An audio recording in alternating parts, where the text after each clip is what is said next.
Hi guys, good morning and welcome to today's doubleheader here in Templeogue, Dublin. This morning I am joined with Claire and Katie from the Belfast Knights. Hi guys. Hiya. Hello. How are you doing? Good. Very, very good. Very excited. Lovely, fantastic. So you guys are the first game of today's doubleheader. What does that mean for you guys? What's it like getting into the zone this early in the morning? Oh, it's tough, but with the tunes on the way, we all got a bus down, all as a big team. So we had the tunes on in the back of the bus, stopped for a wee coffee and all. So fabulous. We're ready to rock. Who's in charge of the tunes this morning? Me. Oh, Katie. Obviously. I'm a music teacher. Oh, fabulous. So, what kind of artists are you playing this morning? What's getting you into the groove? Oh, Hung Up, Madonna. I enjoyed the ABBA. Yeah. Well, Oh, a wee bit of ABBA. And then Black and Yellow was Khalifa, obviously. So fitting. Amazing. So, for today, obviously this is an all-female header event. How is this important for like a day like this? You know, having a full female flag football tournament. How is that important for flag and football in Ireland? Well, I think flag in in Ireland, it's a fast-growing sport. I mean, I've only started this year. Claire started last year. Like our Knights women's team has only been going 2 years, but it's one of the fastest growing sports in Ireland. And to have an all women's sport, you know, we're all tough competition, but see off the field, all the girls, we're all really good mates and everyone's so lovely. And I think there's a lot of competition between all the teams, but for women especially, I think it's just, it's brilliant. It's really nice and such a good community as well. Definitely. Yeah. Absolutely. I think it's amazing even look at comparing us to last year, like not just the Knights but everyone. In fact, we've got 10 teams playing today. I think it's great. No, so important. It's been growing exponentially the last couple of years, and it's great to see you guys here this morning. Look, thanks so much. Best of luck, and I'll chat to you later on. Thank you so much. Thank you. Bye.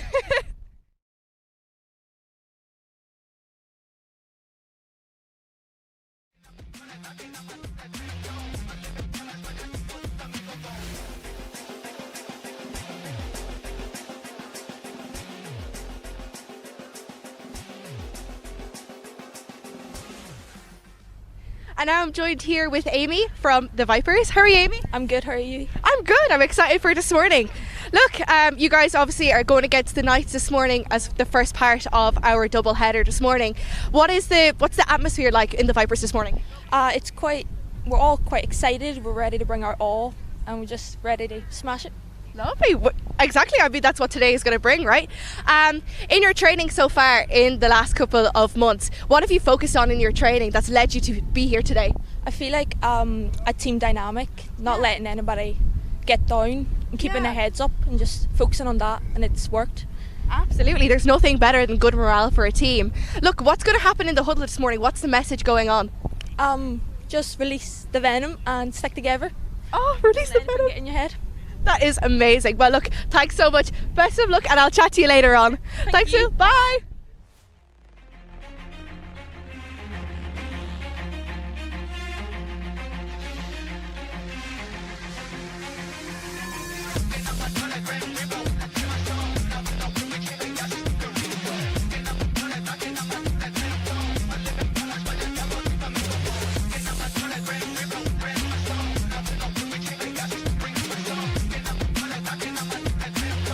On behalf of all of us with Full-Time Productions, I'm Max Walpoff and welcome to Ireland. Today marks the beginning of a new era in flag football across the island. American Football Ireland welcomes you to the Women's Flag Championship doubleheader presented by the New York Jets and the South Dublin County Council. We will crown 2 champions of the sport today. All 10 teams played a round-robin schedule from April to May and were then split into 2 divisions. Each division played a second round robin among the 5 teams in each half of the standings, and the results of those matches meet us here today. St. Mary's College Rugby Football Club in Dublin 6, where Fianna 1 and Claddagh 3 will find their winners. Today's matchups feature established clubs of the past 2 seasons and upstart clubs hoping to make some noise. First up will be the Wildcard matchup between the number 4 and 5 seeds of the Fianna Bowl, the Northwest Vipers and the Belfast Knights. Joining me today on the call for this game and several others throughout the course of the day, North Down Dragons flag athlete Samantha Black. Samantha, good morning to you. It is an incredible day for women's flag football across Ireland. What is this day going to be like for you just in the opening minutes watching this? Hey Max, I am so excited to be here. I think I'm really gutted that we're not there at the pitches. Unfortunately, just with scheduling, we were unable to field a team today. Most of us are not in the country or leaving the country today. But you know, this is the biggest finals that we have had for Claddagh so far. Like, I've been part of Claddagh since the beginning, whenever we played for Phoenix flag football, because there weren't enough people to field a lot of the teams, and actually, you know, the Knights were part of that. So for me, this is huge, especially this first game. Whenever I started women's football, I played with some of the teammates from the Knights, so it's amazing.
apologies for some technical issues on our end.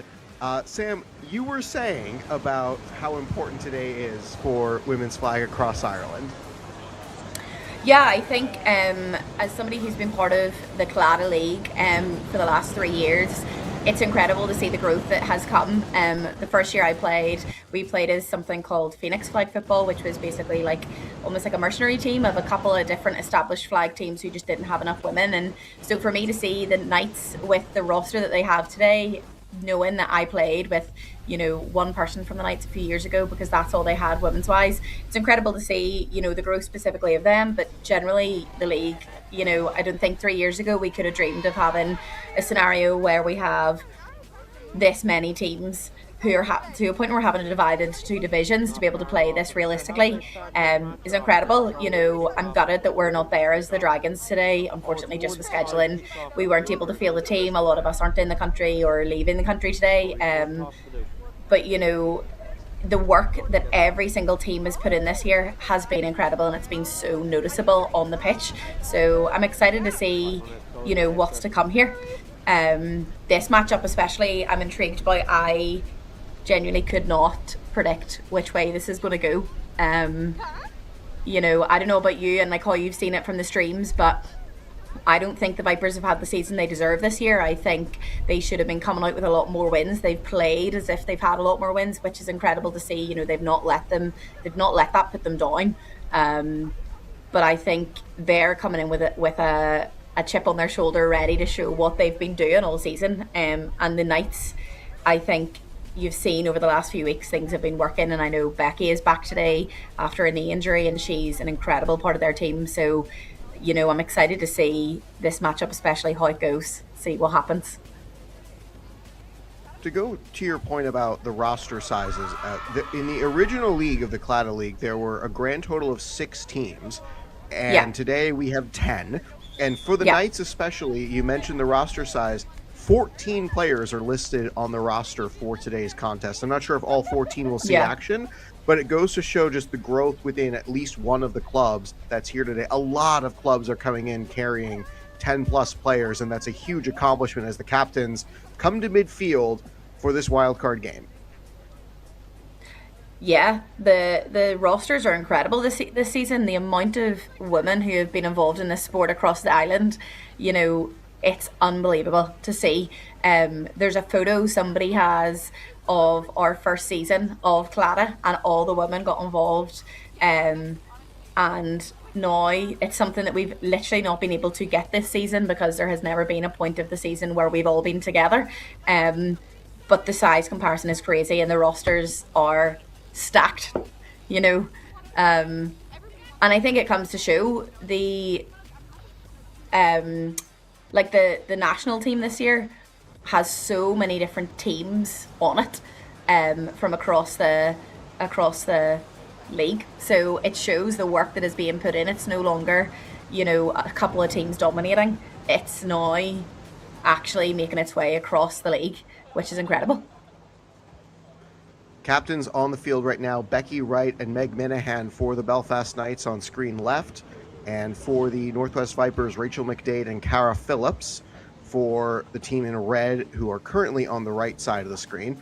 There will be 2 fields today. There will be 2 different live streams for each of the fields. This live stream link is going to stay on field number 1, and there will be a separate live stream link for field number 2, as captains and officials have exchanged words of how this is going to go to start the game.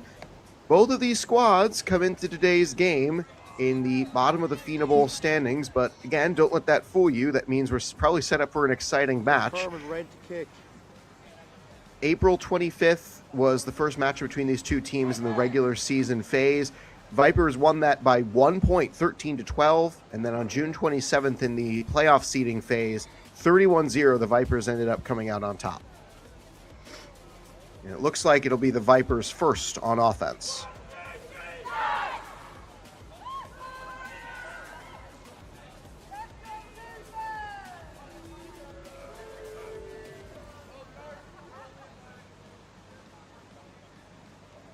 Sam, we'll have plenty of time to get through the initial phases of this as the game goes along. However, For everyone who might be new to flag football watching, what are a couple of things to watch out for as the first couple possessions go through? I think it'll be interesting to see how each team does it. Are they going to try and play safe, start trying to just move those chains slightly? Something that I've always had in my mind is you've got 4 downs to get to halfway, and so you just need 5 yards each time. And that's, a couple of quick passes. Or are they going to go for a run and play? The Vipers have some good runners in here, so they could just do a quick pass, get themselves off that first down line, get themselves away from the end zone. No risk of safeties with that, and then see how it goes. And I think the Knights defense will have this on lock, I think, as well. Their coaches, they'll have watched tape, they'll get ready to see what comes here. So Vipers are lining up twins left, so I'm intrigued to see what happens here. First play from scrimmage for Northwest, and we're underway. Let's have some fun. It's an underneath toss play as the 20-minute rolling clock begins, and an immediate pull for Amy Gorham. Quick gain. Yeah, Amy's got the hips. She's got speed. I think we'll see a lot of that today. I think we'll see a lot of a quick pass to her, or a side snap to her and a quick pass back to Cara, their quarterback as well. So there is no punting. There are no field goals. You may notice if you're used to watching American tackle football, there's no goalposts. Quarterback rolls right, shakes the defender, launching long down the field, and had a woman off the hands. Incomplete. It was great coverage there from the Knights. I think we'll see a lot of that. Wanted Alexandra Mia Ishak, who comes to us today as typically a center. She's in her first season and so far absolutely loving it. And here, not so much loving this third down attempt.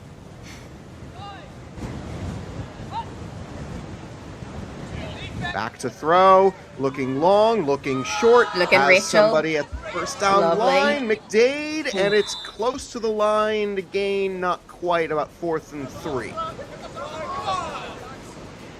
Rachel has been, I think, a real key player for the Vipers this season, and her work outside of the pitch has really shown. Her understanding of the game compared to last season is incredible, so I think she'll make a lot of big plays today. She also recently got married. She got married 2 weeks ago, so congratulations to Rachel and her husband. Yes, indeed, mazel tov to the couple, Northwest Vipers kitted player Josh Reed, as she now lines up looking to convert this 4th down. Teams frequently are aggressive in going for it. Phillips finds a receiver, gets the first down, and it's a good setup here on drive number 1. Becky with the flags. She's missed the pitch. She injured herself in Copenhagen in May, and she's definitely missed being on the pitch, so she'll be glad to be back. So for Becky Wright, this is something that is speaking to the growth of this women's league. It's not just Claddagh players. It's not just one club dominating the top national team.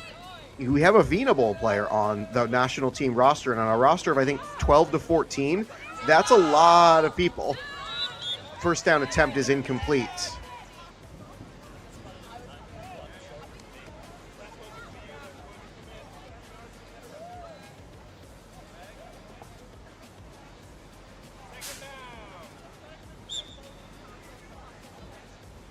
Vipers, this is their first drive of the day. Both teams get 2 timeouts per half.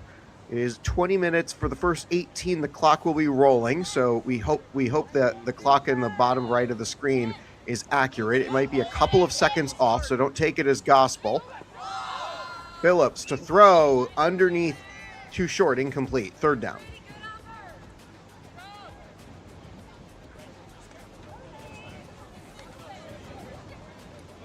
The Knights defense there, that's a lot more. We're seeing that a lot more now. They're starting to do symbols for defensive calls, making sure people aren't hearing what they're saying. Especially with both teams sharing a sideline for the early games. Double toss play. Quarterback can run. She's going to go for it. Stretches and gets what she can. Lovely. Quick pull from Charlie Walker. Stops the play.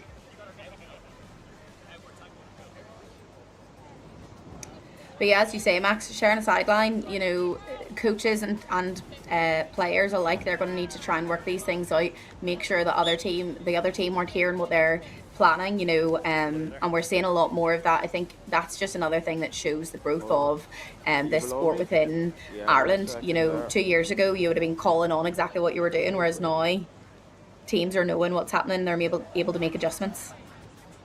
4th down from the 7 outside of the no rushing zone. We'll see what the Vipers have here. Final play of the downs. Looking left, and it is a missed pull. Chance for a coverage sack, not going to get there. And at the 3, the Vipers are turned away. But their flag comes in, so we'll wait on that.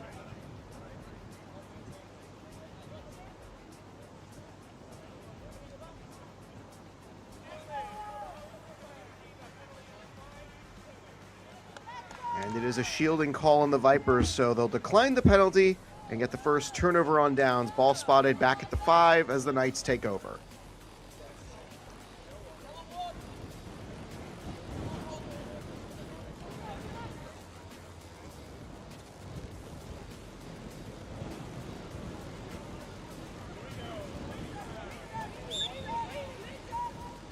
Knights will keep 1 receiver wide to the left and keep 2 to the right. It's an underneath toss, incomplete, wanted right. I think it's definitely worth saying that the Knights quarterback is not their usual quarterback. It's normally Meg, number 9. I believe she's sustained a bit of a shoulder injury. So, yeah, you know, their quarterback at the minute, she's a rookie. Yeah. And finds a good completion there. Gets Claire Kearney for several good yards. And that sets up 3rd down.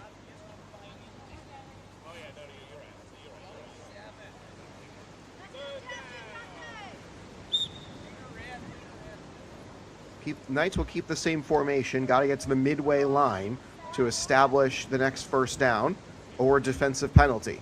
Underneath toss, behind her intended target, incomplete.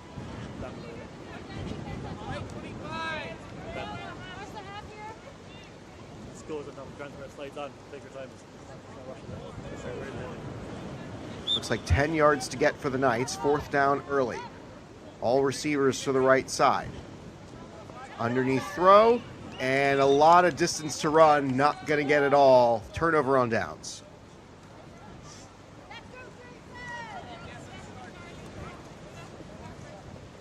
So both teams turn it over on their first possession as we get a bit of a lens wipe here on our camera.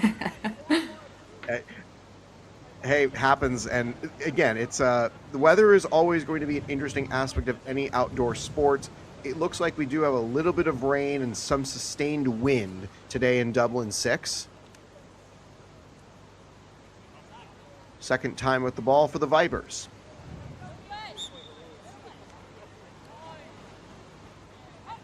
Two receivers left, 1 to the right.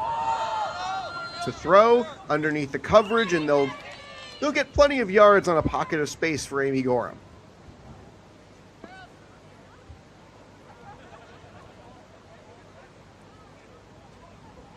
That's the thing with flag. As long as you get completions, you only need 5 yards each time to make it. You know, you don't need big plays. That said, this is still a sport that can generate plenty of explosive opportunities. Phillips to throw, finds her target. McDade Reed is getting there, and they're getting those 5-yard chunks.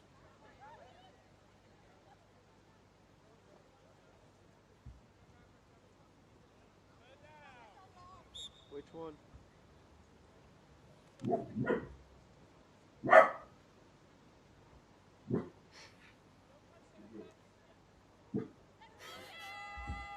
Two receivers left, 1 to the right. Phillips looking out over her options. Everybody's going for the first down line. Nobody's rushing her. She'll throw. Intercepted! Minahan has it, and he'll get across the first down line, sets up 1st and goal.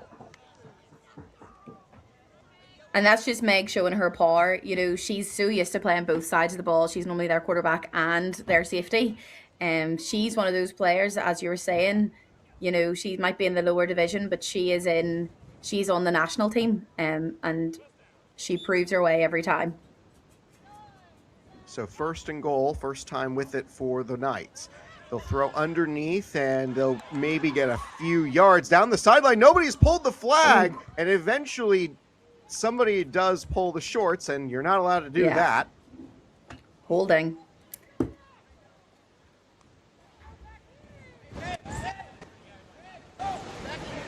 This could be huge for the Knights if they can be the first scorer on the board. You know, I think that'll give them the confidence they need. That's an automatic first, so they're now inside the no rushing zone, inside the 5-yard line. I think they're setting up at the 3, if my count is correct. 2 receivers right, 1 to the left. Ball must be a forward pass to be a valid play as we dip at about halfway through. Minahan has it, looking for the short option. Had a receiver open, incomplete. Wanted big.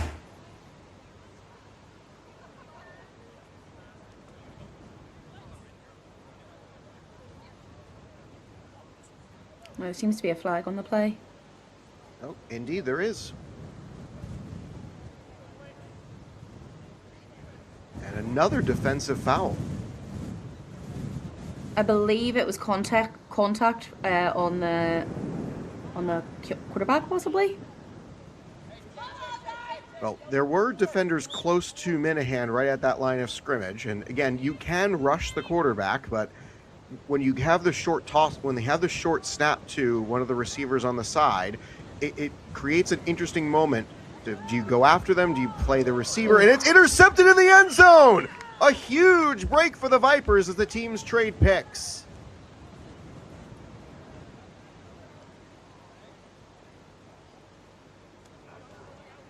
That's huge. You know, that can make just get rid of the momentum that the Knights had there. It was the first chance for the Knights inside of goal to go. And an interception in the end zone turns them away.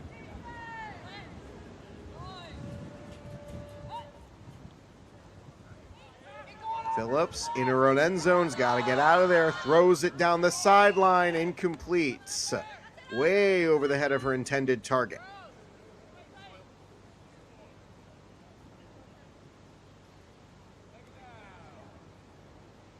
The near side official is the one marking off how far away the blitzer has to be in order to be eligible to rush the quarterback. Must stand 7 yards away and put a hand in the air, as the Knights defender in the middle of the back 3 does here. Phillips underneath, finds it back, got it to Gorham. Gorham down the sideline, keeping going. Wow. And she'll Great tiptoe flag. through and get positive yards. Good pull.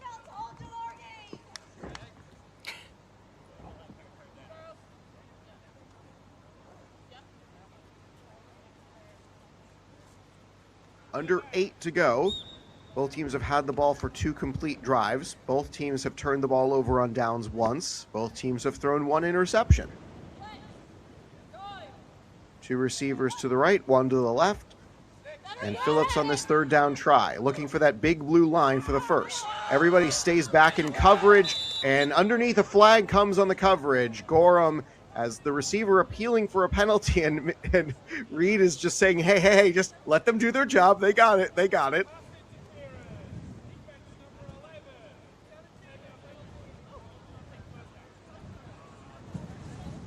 That's Amber Marcus. This is her first year playing flag football. And here she gives up the penalty that results in an automatic first, but just in front of the first down line. This is where you want to play. You can be a bit riskier. You know, they've got 4 downs to get past that line, so you want to take a shot a couple of times. You don't need to take it straight away. We'll see what the Vipers try here. Phillips to throw, nobody rushes, and she looks over her options, has to throw it, throws it underneath, gets the easy first down, and now surrounded by players as Wright and Marcus both team up to take down the flags. Looks like another flag on the play, as the yellow flag is just visible in the left side of the screen. They'll only get 5, right? They would end up 2 yards worse off.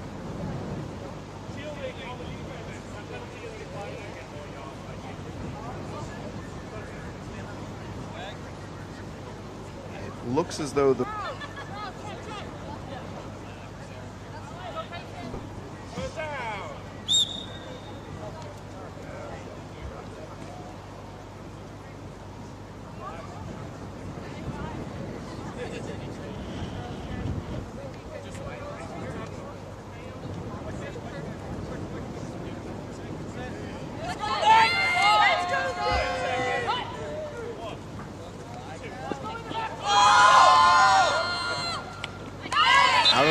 Vipers are quick to the line.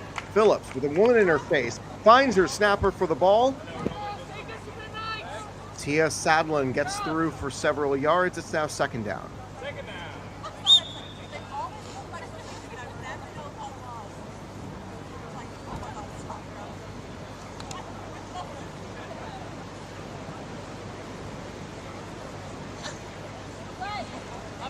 Sadlin will go back over the ball. She and I actually have something in common, as we're both Green Bay Packers fans, but she's the one from Wisconsin. Sent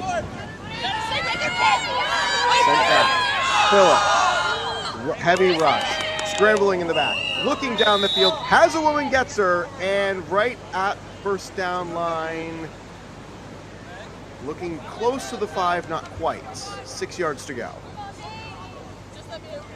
Still within that run zone, and that's where the Vipers really excel at times.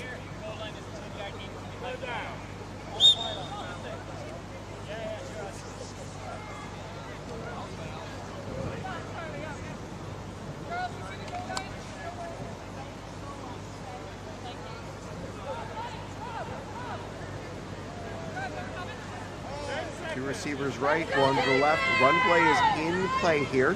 There are about 4 minutes left in this first half. Phillips steps up. Everybody's back in coverage, looking back of the end zone. Fight for the ball, incomplete.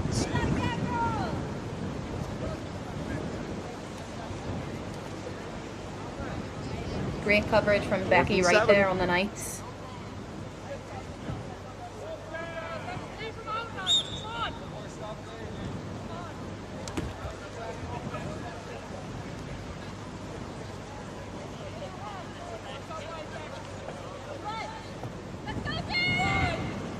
Vipers will keep a tight formation. This is the closest they've been to the goal line all day. Everybody back in coverage. They'll throw underneath, find a woman, and flag on the play as the pass is complete in the end zone. Looks like it's just beyond the line of scrimmage.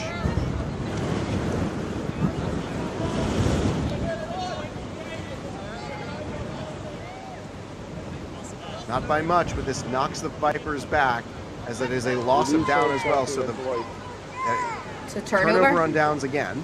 Yeah, turnover on downs again. Wow. So this is unusual for a flag football game. We're still scoreless, closing in on the 2-minute warning.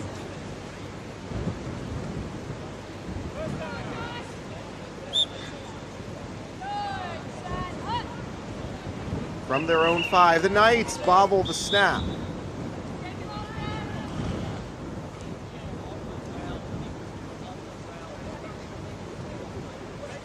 Knights are trying to go quickly. 20-second play clock between plays. Two receivers right, one to the left.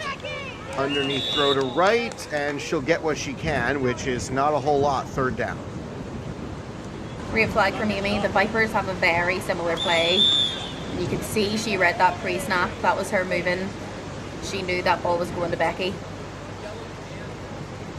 All right, so this is now the 2-minute warning. Time is, as always, kept on the field, so you may have been able to hear the whistle for 2 minutes go a tad earlier than our countdown. That'll happen. Our clock is not official. Knights are facing a deep third down hole here. Side snap. Finds a receiver, gets some positive yards. Nobody's pulled it yet, and eventually, that's a great third down pickup for Claire That's a Kearney. lovely run from Claire.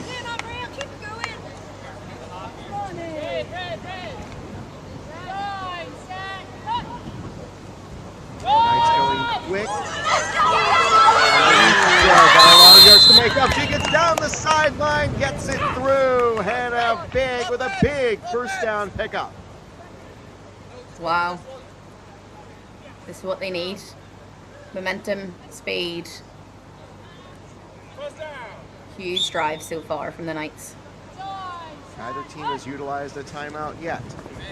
Knights have 5 in coverage to work against. They get one inside, finds Minahan, who leaps for the ball, and she'll stretch, get what she can.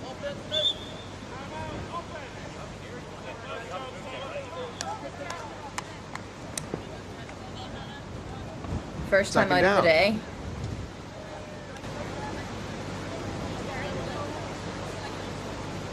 And the Knights will call their first of 2 timeouts. They'll have 1 left. We're inside of 2 minutes.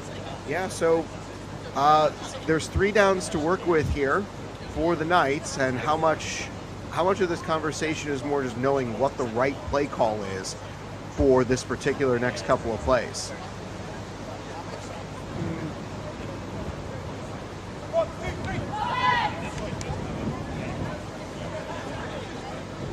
It's using your timeouts, effectively as well. Sometimes having that momentum and speed and get up and go in between each down is good, but sometimes you need to then take a second, breathe, not rush into things.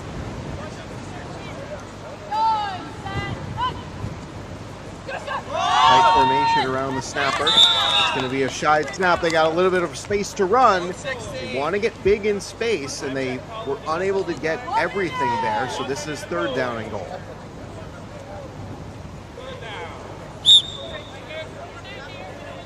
Knights will get the ball to start the second half as we're under a minute to go. Back to throw. Had a receiver, incomplete. Clock stops for the incompletion. 4th down.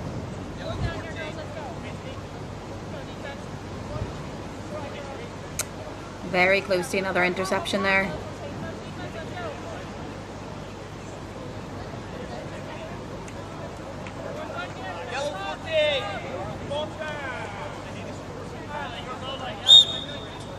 Two to the right, 1 to the left. Got to get to the goal line. Minahan, toss back. She can run, she can throw. He's going to run with Minahan, and that's a lot of ground to make up. Not going to get there. Turnover on downs again. Sorry, but concentrating on the play too much.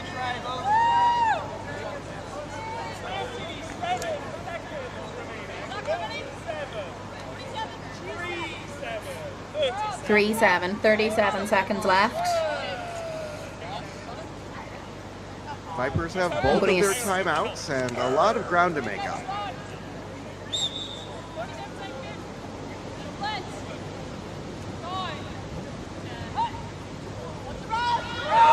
Claire's going to run this. Phillips out of bounds. That stops the clock. So about as good as a completion, except it stops the clock and saves the timeout. 2nd down. Although they've lost a yard there, so they need to be careful with runs that they're actually effective.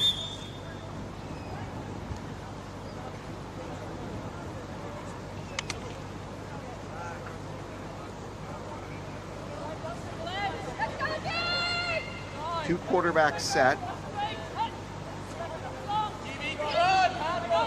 Phillips, she can run, she can throw.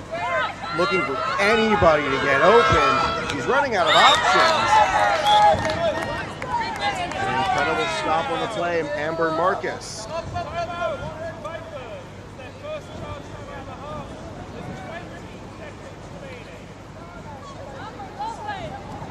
Vipers are in danger here of potentially turning the ball back over to the Knights, who do still have a timeout left.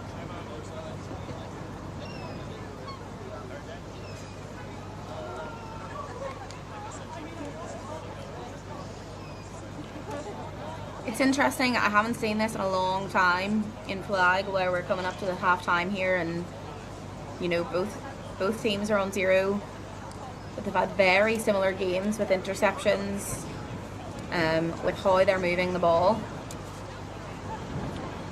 So, the Vipers almost need a Hail Mary here. And with players like Rachel and like Tia, you've got those options. So it's to see how the Knights counteract that. Am I the only one that finds it funny that the phrase Hail Mary has entered the lexicon for every faith at this point? Regardless of faith, we all know it as a Hail Mary. I'm trying to think, like, as a Jewish man, like, what would be my equivalent? And I don't know if there is one. So they're all something Hail Mary, funny that I think about every now and then. Yeah, something funny that I think about every now and then. Anyway, it's 3rd down, 2 downs to get to the big line at the middle of the field. 20 seconds left. Phillips looking for options, looking out long, has a receiver, it's caught! Down the middle of the field, nobody's got the ball! All the way for the score! Touchdown, Vipers! There we go. I said it 20 seconds ago, the Hail Mary. It was going to be to Rachel or Tia with their height and aggression, and that's exactly what they did. That's a great read from Cara. Great run from Tia. Tia, that's just her 2nd touchdown of the season, and it comes at a great time. 1-point conversion, untimed down here for the Vipers.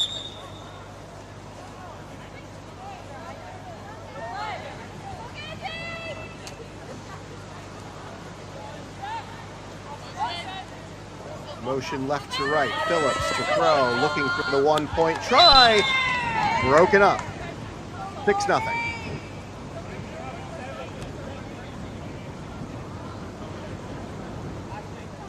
Another great look, and again, the cardinal problem of any long distance play for the coverage, don't let them get behind you. Yeah. Perfect. 1 timeout each. Knights have a chance for a long play of their own. Vipers are keeping everybody back as the incomplete pass stops the clock and burns it down.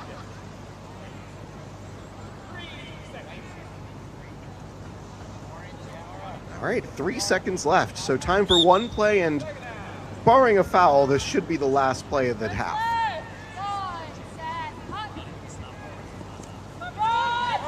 Knights will take it underneath, and that's not going to get the required yards, as that will end the half. Not the required yards, but I think that's a smart play. When you're on your 5 yards and it's that point of the half, what you don't want to risk is a pick 6. You wanna play safe sometimes. If you know you're not getting there, you don't want to risk the Vipers being up 12 at the half.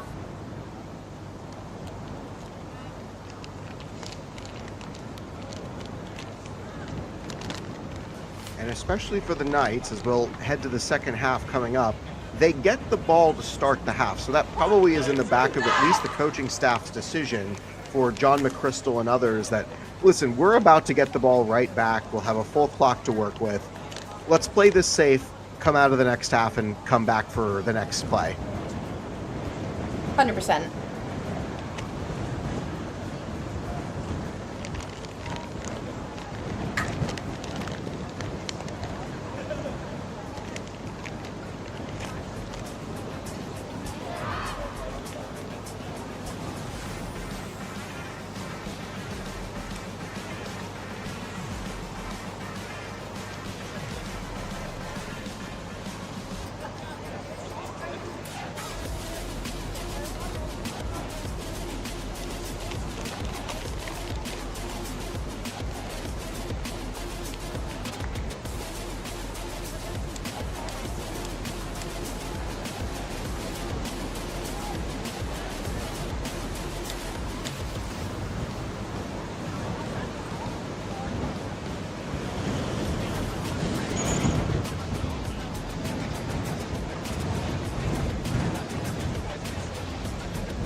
Welcome back for the second half of action. I'm Max Walpov, joined by Samantha Black for this wild card matchup at the Fianna Bowl playoffs. Belfast Knights trail 6-0 to the Northwest Vipers. However, the Knights get the ball to start the second half. 20 minutes rolling clock back on the scoreboard as first play is an interception. Immediate goal, but it's a quick reset for the Vipers as they go right back on offense with great position.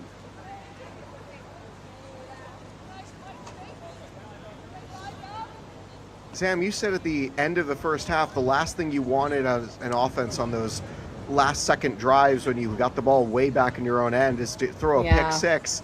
It almost happened to start the second half.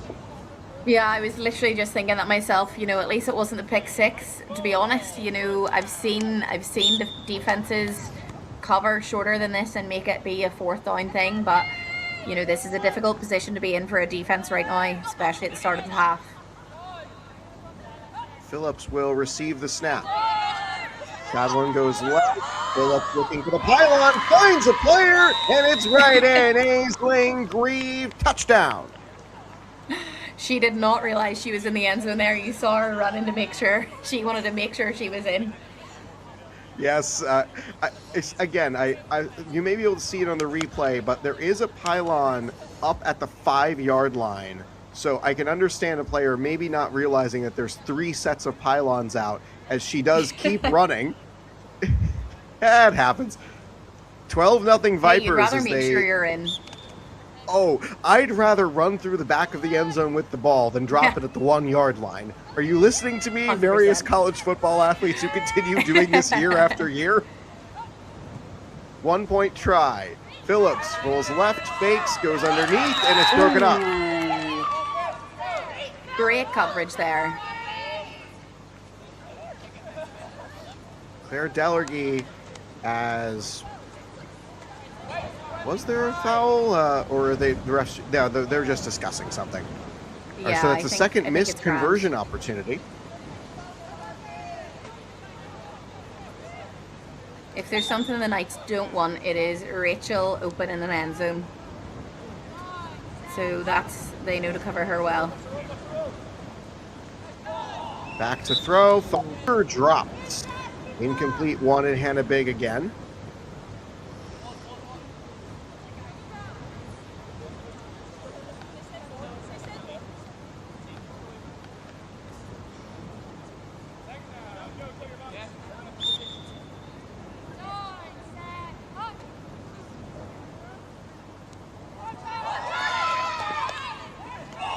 Fake the underneath throw. And they found Charlie Walker. Positive yards for third down.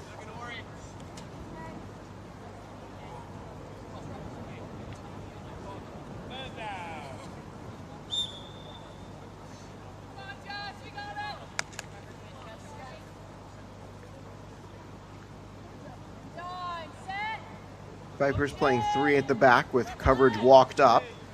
Big in motion, everybody now on the right side. Look it up, intercepted again. There's the pick six they've been looking for. Touchdown Vipers.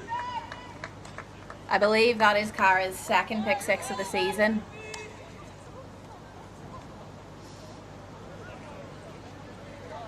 As here's Phillips with the earlier touchdown throw, and now she's gotten it done on the opposite side of the ball too.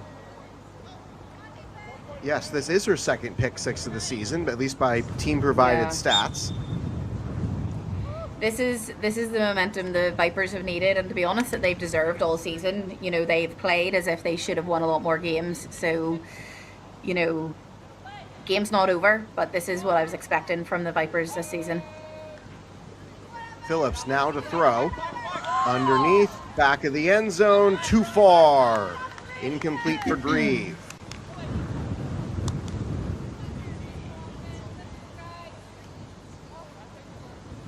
One more look at the interception. Play was going right back to the line of scrimmage, and Phillips jumped the route, yoink, and sprint.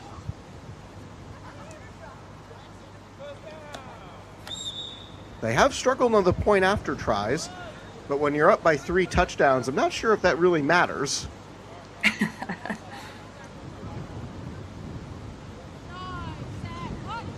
From the end zone as the Knights are in a deep hole here. Something that's interesting is that John Handoff McChrystal, play the head as coach of the Knights. big, and this is another sorry. ineffective run. You had mentioned this, in the first half. John McChrystal, he's head coach of the Knights, but he also has coached a lot of the Vipers through Jag Tag. So I know he coached Cara, he coached Amy. I'm not sure if there are others, but I'm sure they have a bit of an idea of how he coaches, what he looks for. So it'll be interesting to see if that's sort of coming into play here for the Vipers on their defense.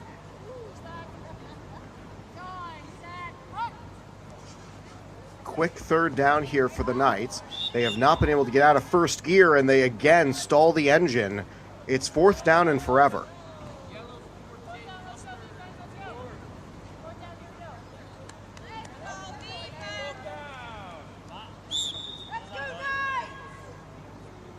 Barring a turnover here, the Vipers would start the next drive back at the 5-yard line for their worst field position of the half. Underneath, a lot of ground to pick up for Walker. Not going to get it all there as the Vipers take over.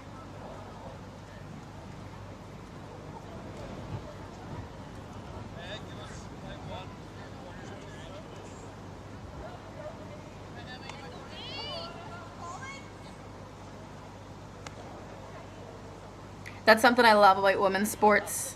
You can see all their celebrations there. 3 scoring plays so far for the Vipers, have them up 18-0. It's a 20-minute rolling clock for the first 18 minutes as the Vipers will get that.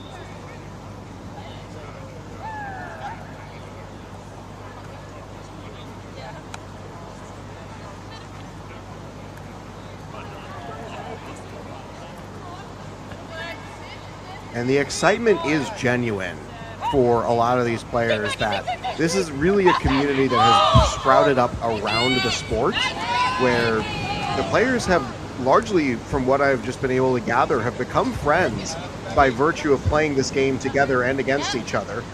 Underneath for Sadlin, and that is a short gain.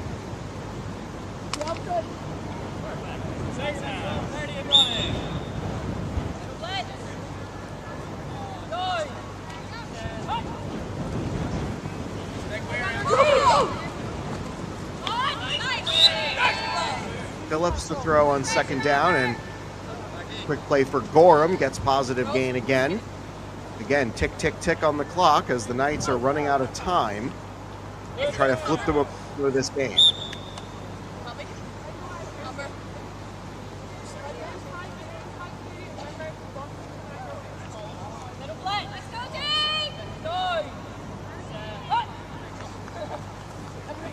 Third down, but 7 to go. Phillips loads up, looking for it all. Double coverage, and intercepted. Now that's how you flip momentum. Definitely.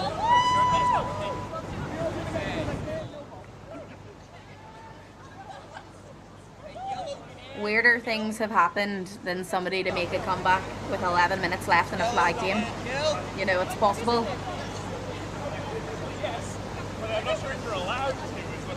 They are 3 scoring plays down. They can get a maximum of 8 points per possession, which would put them at 16 if they get 2. So they must find the end zone a minimum of 3 times. Minahan, short toss, finds the first down line. A lot of room. That's what happens when you miss the first flagpole.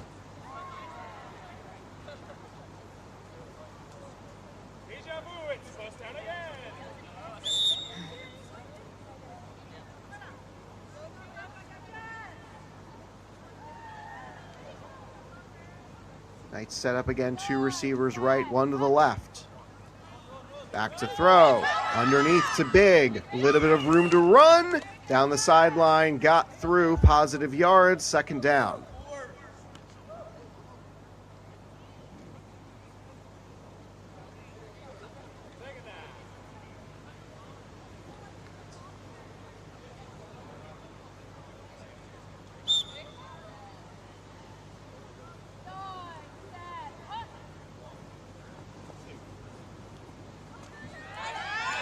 Lovely catch Finds from Meg. Minahan. Great.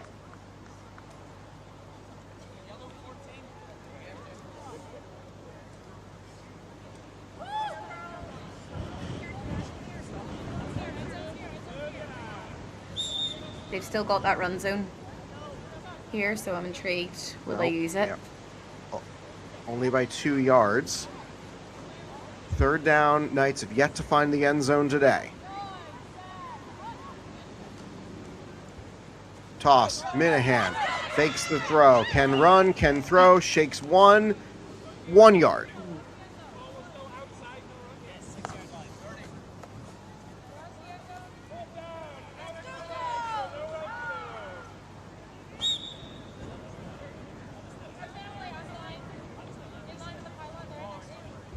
Vipers are lining up to defend the front pylon here. Everybody gathered around the snapper.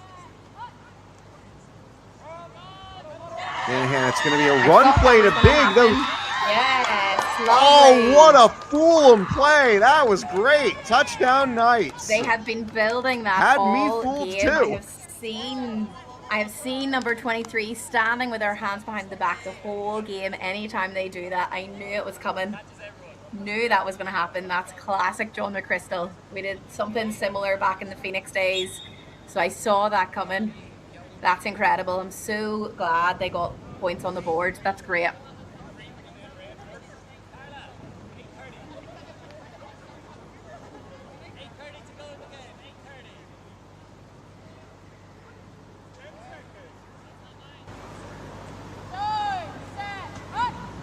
Now comes the interesting part for this Knights offense. Lovely. The deficit with conversion points. I mean, the Vipers are 0 for 3 on so far today. Going to be for fall a little bit. Looking out, lanes there is the extra point. This will be interesting, you know, I think for a first down here, the Vipers Claire need to Kearney be gets careful all that they 7 don't points, do. as she wrote in her bio for today's game, she was trying to figure out her TD celebration, and I hope she figured out something, because she may be finding the end zone more frequently today.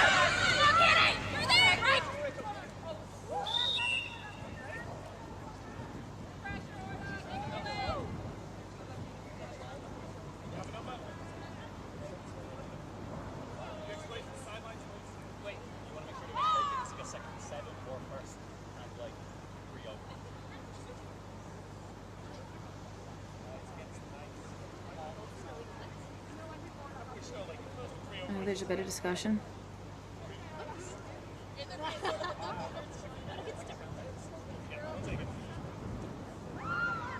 Pass interference. Defense number 6. Defense number 5. 10-yard penalty. Wow. After the end of the run. Automatic first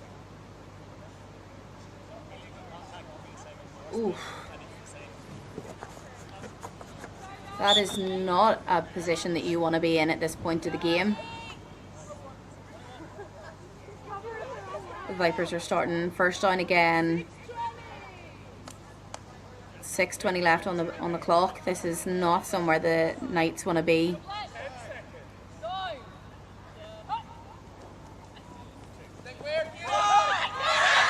Ooh. Wow, a great blitz there from the Knights, number 11. Amber, this is her first season. That's a great blitz from her. That's the mindset that they need at this point of the game. Another pick 6 and a conversion here for their extra points is huge. Puts them right back up competing with this, so let's see what they bring.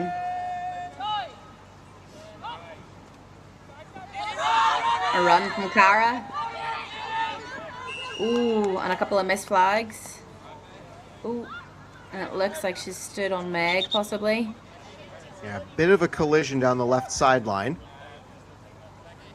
As this is now 3rd down and long. This is a must stop for the Knights.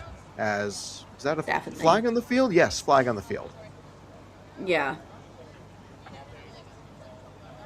Shielding, offense number 31. It'll be a 5-yard penalty. Either down. Not 100% sure how much these penalties are going to help the Knights, as it is still second down with under 5 to go, and the clock keeps ticking until we get to the 2-minute warning.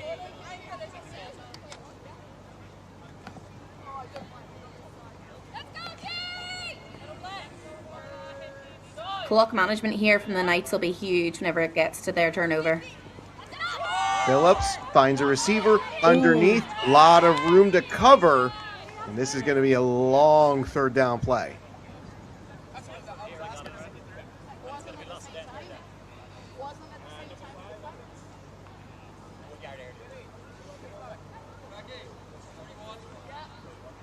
Flag guarding, offense number 31. It'll be a 5-yard penalty. A lost down. Third down.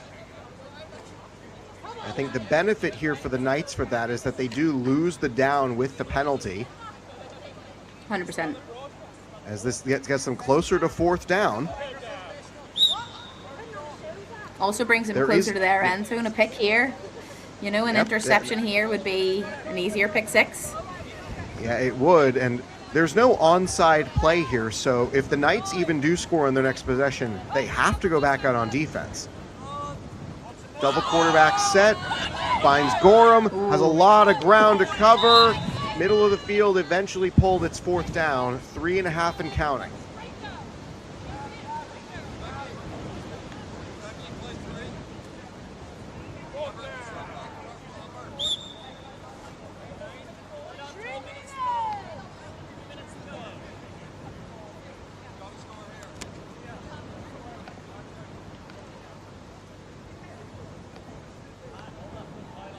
No incentive for the Vipers to go quickly here. No, definitely not. Stepping up to the line of scrimmage, throws it down. A touchdown would seal the game, and it does! What a fingertip Amy grab from Gorham! Wow. She's only 17 as well. You know, Amy is, you can see her ability. You know, she's definitely the future of this sport in this country. There's a few of them on the Vipers like that. To get a grab like that, you know, it's incredible. And that throw from Cara was also, it's a dime. You know, that's great to see. She has a background in athletics where her sprint speed and acceleration are her two top assets.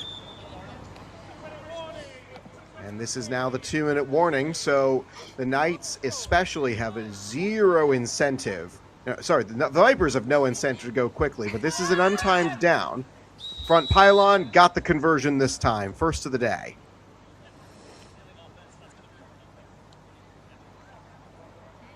Shielding offense repeat down, I believe Combs just said. Shielding, offense number 36.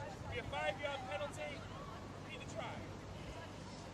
Well, the benefit here for the Knights is that no time runs off the clock.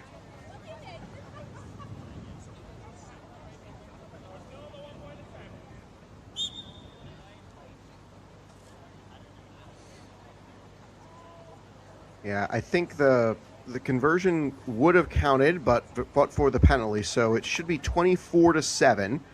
Vipers are 24-7, attempting to Vipers are attempting to make it 25-7.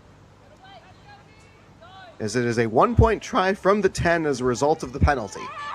Phillips rolls left and at the front, and she'll throw it away. Incomplete, it stays 24-7. So never mind the conversion, as the Vipers are 0 for 4 on those.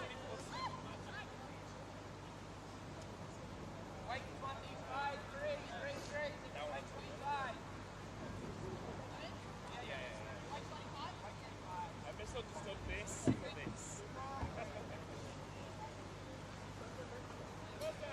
So we're in the final 2 minutes. Knights are lined up trips. Back to throw, underneath. And a couple of extra yards for Kearney as she keeps it going.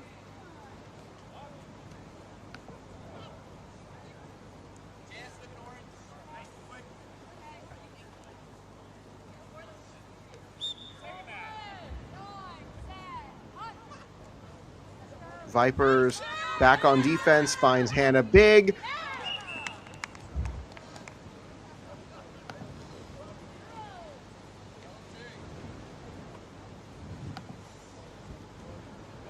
Clock is still rolling here as the Knights are, it looks to be out of reach to win this game, but they're still going to play to the end. And not a great snap. That stops the clock as it's a dead ball.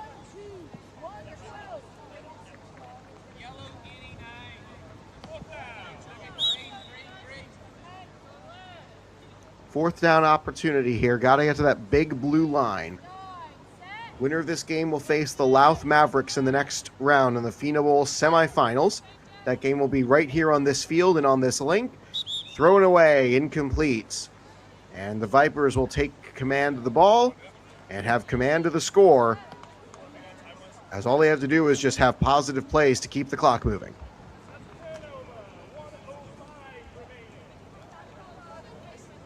Our next games include the Louth Mavericks versus what looks to be the Northwest Vipers at this point, although if the Belfast Knights pull off a comeback right now, we're getting into eat my own hat territory, which I'm not going to promise to do.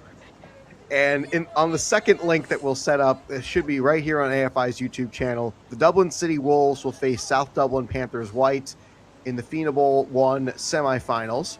Our next games after that will be the semifinals of the Claddagh Bowl. Semifinal number 1 will be the South Dublin Panthers Navy against the Dublin Redbows. That can be seen right here on this link. And semifinal number 2 will be on the alternate link, which will be the Belfast Trojans against University College Dublin. Now that I've walked through the schedule, the Vipers will get the ball one more time.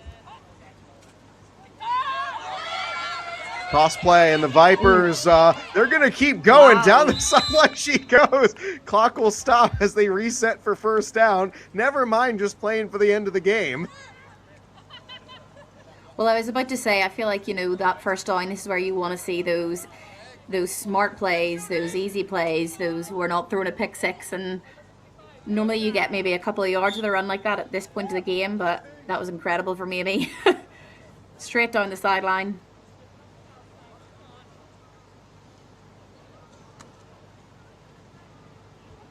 Vipers will take as much time as they can between plays. Underneath again, finds Reed. Down the sideline she goes, and she'll run out of bounds and stop the clock.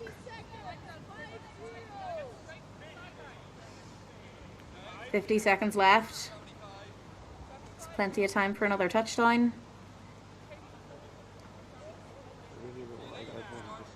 Considering the 20-second play clock, the Vipers have to run at least 2 plays to finish this game out.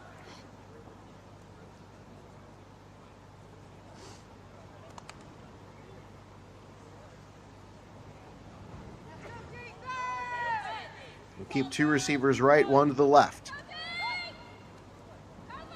And again, fake the underneath toss throw this time. Looking for the end zone, finds it open, touchdown lovely. Vipers.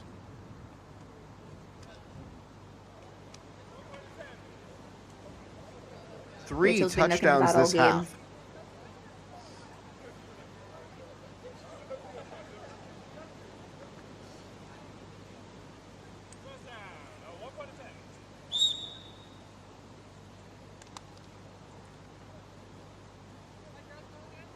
Vipers are so far 0 for 5 on conversion attempts. Let's see if they can get 1 here. Phillips from the 5, and she's sacked.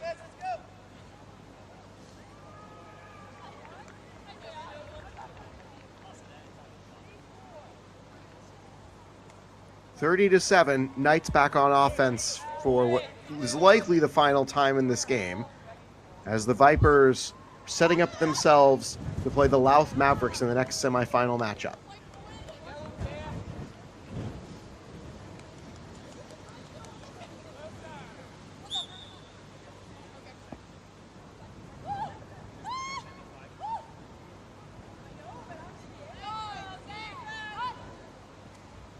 Short toss, Minahan finds her receiver, and they'll get as much as they can.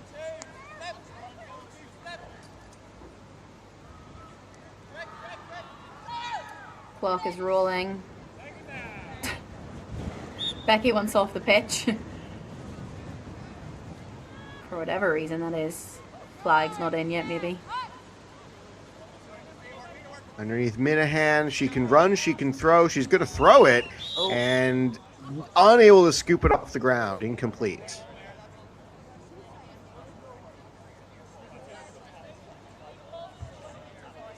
Looks like Wright's okay to come back in. Claire Kearney subs off.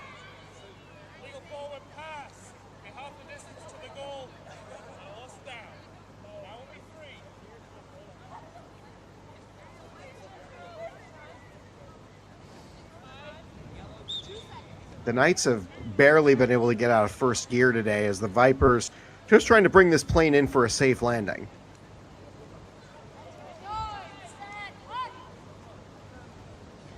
From the end zone, steps up, and it is almost intercepted again. As that's full time, the Vipers win 30-7. A disappointing game for the Knights, you know. I think, as you said, Max, they just could not get out of first gear, and you know, I'm glad they got points on the board. It was a great play that they did that on as well. You know, I think it shows their potential that they have, but at the end of the day, I think the Vipers really came to show where they're at this season. I know I've mentioned a couple of times they have had a regular season this year that I think doesn't show their potential. I think a game like today just shows that they can come back. So the Northwest Vipers move on to the semifinals where they will play the Louth Mavericks. If you're interested in watching that, stay right here on this link. It'll be at this field. If you want to join me, hop over to the other link. Dublin City Wolves will face the South Dublin Panthers White. Samantha Black, you've been a great co-host for today's Gotcha so far. It's all you for the second game, as I'll head over to the second stream and get that party started. Thanks a bunch, everybody. Stay tuned for more action.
Welcome back to today's Women's Flag Championship doubleheader live from Dublin in 2026, presented by the New York Jets and the South Dublin County Council.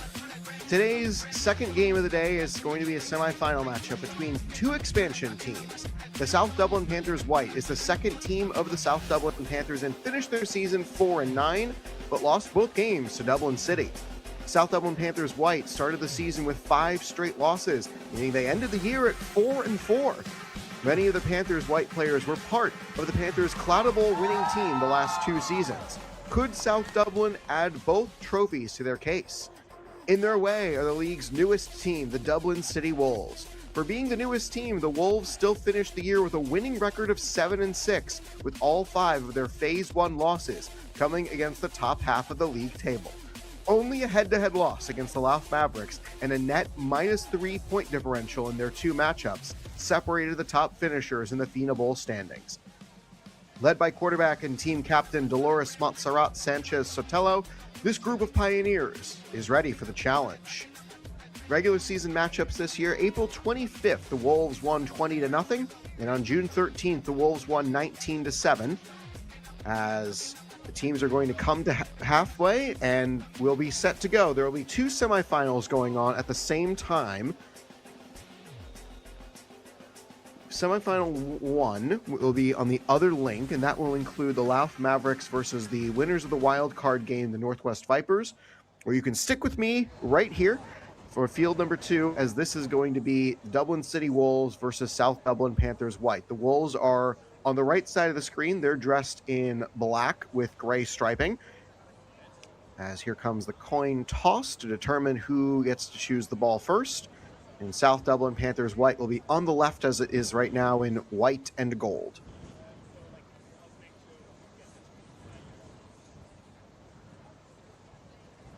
Each team will get 2 timeouts to start, as that will be the case in each half. brave choice by our referee today to be wearing glasses, as typically that's one of the many taunts that people say at referees, but whatever's comfortable for you, dude. All right, looks like it's going to be South Dublin Panthers white ball first, as hopefully we'll be able to get updates from the other game as they come in, but I can't guarantee that we will. Lovely setting today at St. Mary's College Rugby Football Club. Panthers in white, Wolves in black. 20 minutes, rolling clock for the first 18, and it looks like it'll be Panthers white on offense to begin today's game. Key players to watch for both squads. We'll start with the team on offense first, South Dublin white. It'll be Cara Iqbal, number 13. She's a 3-year veteran of flag football after previous 19 years of her life playing no sports. Claire Meehan will wear number 5. Her sports journey, oddly enough, began in a corporate tag league sponsored by her normal job. First play from scrimmage for the Wolves. On defense as we get underway. Let's have some fun from South Dublin. And it's a quick pull and run on first down.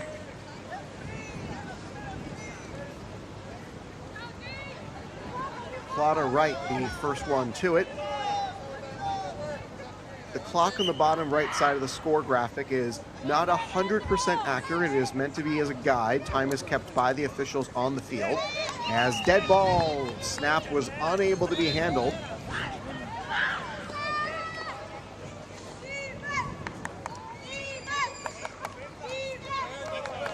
Already the Dublin City Wolves are coming in with a spirit today.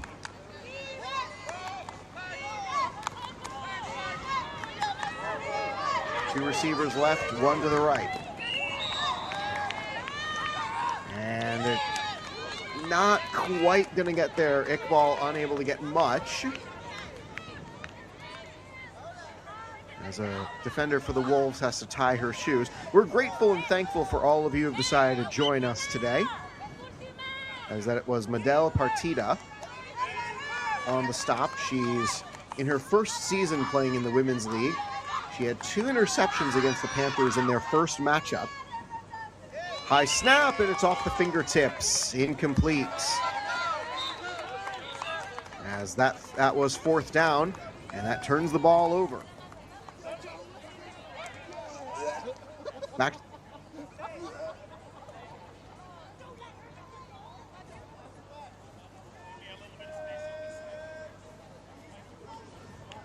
So first down for the Wolves from the automatic starting field position. Dolores Montserrat Sanchez Sotelo with a fake, and that's now going to be a second down play. Really well-designed fake. Everybody on this league knows that Dolores is the engine of the offense, so they decide to go with a side snap on the first play. 2 wide receivers, high snap, handled. Throw is going to go out long, looking down the field, intercepted! Back the other way they go. Fumbled ball, not going to matter as Wright picks it off. The Wolves trying to go for a home run ball, and it's caught at the wall. So a first and goal for the Panthers.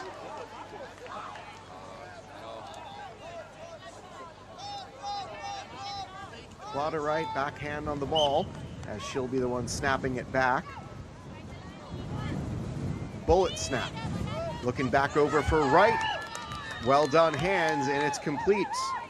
Partida among those in on the stop, as was Daniela Carenza. Actually, my bad, that was Paola Gutierrez, 15, not 18. Sometimes the 5s and the 8s look similar in scrunched up uniforms or bad fonts. And second down. Snap at the knees, chance to throw, Beamish underneath, finds Wright, hold just before the 5, both flags this time. Cynthia Beltran on the stop.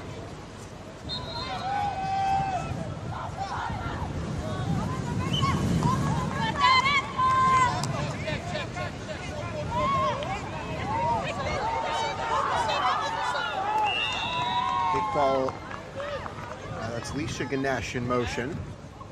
Under center snap, a little unusual to see that. Back to the snapper they go, and the Panthers are on the ball. Down, South Dublin makes it a 6-0 score. Panthers, I believe that signal was for 2, and instead the lineup for 1. 1-point conversion. Taking advantage of the interception on an underthrown deep ball.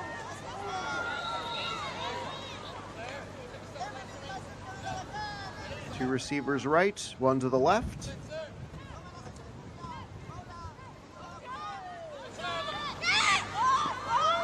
Sets up, looking back at the end zone, over the top. Incomplete, had Claire Meehan, couldn't find her. An under center snap is a tad unusual in this day and age, as a lot of teams just go with shotgun snaps or even the side snaps. However, works out just fine for South Dublin, as the Wolves back on the play here as it intercepted again. South Dublin is running wild on defense. Do they keep the ball in bounds? No. It's going to be back-to-back picks as South Dublin is on the right track.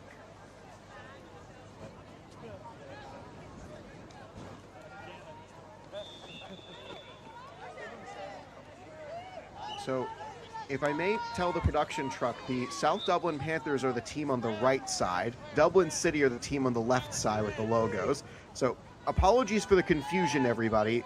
Both teams have the name Dublin in their name, so it should read 06 left to right. Underneath, and almost reading 012 left to right, as Iqbal could not quite get that one in. So the score is, in fact, South Dublin Panthers. There it is. It has been changed. So keyboard warriors, everybody back off the production team.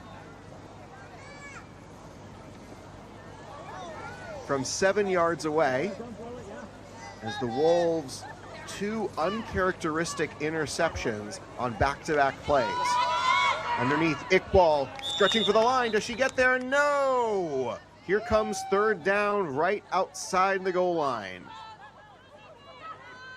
From 1.5-ish yards away.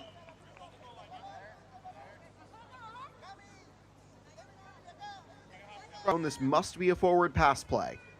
2 receivers left, and Ganesh is the lone one to the right. They'll stay close, looking out top. Iqbal over top, incomplete. Iqbal has played 7 sports, as she's going to add lacrosse to the list in September of this upcoming year. Which is, geez, September's only a month and a quarter away. 4th down, no rushing zone. Can the Wolves defense hold? They're going to send the ball all the way back. Iqbal in motion. Rusher on, misses the blitz, and it's broken up. It was in the hands and out of the hands for Claddagh Wright, as that is going to be a turnover on downs. The Wolves get lucky on that one. Wanted a chance. It was in her grasp and ripped right out of her hand. Camila Leva, an incredible effort. Underneath toss. This is how this league goes. It's awfully quick. Eileen Bastias, as I attempt to pronounce the last name that I was not given a guide of how to say. This is her 4th year playing flag. 2nd down. Back to throw. Dolores finds a receiver off the hands, incomplete, a little out ahead of the intended target. 3rd down coming.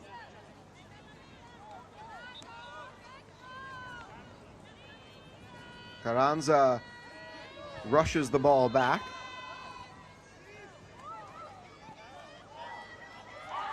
Sanchez back under center. It's going to be a handoff. She can run, she can throw, she will throw. Positive yards on the strike to Bastias. Flag on the play as well, so we'll check that.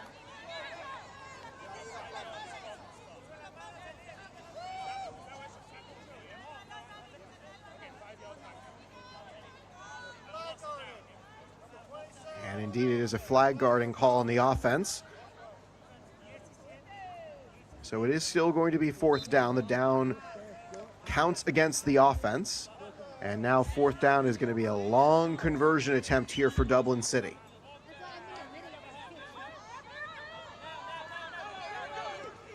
And double quarterback set. She'll swing free from a couple of defenders. Nice acrobatics to get around, but unable to get the first down. It's another turnover. This is going to be the second drive of the day for South Dublin to start at the automatic starting field position, as only their first drive did. The previous two were started thanks to interceptions. About halfway through this first half, Panthers only lead by 6 after being turned away at the goal line. Underneath to right, and she got the ball free from her coverage. Could not get too much after the play. Second down. Leslie Canellis, the one on the stop.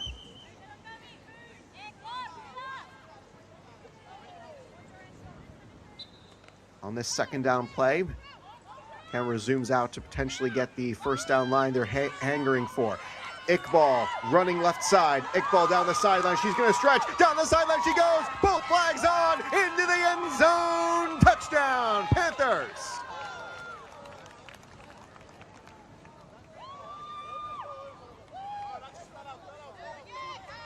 Iqbal balling out here. 12-0 lead for South Dublin, as everybody had a chance to pull that flag, and Iqbal a little too fast on the play for them.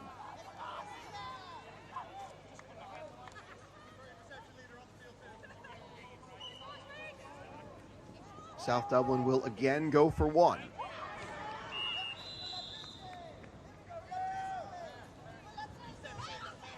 Three receivers around the ball, one wide out left, that's Meehan.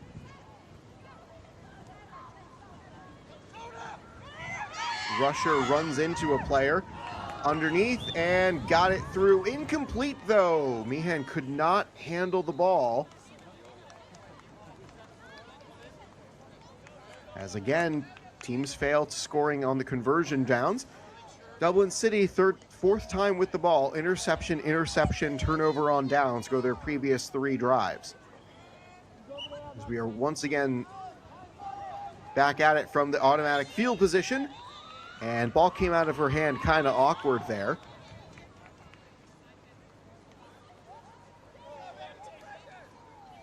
Sanchez has 18 years of flag football experience, including 10 as a coach.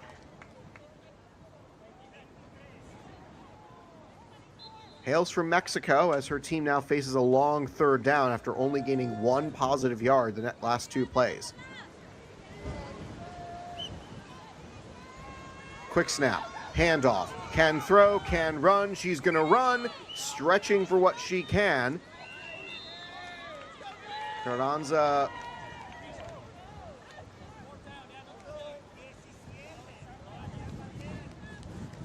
here's fourth.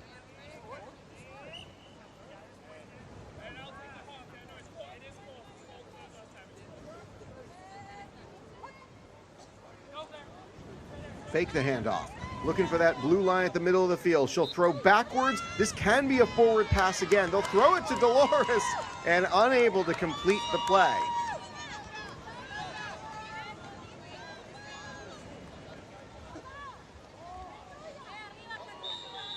So far, offense for Dublin City has not gotten out of first gear.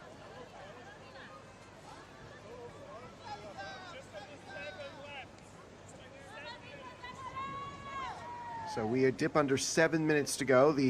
Again, the clock on the screen is unofficial, but we're using it as, because it is a running clock once the first play happens, it's helpful to follow along. Time is kept on the field by the officials. Long throw, and Iqbal again brings it down. It's been a favored target for South Dublin, and a solid first down gain sets up a good second down.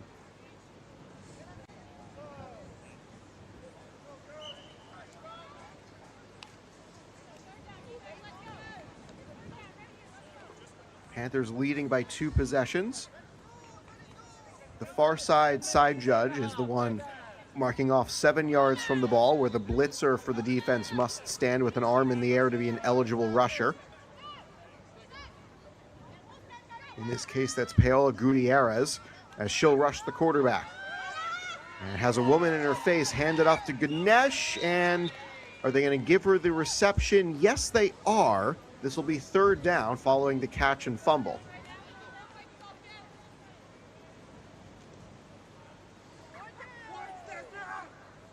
Two more chances to go for that big line at the middle of the field. Winner of this game will move on to Fianna Bowl 1. First ever developmental championship for American Football Ireland's flag division. Meehan in motion. Flag on the play. We'll see what this is as two officials throw their flags. Incomplete pass. That was third down, pass interference, South Dublin. That's going to march them back even further to the end zone.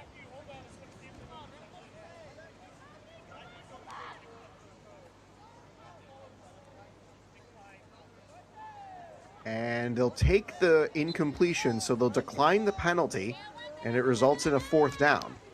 Last chance for the Panthers to get across midfield.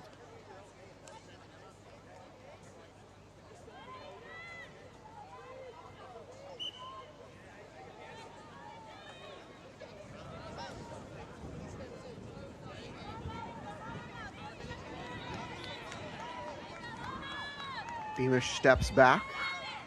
Two receivers to her left, one to the right. Out to throw, looking for the first down line. It's intercepted! Emily Keskin gets the Wolves in business. We'll see if this can jumpstart the offense. Stepped in front of the throw for Meehan.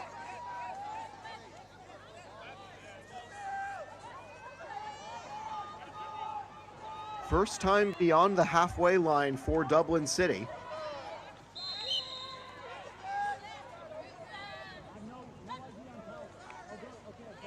And a change at quarterback, throw over the top, incomplete as Carranza came in to take that snap and throw.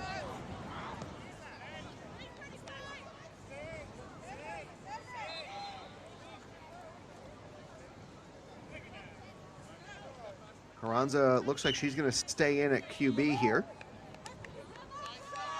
Two-back set, underneath. Oh, almost had it off the fingertips. Third down. Bastias could not handle it. As threes in the air from the officials, we dip closer to the 2-minute warning. Third down. Short snap, back to Carranza. She can run, she can throw, she's gonna launch it for the end zone, and it's broken up right into her receiver's hands. Zaret Ortega in the fortunate spot. So this creates a fourth down situation as Sanchez back onto the field. 4th and 7 to the goal line.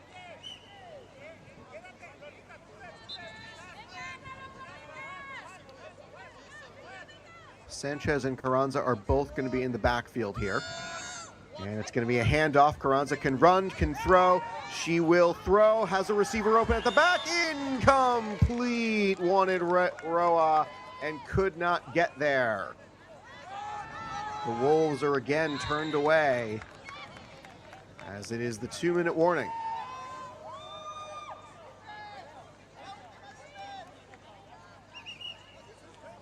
So now we are under 2 minutes to go.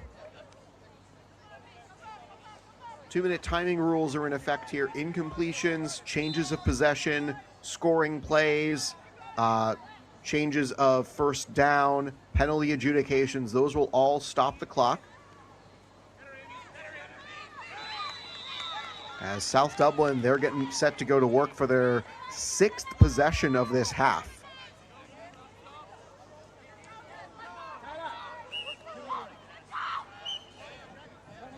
Two receivers right, one close to the snapper on the left side. That's Meehan.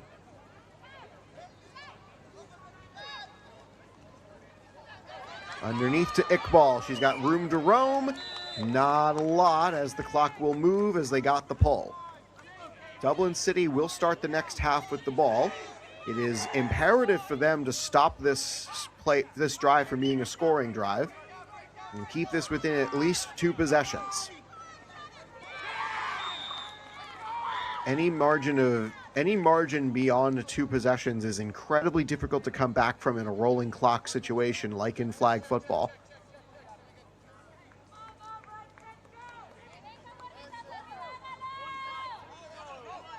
This is second down.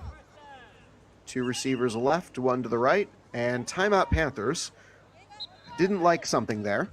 So before the second down conversion attempt comes here, and again, a chance to thank the New York Jets and the South Dublin County Council for being presenting partners today for the women's flag doubleheader from Dublin 6. We again are thankful to the people who have been part of this flag football season throughout the years. It's been an incredible ride for every one of these women out there on the field today.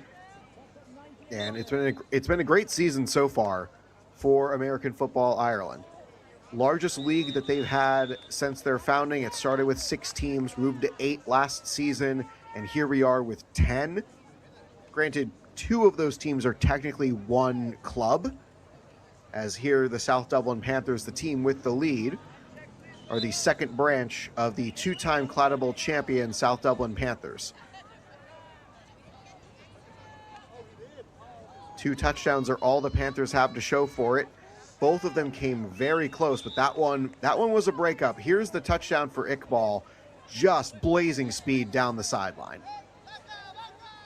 Second down attempt here, as the Panthers seem like they have something more that they like here. Underneath, Iqbal, quick pull, and that's that. Third down.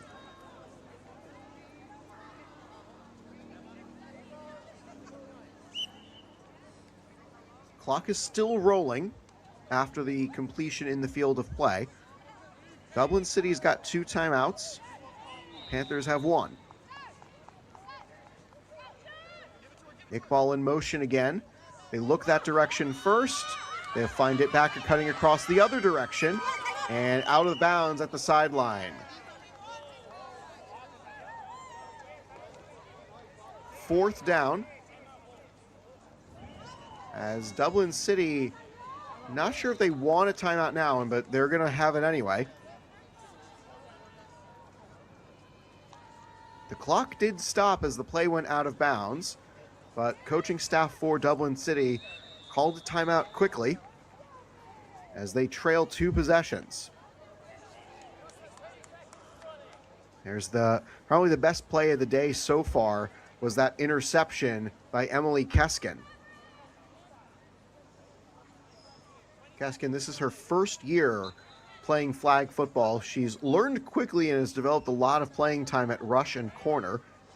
She started playing at age 29. This is, again, a league that is not merely the of the young and the restless. This is a league that this is a game you can pick up at pretty much any age and be good at.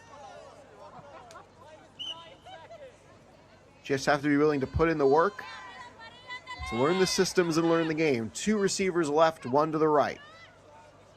Iqbal across, got to get to that midfield line.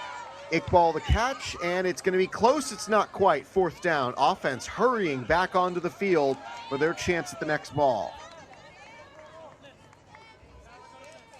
3 turnovers on downs for South Dublin, 2 touchdowns and an interception. Go their 6 drives. And for the Wolves, 3 turnovers on downs, 2 interceptions. We'll see what they do here. They've got 1 timeout to work with. Under 2 to go. Sanchez fires it to Carranza. She'll step out of bounds. Nope, clock does stop. She did step out. Second down.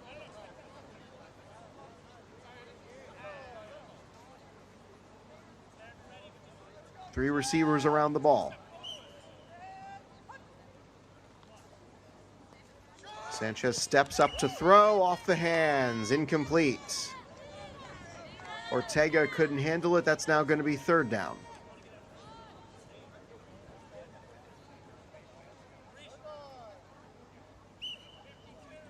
9 yards to get to the halfway line. Handoff, Carranza, she's got a little bit of room and some space, and a great stretch and pull from Darina O'Connor. Timeout Wolves for a critical 4th down. 4th and 3.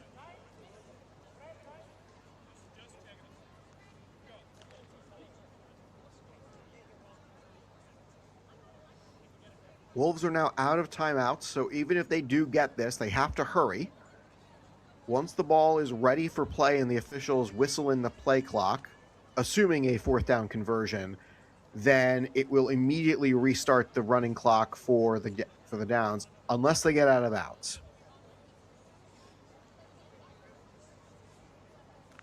Wolves will get the ball to start the second half, as the offense, they're ready to go. South Dublin taking a little bit more time. Much of the coaching staff for South Dublin is shared between Navy and White, as neither of those teams are going to be playing at the same time today.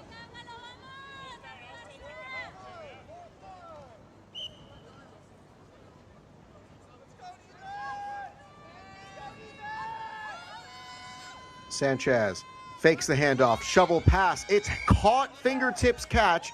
Clock will stop until the ball's ready for play. Ortega getting the critical 1st down.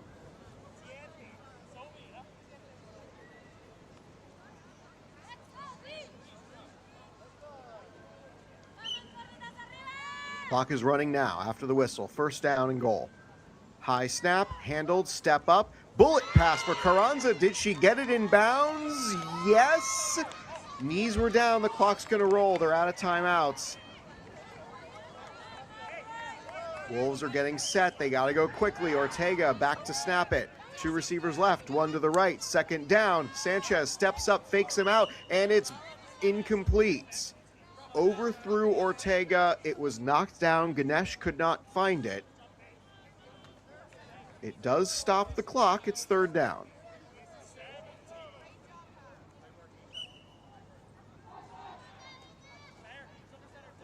Wolves a second to breathe. 3 receivers left. Sanchez sends one in motion behind her. Carranza fake the handoff. Out for the middle. They got to go quickly here. At the 6, the clock's going to run. They got 4th down here. Can the Wolves pull this off inside? 6.5 to go. The Wolves are not going to get the play off. Drive ends right at the doorstep, and they're unable to score. 12-0 South Dublin. The Wolves will get the ball to start the next half as they come oh so close to finishing the first half with a score. We'll be back after halftime. You're watching the Women's Flag Doubleheader Championship live from Dublin. Thanks for joining us.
South Dublin is turning the table so far as we bring you back for the second half. My name is Max Walpoff, and it has been my honor and privilege to bring you American Football Ireland for each of the last 2 seasons. First play from scrimmage is a handoff, looking outside, finds Ortega, and it's complete for a good first down gain.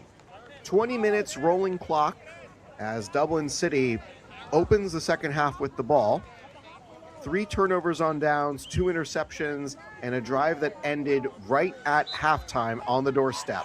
Handoff, Carranza, this is second down. She'll stretch, lose the ball, and almost completely lose it.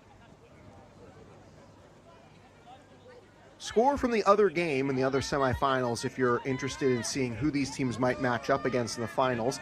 At the half, it was Vipers 13, Mavericks nothing, as potential upset alert for the top team in the Fianna Bowl standings. Carranza, handoff, fake, throw, Nice catch, got it. Third down is good for a 4th and 3.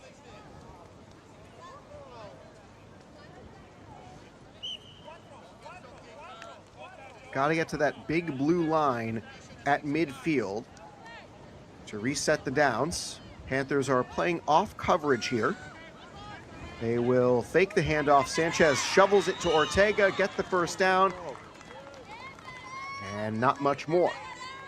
O'Connor on the stop. Wolves had their best drive on offense to end that first half. However, they were unable to get into the end zone. Clock ran out on them inside of 2 minutes. Throw deep down the field. Carranza, catch and run at the pylon. She's in. Touchdown, Wolves. That's how you start a half. Launches it halfway down the field, got over top of coverage, and made it into the end zone.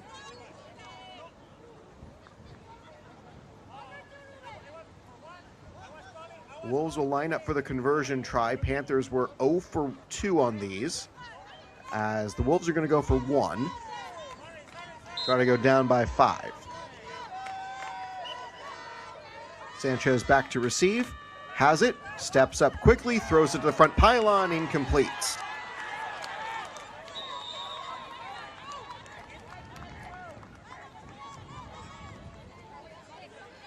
In case anybody was curious, there is an overtime procedure.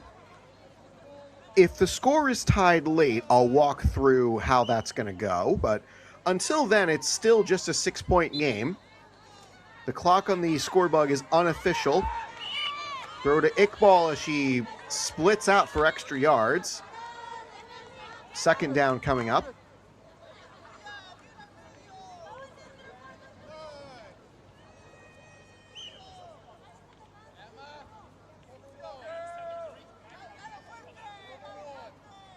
Beamish back to throw for the Panthers.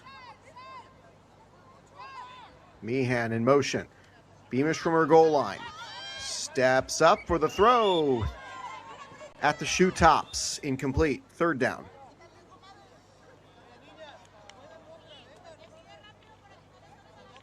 This would be a critical scoring drive for the Wolves to prevent.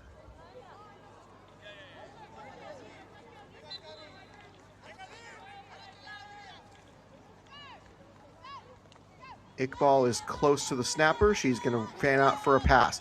Beamish underneath, finds her, and this is going to be 4th down.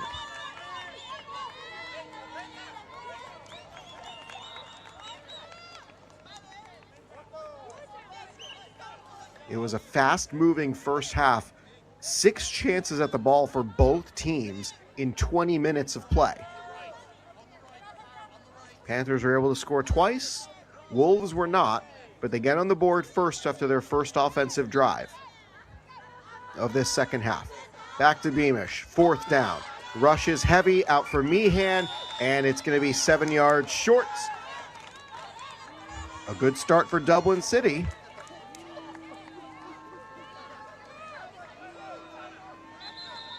Touchdown in the previous play, Daniela Carranza, an incredible run, just getting open beyond the defense.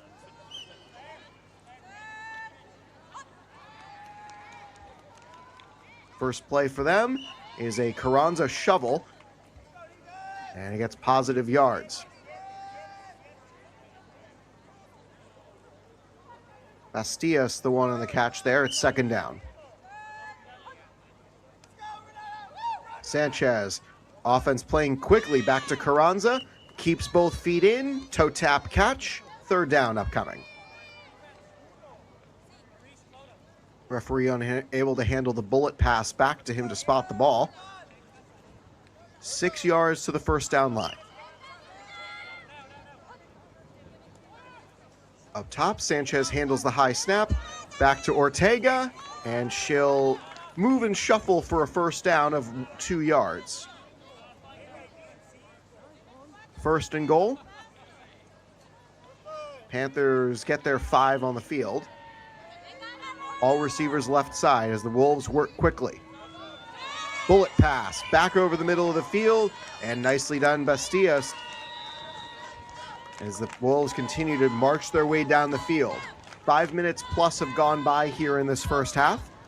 Second half. First half has already happened. Carranza underneath toss play, and this has worked out really well for the Wolves. They send it out to Carranza on the wing and find a receiver breaking across her route, and Bastias at the 6. They're just outside the no rushing zone.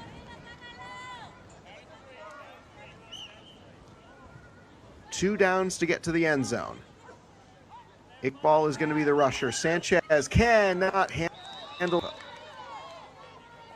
Fourth down. And in a small game, every small possession game, every down feels critical. And this feels like a gotta have it play for the Wolves. 6 yards from the end zone.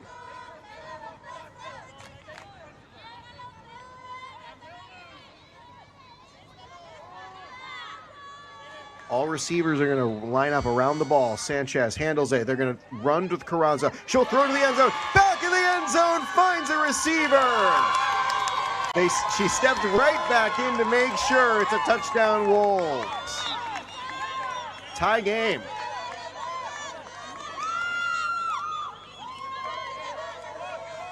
Watch the footwork at the back from Paulina Roa.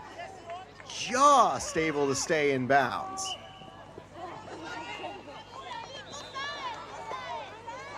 So 12-12, can the Wolves take the lead on a conversion play? 3 receivers to the right. Sanchez will send it out, and flag on the play. Contact in the reception. It'll be illegal contact on South Dublin.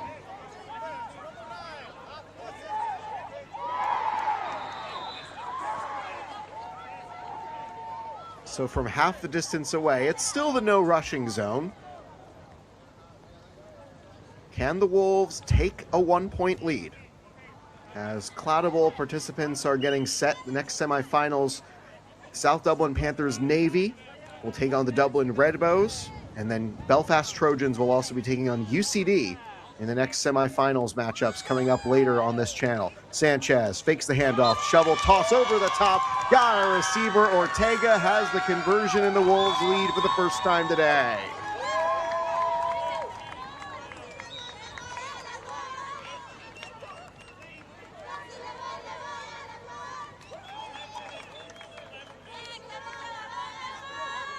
Panthers get the ball back. 11 minutes or so to go.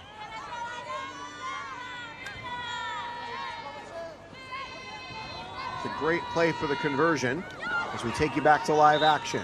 First down is a catch and run. Claddagh right. This Panthers team is a proud standard that they uphold. They call themselves the gold standard of flag football in Ireland, and with 2 Claddagh Bowl championships the last 2 years and no domestic losses until this season against University College Dublin, it's a little hard to argue with them. Handoff, chance to run, chance to throw, back to right, and they'll eventually get positive yards out of this. Sandra Lopez with a look what I found pull of the flag. Third down upcoming.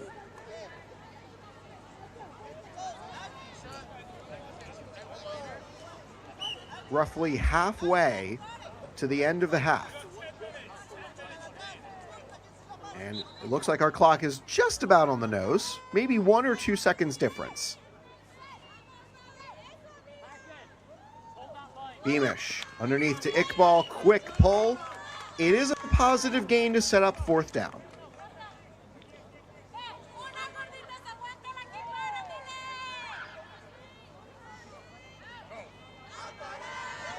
Roughly 6.5 to go to that first down line.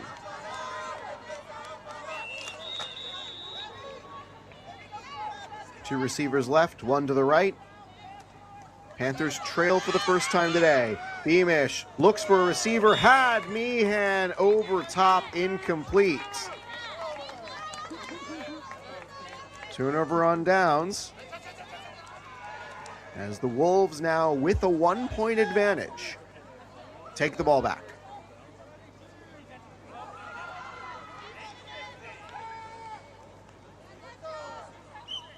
Wolves have had to go fast the last couple of possessions to make sure they had a chance to come back.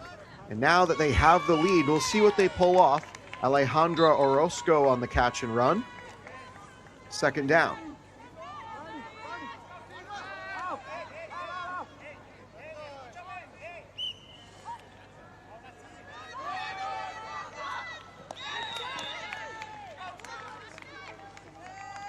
They'll line up two receivers to the left, one wide to the right. Sanchez launches it downfield, had a woman open, had a chance at it, incomplete. We'll check the flags. Flags in coverage and flags at the rush.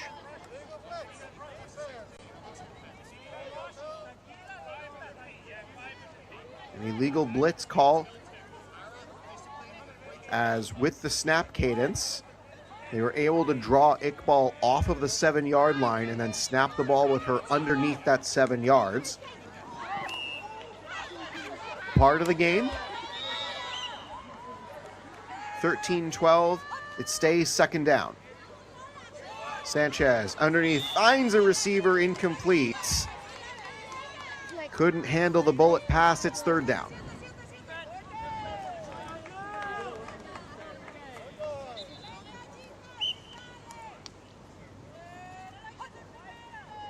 Back to Sanchez. 2 downs to get to the midway line, and it is caught. Immediate pull on Carranza. Ganesh and Meehan on the stop. 3 yards to get for the first.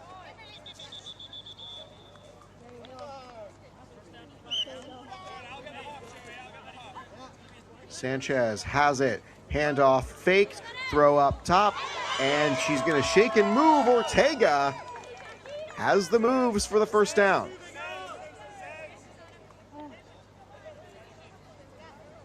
1-point advantage for Dublin City, trying to make it 7 with a touchdown.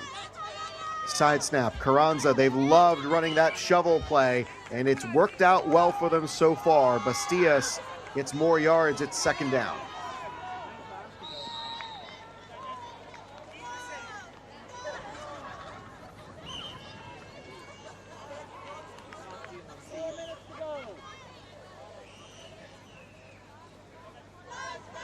Sanchez will go under center. Bring Orozco in motion and throw back to Orozco, incomplete. Ran straight into Ganesh on the route, as it looks like we might get a contact foul for that.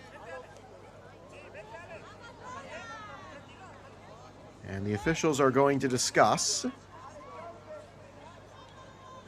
As we drift under 6 minutes to go. If this remains an incomplete pass, it's just going to be third down. We'll see what the discussion yields.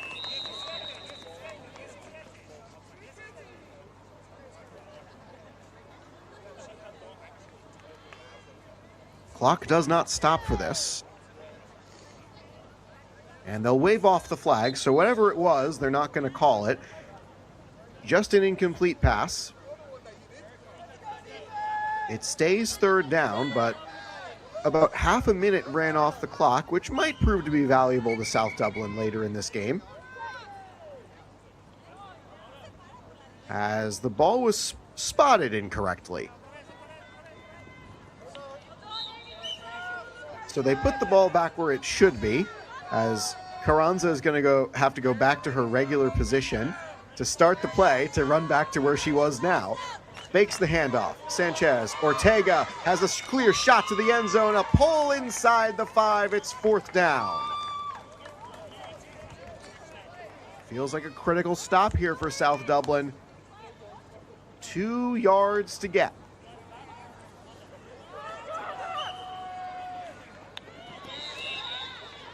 The 1-point lead. Every drive is going to count here.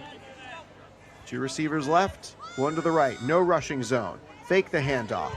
Or Sanchez shakes the defender, throws it in, finds a receiver, touchdown Wolves.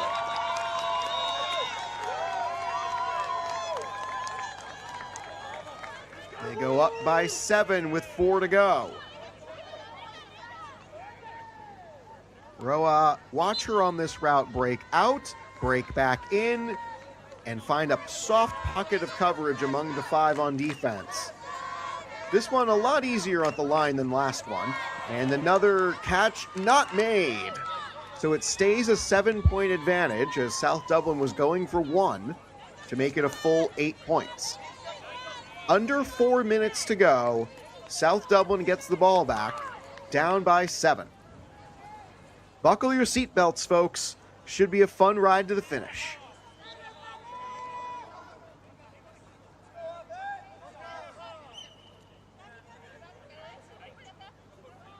Three receivers left. Beamish to throw. Perfect snap back to her. And throw is a short yardage gain. Lopez the stop on the catch from O'Connor. O'Connor, her normal sport is horse riding, and she was selected for the Irish Young Rider Academy back in her horse riding days, but here trying to lead the charge for the Panthers to get back into the lead. 19-12. They'll need a touchdown plus a 1-point conversion to at least tie the game. Underneath, incomplete. 3rd down, drifting closer to the 2-minute warning. At 2 minutes, we will turn the clock off. It's a little harder to track that without having access to an official timer. So the rolling clock for 18 minutes works out great. The officials on the field will call out how much time is left more frequently under 2 minutes. Panthers trying to run this 3rd down play. Beamish looking out, throws it over the top, intercepted! Down the sideline, didn't have the pull, touchdown Wolves! Camila Leyva into the end zone.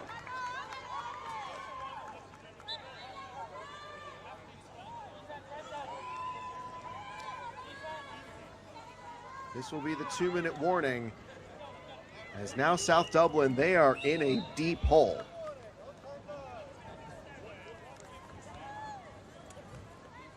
Let's see how much it means to this team. Dublin City, this is the newest team in the Claddagh League.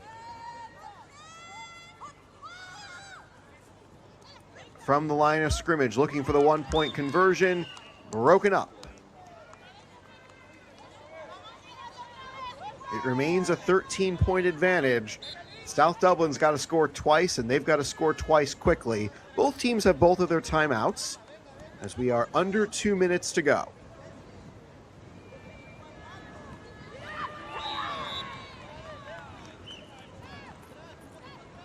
Beamish to throw. Panthers fan out, looking for long chunk gains here as flag on the play on the coverage.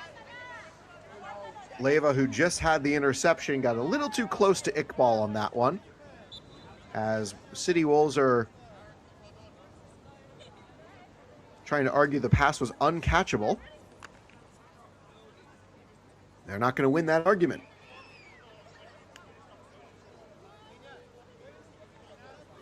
So no time runs off the clock. after the penalty adjudication allows the Panthers to get some free yards. It's still first down. Beamish to throw. And does she get it off? No, they're going to call a sack.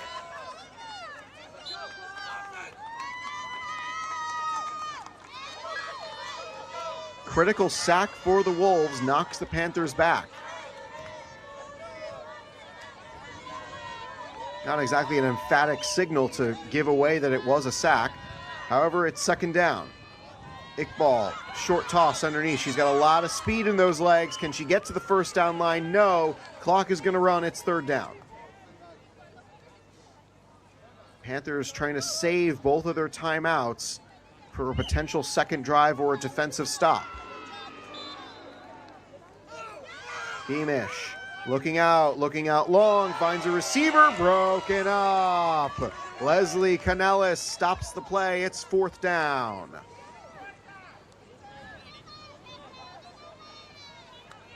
Four yards to get the first. Keep this game alive for the Panthers, trailing by 2 possessions.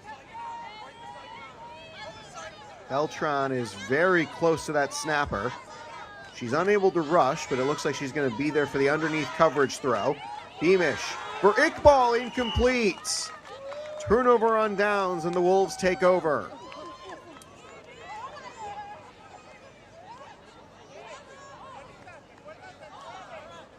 There's 20 seconds left, I heard. That might have also been the other field, so I'm not taking that as gospel.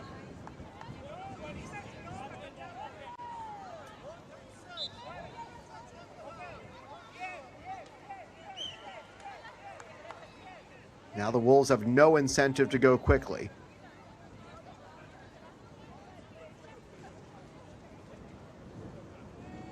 Everybody but one around the ball. Short, quick toss, Ortega, and she's just going to keep running. Clock keeps moving. They're going to keep trying those high percentage pass plays, allowing their athletes to just keep making plays in space. And it sounds like we have a final from the other field. Handoff Carranza.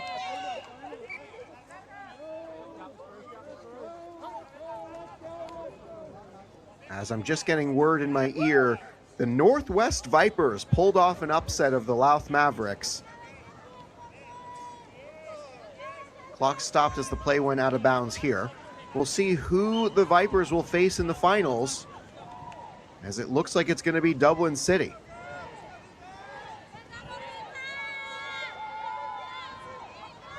Everybody but one around the ball. Handoff Carranza, looking for that first down line to finish off the game. And it's a pull right out in front by Ann O'Meara. Flag on the play to account for the contact foul. Ann O'Meara, she's actually going to be the one who the penalty was against, as it was a contact foul. O'Meara's got an interesting story. She and her family own a Christmas tree farm, and she started playing with the South Dublin Panthers after she watched her son play for the Dunboyne Wildcats. This is still third down. Carranza back to Sanchez. She can run, she can throw. She's going to try to get as much as she can. Ganesh with this pull. Clock will move.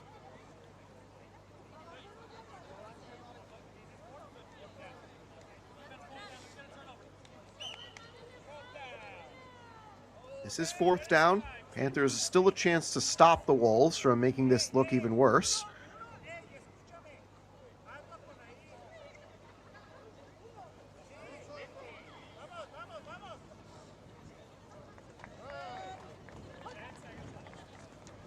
Sanchez to throw for the game. Got it.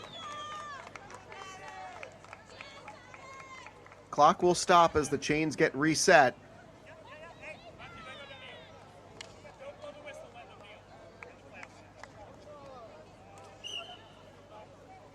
Whistle goes, and South Dublin falls to Dublin City today. And with a kneel down, the Dublin City Wolves are on to the Fianna Bowl Finals.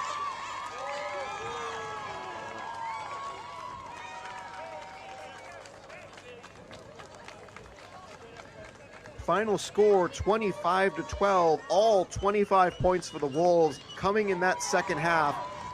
An incredible finish to the game has Dublin City in the finals to face the Northwest Vipers. So that'll be the Fianna Bowl Finals. We'll be back for the Claddagh Bowl semifinals. South Dublin Panthers Navy versus Dublin Redbows, or Belfast Trojans versus UCD. Stick right here for Belfast Trojans versus UCD. Huge thanks to everybody. Thanks to our partners, the New York Jets and the South Dublin County Council.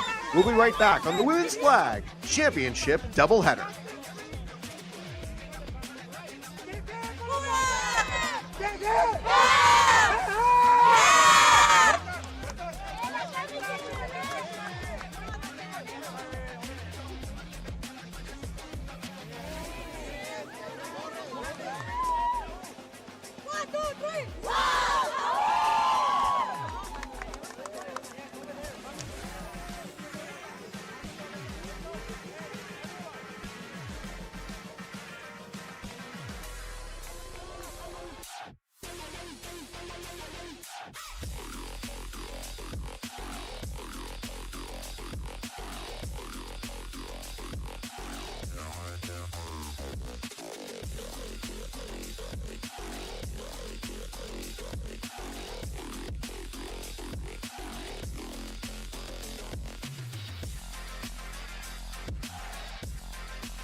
We are back, so we're about to head into the semi-finals of the Claddagh League. I am here with Helen and I'm here with Kaylee from Trojans and from UCD.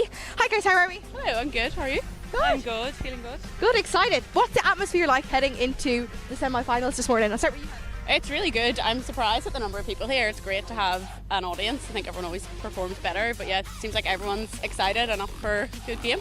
Absolutely, it's going to be a good game. What about you, Kaylee? Yeah, I think everyone's really excited. As Helen said, it's great to have such good support here from all the teams, and probably a little bit nervous but excited.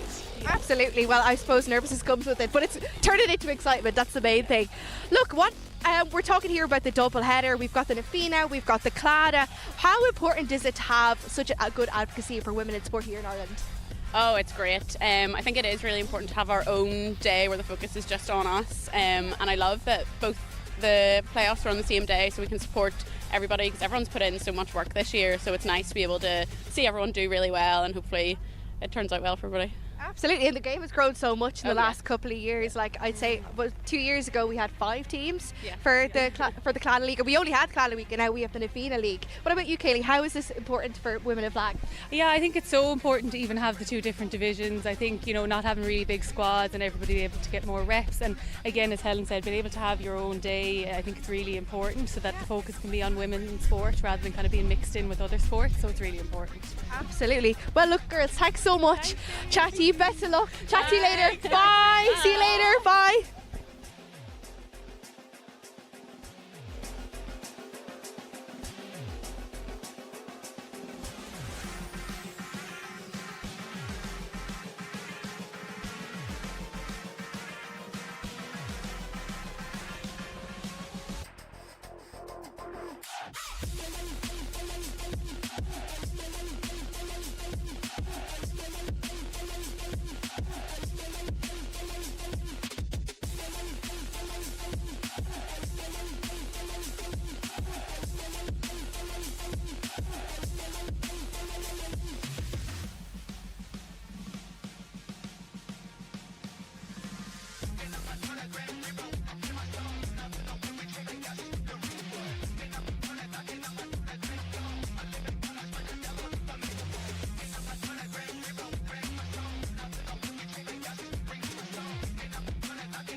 Welcome back to today's Women's Flag Championship doubleheader, live from St. Mary's College Rugby Football Club.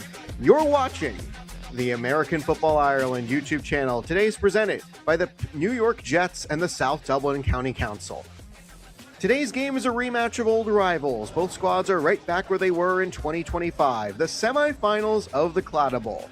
Belfast have yet to lose to University College Dublin in flag since UCD started their team in 2025. However, Belfast has retained perennial runners-up status the last couple seasons, losing in the finals to the South Dublin Panthers each of the last two.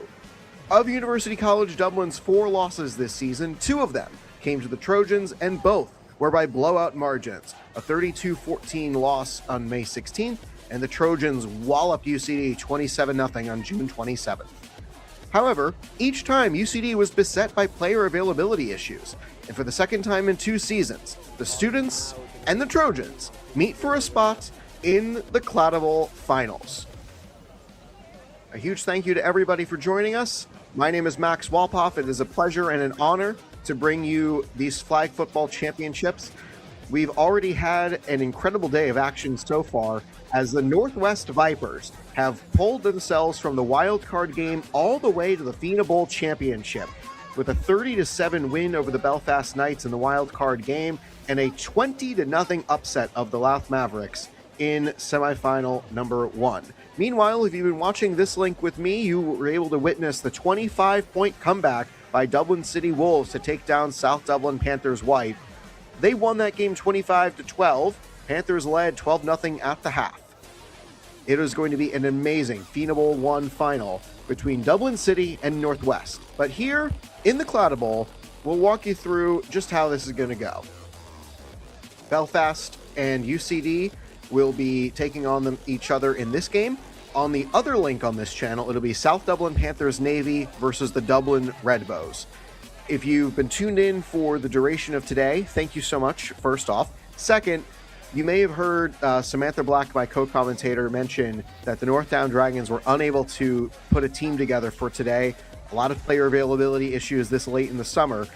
And unfortunately, that meant Northdown had to forfeit their wildcard game against the Dublin Red Bows. That gave the Red Bows a pass into the semifinals, allowing them to take on Panthers Navy.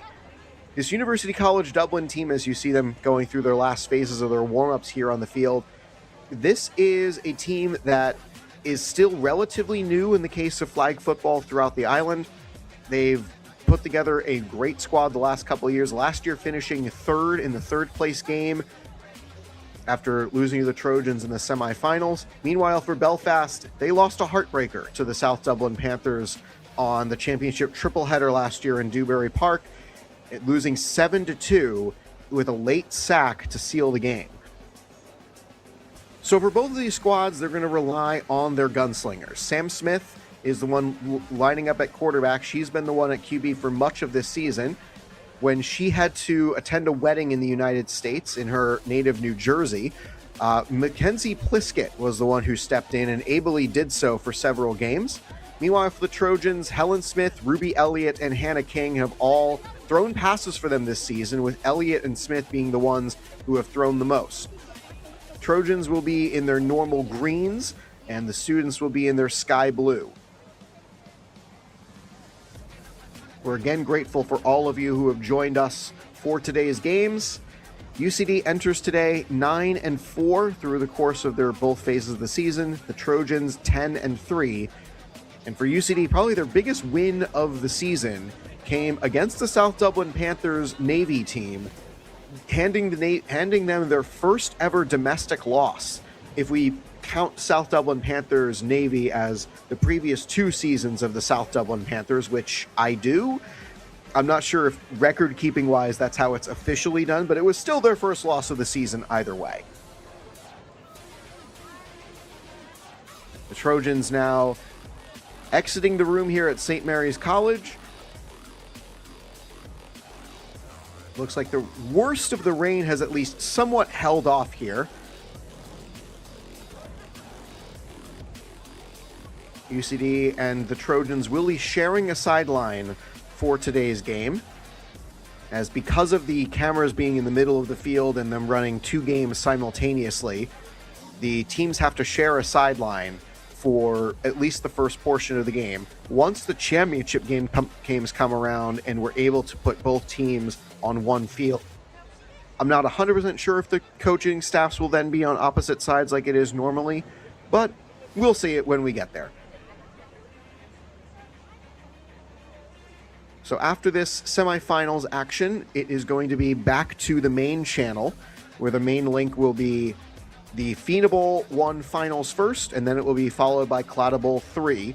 Which of these two teams is going to make it? Will it be the students from South Dublin, UCD, making it to their first ever Fianna finals, Claddagh finals, or will it be the Belfast Trojans making it to the finals for the third straight year?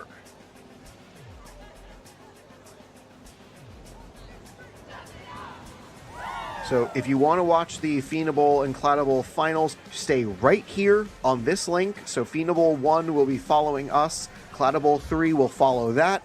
But for right now, we've got to figure out who's going to make it to Claddagh 3. Trojans and UCD finally getting set to go here. We're closing in on 1 o'clock local time, almost 8 in the morning Eastern time in the United States, where I am streaming these games from.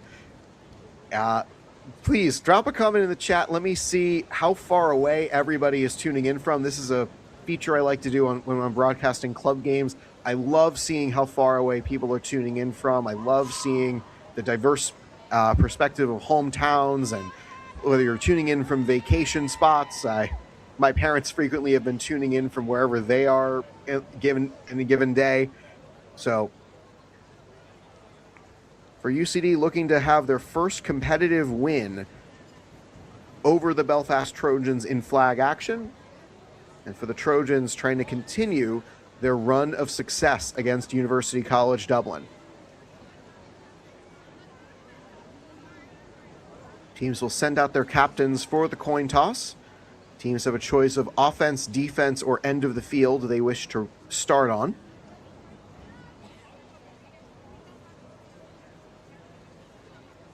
Colm Ennis will be the white hat referee today for this matchup.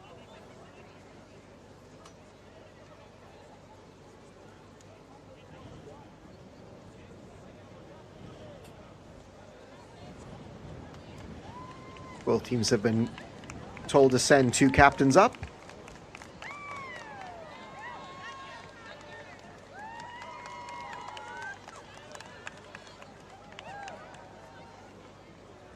Monique Heasley and Amy Sheridan are the captains today for the Trojans. Sam Smith and Emily Houston, the captains for University College Dublin.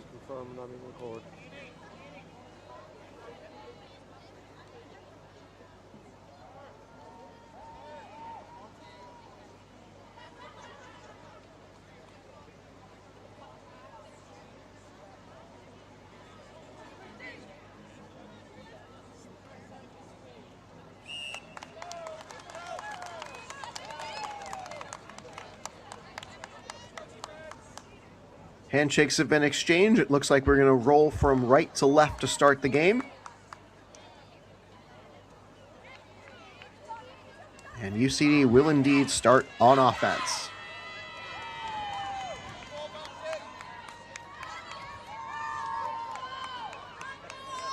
Automatic starting field position is the 5-yard line of your end of the field. Midfield line is 25 yards, and the no rushing zone is on the opposite 5. Veal puts her hand on the ball, 20 minutes on the clock. Let's start that clock and let's get this party started. Who's ready to have some fun? Smith on the first snap, back to Veal underneath the coverage, and they'll get positive yards to start the game. Sheridan the stop.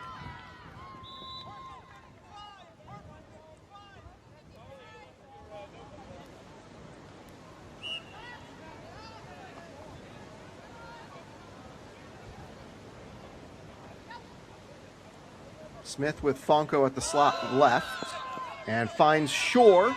Underneath throw, gets through 1, gets through 2, keeping it going, and the stretch gets it 2 yards, maybe 1 yard short. Comes now to 3rd down.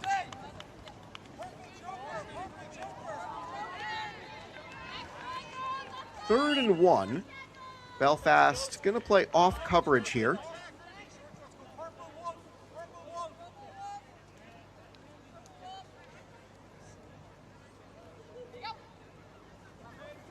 Smith has the ball. Everybody drops back in coverage. Underneath to Veal, incomplete. Ashley Craig, the designated rusher, opted to stay in coverage. Broke up the pass to Veal. It's going to be 1 yard to get for the 4th down play.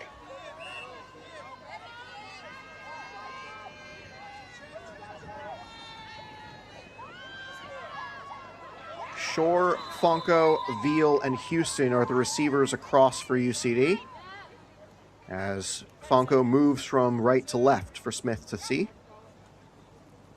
High snap, fake the toss, looking long, finds it underneath for Fonco. Nobody down the sideline. She stretches the ball out and all the way to the end zone. Touchdown, UCD.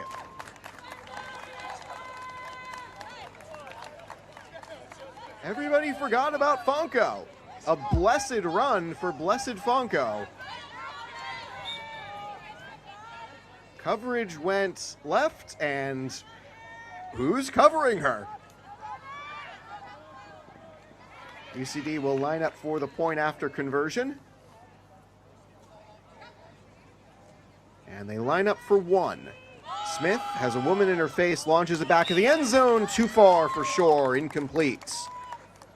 An early 6-0 advantage for the students in Sky Blue as the Belfast Trojans offense will take the field.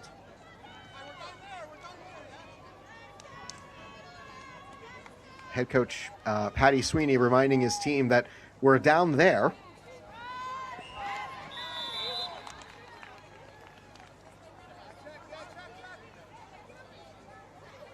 Ruby Elliott will be taking snaps from the quarterback position today. She's turning 20 in 2 days' time, and she's found herself in a starting role with this Trojan squad. Out long, Kean can't break it up. Keasley on the catch. A good 1st down gain sets up 2nd down.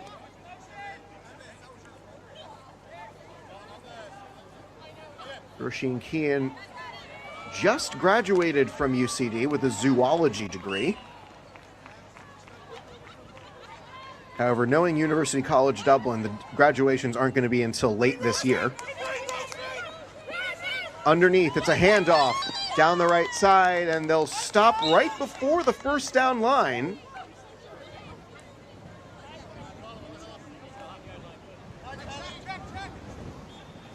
Smith opted to stop short of the 1st down to get an extra shot at the end zone here. This is 3rd down, and listen, if it works, it works. Smith, Heasley are the receivers on the left side. Elliott takes the snap. Woman in her face, throws it out, finds a receiver, and a quick pull from Fonco on the catch for Corrigan.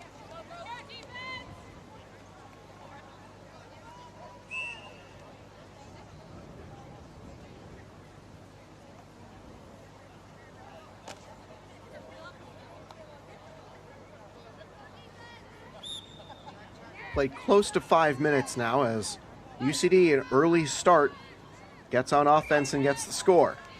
Craig in motion. Elliott. Interface, chance to throw, looking out long. Nobody catches that one. Incomplete. Houston had good coverage on Heasley. Sets up 3rd and long.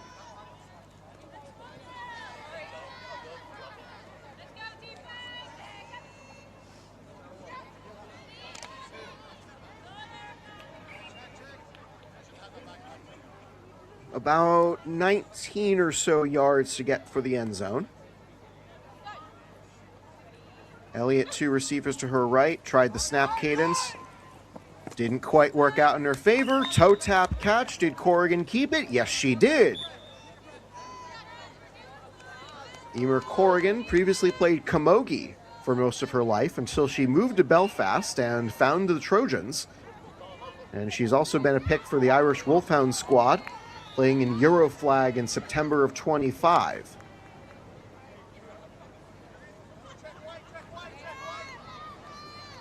Third down here.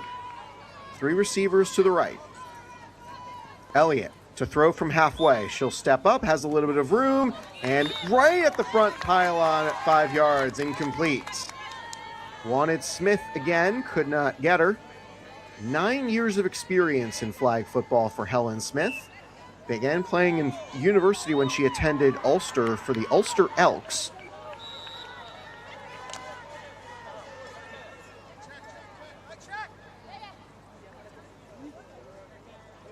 Elliott on 4th down here for the Trojans. A chance for UCD to get off the field. Elliott looking for the end zone. Has receivers open, and it's dropped! Incomplete. Kean on coverage. And it's a turnover on downs. Receiver's going to be at the top of the screen. Fight for the ball. Both heads turned toward it. Smith could not come down with the catch in the end zone. 2 receivers right, 1 to the left as UCD leads by 6. Underneath for Houston. And one of the OG targets on this team for Smith finds herself getting a good first down gain.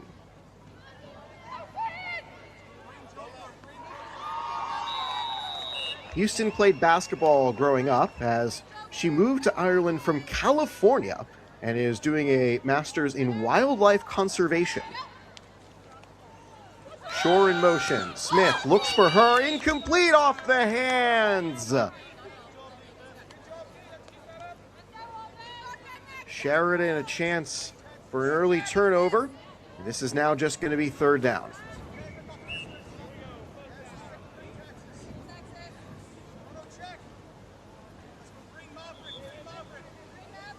Patty Sweeney giving the play calls from the sideline, sees something he doesn't like in the initial call.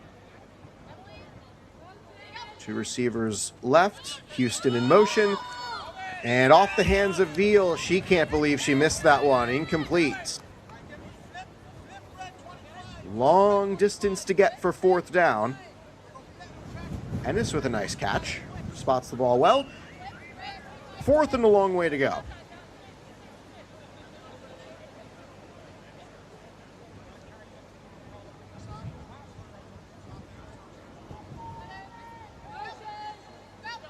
Coverage playing 1-3-1 across the board. Elliott stays back in coverage. Smith looking out, looking long, and contact outside the field of play. Bonko is down. I don't see a flag in the field of vision as they collide before the ball arrived. It looks like an uncatchable ball for sure. And nope, the flag did get thrown. Just so I don't get put off with the second match.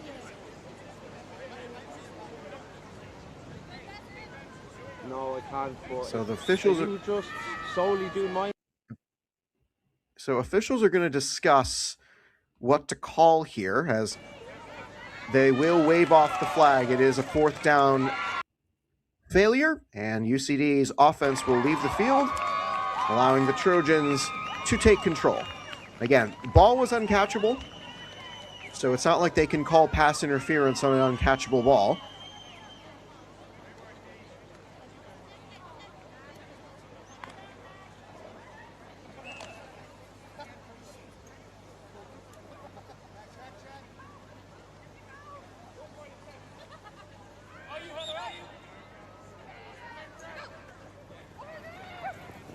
Elliott looking middle of the field, looks left, finds Heasley, incomplete. Both flags got pulled anyway, as Houston wasn't going to take any chances that Heasley would drop that pass. 2nd down. We're about halfway through this first half. The clock will stop at the 2-minute mark, or at least the first stoppage after 2 minutes if the play is still going. And then 2-minute timing rules will take effect from there. But until then, we have a countdown clock. It's unofficial. Time is kept on the field. Elliott launches. Had a receiver, incomplete. Wanted Corrigan again.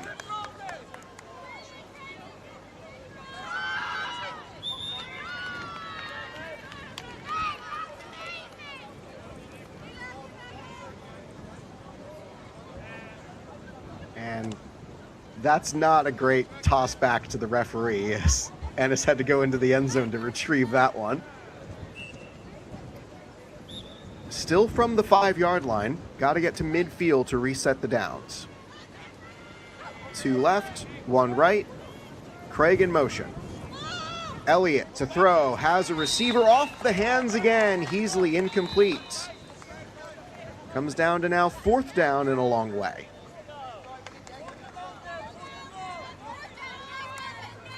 UCD looking to see what they do here on defense. Do they defend the first down line or do they just play it straight up? It looks like they're going to play 4 across the back. No matter how many yards you give up here, if you don't give up the first down, the result is the same. Coverage shift as 2 receivers were on the right this time.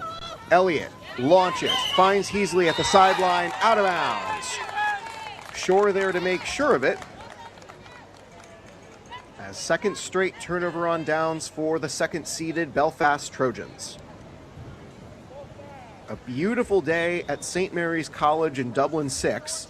And for those who are potentially unaware, as I gather there might be some new ones here, Dublin 6 refers to the postal code, as it is even numbers north of the River Liffey, odd numbers south.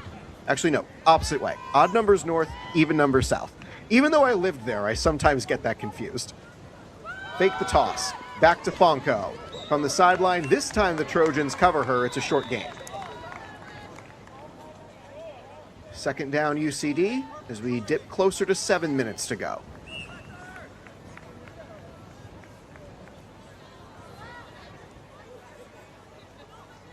Two receivers right, 1 to the left. Trojans are going to play short onto the coverage here. Trying to take away the underneath stuff. Smith for Shore. Heavy collision and Shore hangs onto it. Nicely done. Shore finished a master's at UCD in disability psychology. And prior to going to University College Dublin, she's no stranger to big-time college football. She marched in Notre Dame's college marching band, playing both clarinet and French horn, and holds the title of Outstanding Junior from her time there in 2016. She stands as the far wide receiver on the right side on this 3rd down right now. Underneath to Veal, short gain, quick pull from Smith, and it's a 4th down again.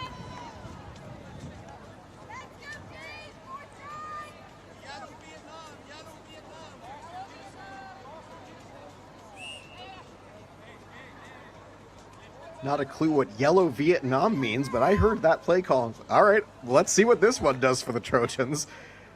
3 receivers around the ball. Houston wide to the left. Smith waits, and she'll throw. Finds Fonko. Not quite. Sheridan the pull. Brief delay as Fonko may have been around looking for a flag. Potentially a contact foul. No call coming. As we dip closer and closer to the 2-minute warning, it's still a 6-0 lead UCD on a long touchdown run for Blessed Fonko.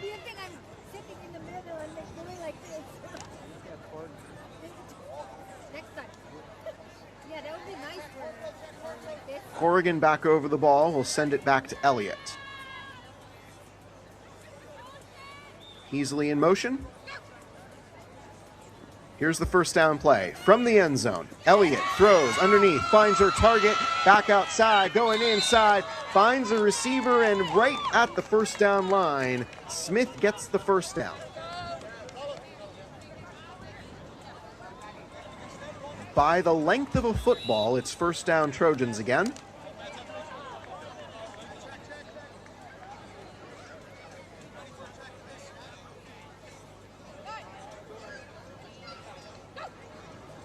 Elliott lines up far away, gets the ball. Woman in her face finds Heasley off the hands. Incomplete, 2nd down.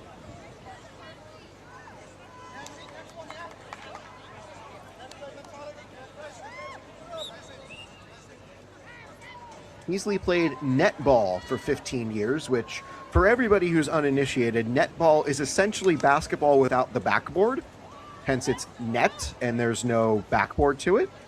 it's a fun game to watch if you ever get a chance to watch it during either the Commonwealth Games or the British League season. It's a very interesting contest for those who might not understand it at first.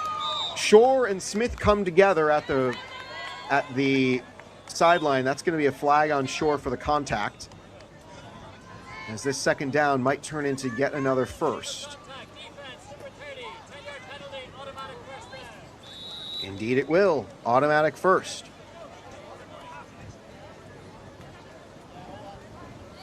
Heasley credits Ashley Craig, number 17, as being the one who convinced her to try flag football for the first time.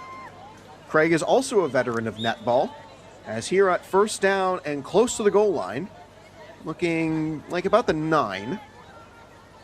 3.5 to go. Smith runs out left to throw. Shore able to break it up without looking back at the ball. Intended target Craig, and Heather Shore breaks up the pass. Second down.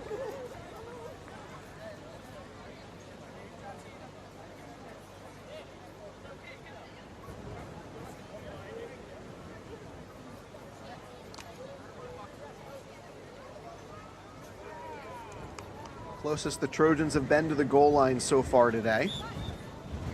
2 receivers left, 1 to the right. Elliott launches downfield over top, incomplete. Wanted Heasley in the middle of the end zone. It's third down now.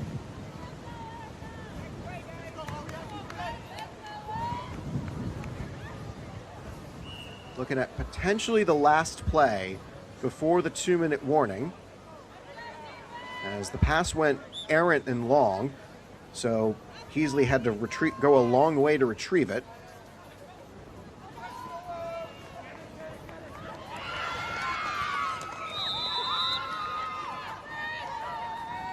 Two receivers left, 1 to the right, almost at the 2-minute warning.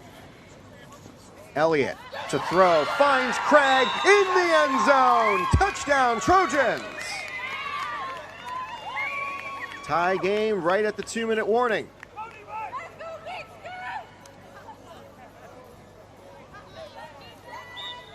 Kean had a choice to make in coverage and took a stutter step towards Smith.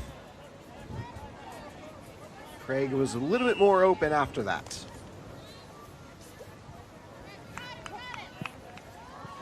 So now under 2 minutes to go. This is an untimed play now that we're inside of 2 minutes. 2 receivers right, 1 to the left. Tie game. Elliott throws. Catch made. Trojans take the lead. Craig gets all 7 points as UCD goes back out on offense. If you've been watching the games throughout the course of the day, you know these conversion plays are incredibly important, as Craig got the touchdown on that one and converted the extra point here, cutting back across the middle of the field.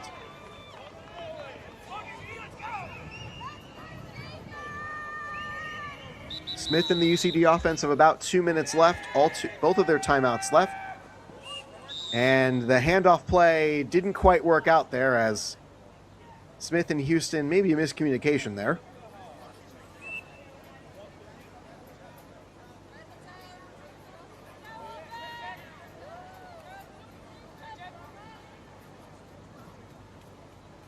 Two receivers left, 1 to the right.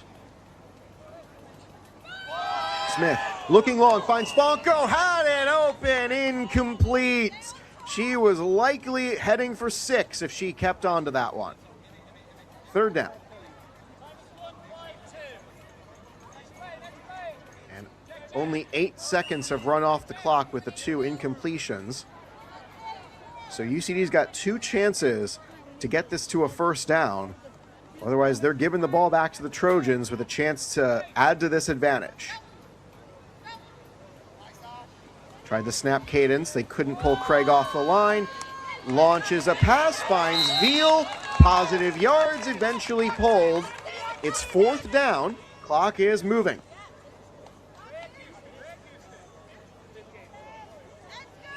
From 4 yards away. 4th down for UCD. Smith throws, finds Veal. It's 1st and 10. force of habit. First and goal, UCD.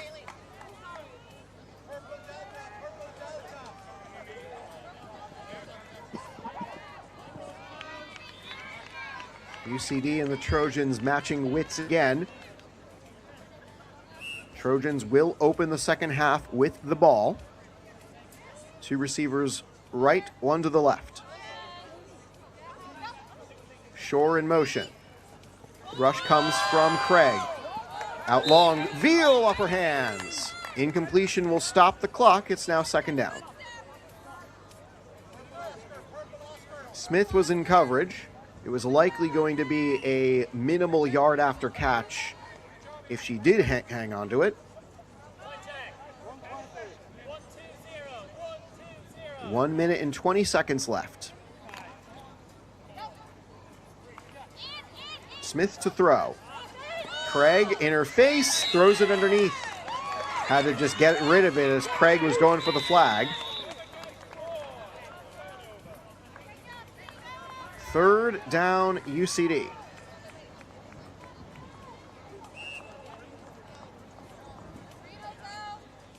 They were able to get most of their positive yards on the previous series of downs on 3rd and 4th. We'll see what they pull off here. Two rusher look for Belfast. They send one. High snap. Smith handles it out for Funko. Incomplete. It's 4th down.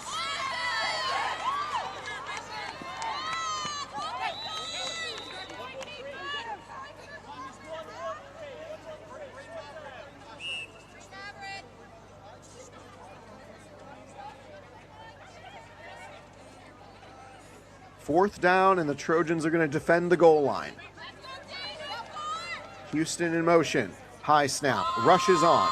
Underneath toss for Houston. It's a long way to go, and it's a quick yank. That's going to be that for the drive. Anna Faria Siegler stops UCD. Clock stops as they change possession. A 1-point advantage, and the Trojans a chance to double dip here.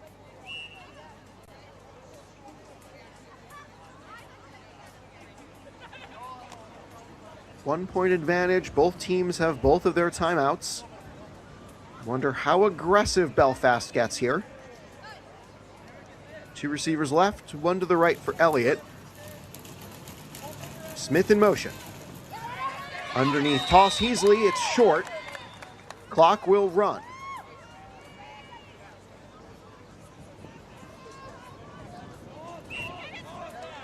High percentage play like that operates a lot like a running play trying to take away time. This will be our final of these of the simultaneous games. All games after this will just be the championships. Quick pull from Funko. Almost came before the ball was there for Corrigan, as the Trojans will call their timeouts. This is going to be 3rd down and midway, as the Northwest Vipers will face the Dublin City Wolves in Fianna Bowl 1. Ruby Elliott, that was the conversion play to get the Trojans their 1-point advantage.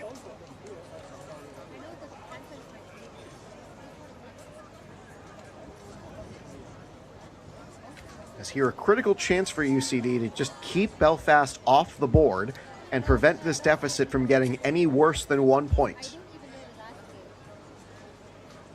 For the Trojans, a huge opportunity to blow this game open with a score here and a score following the halftime interval.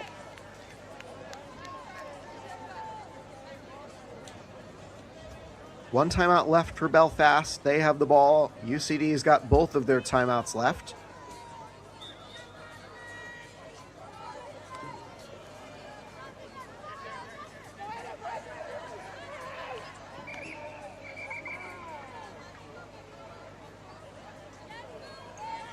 Definitely a bit of a longer timeout here than normal. Either that or my perception of 30 seconds is way too short.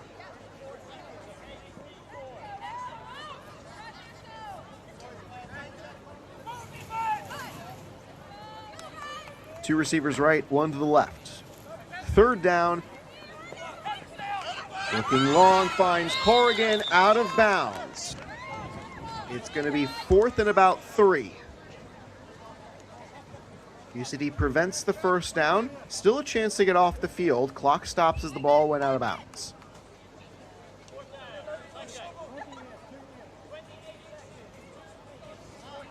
So just 28 seconds separate us from the end of the half.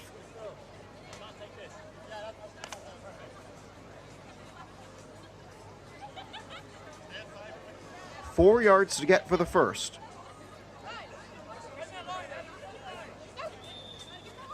Smith in motion. They're going to fake the handoff. Elliott underneath to Heasley, gets close to the out-of-bounds line. She'll cut back in the middle of the field. And it's going to be a stop here as the downs get reset. First down, Trojans.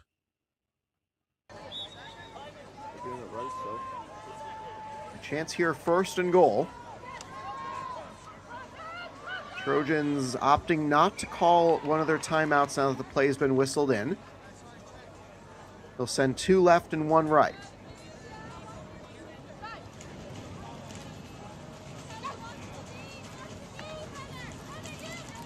Elliott from midfield, underneath to Corrigan, broken up. Incomplete. Sponko on coverage on Corrigan.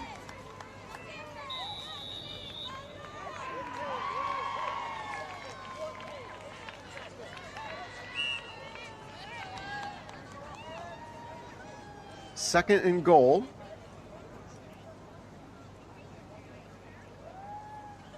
As no UCD defenders are in the shot, so that leads me to believe that all defenders are either waiting for the Trojans to set up or were defending the goal line. Indeed, they were just waiting for the Trojans to set up.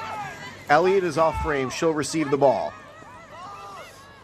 Throw is toward the end zone. It is broken up. Heather Shore on coverage on Helen Smith. Comes to 3rd down. There's still time left.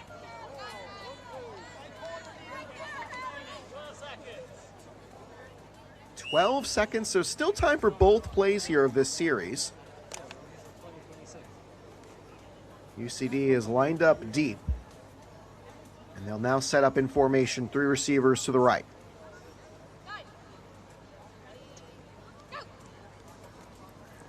Elliott takes the snap. Heavy rush. Runs through, finds a receiver, pulled in. Smith got it as... I'm just pausing to make sure how much time is left as the Trojans call their second timeout. 2 seconds left, so 4th down, they'll have time to get this play off, and if UCD commits a defensive penalty, there will be an untimed down. Smith, this is her touchdown throw to Blessed Fonko, got UCD on the board on their first drive. They then went turnover on downs each of their next 2 and failed the 1-point conversion after this. A big miss in coverage as Fonko leaked out of the way and found her way to the near sideline. Trojans, however, they got on the board here from this Ruby Elliott touchdown throw to Helen Smith at the front pylon. As actually misspoke on that one. That one was a breakup from Roisin Kean on the same drive where they scored.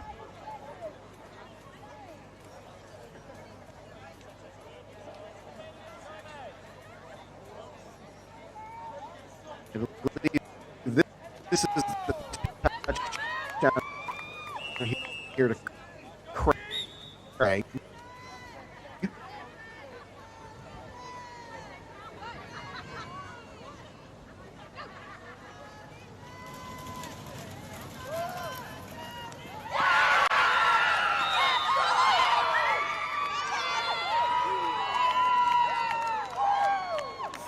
Fourth and goal, 2 seconds to go. Goal replay?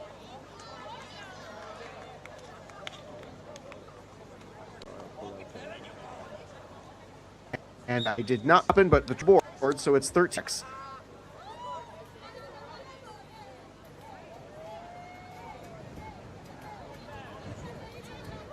They got the 4th and goal conversion. UCD trying to get a stop as I feed from pros, so I was unable to see what happened on that touchdown play.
Welcome back to today's Women's Flag Championship doubleheader, live from Dublin 6. It is a beautiful day. Trojans have the ball first to start the second half as they lead 13-6.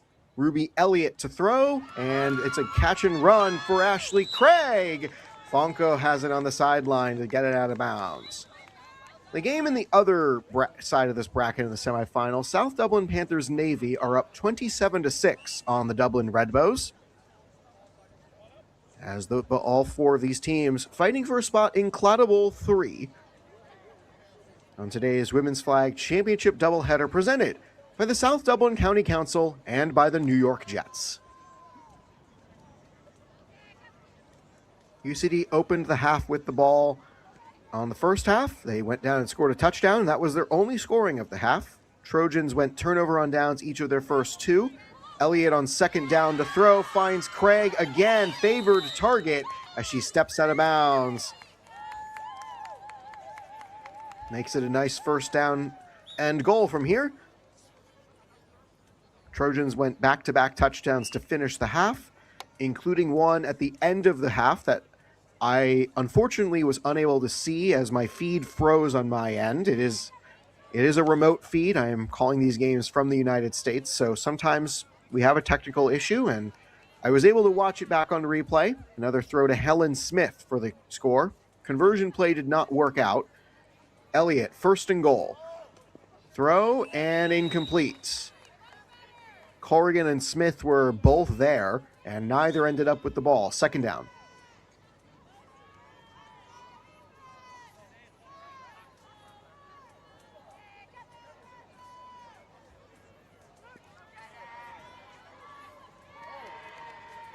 Elliott gets the play from the sideline. UCD stands and waits, as now the Trojans are playing the long game here, making UCD wait as they line up. Shore and Kean are switching coverage. Elliott to throw on second down. Throw is out there, finds a receiver at the line, not quite in. Ashley Craig, knees down in front of the goal line. It's going to be third and very short to goal. Watch this again. Throw to the front pylon. Catch, knees, stretch, not quite. Close, but no there. Third down. No rushing zone. Trojans can't just run this one in.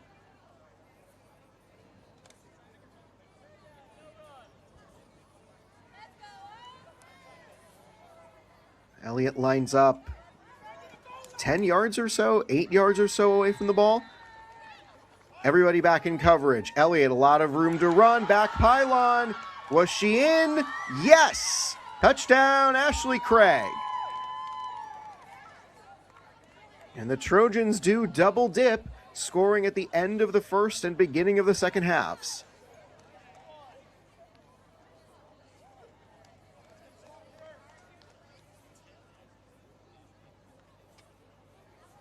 Margin of 13. They will line up to go for one from the 5.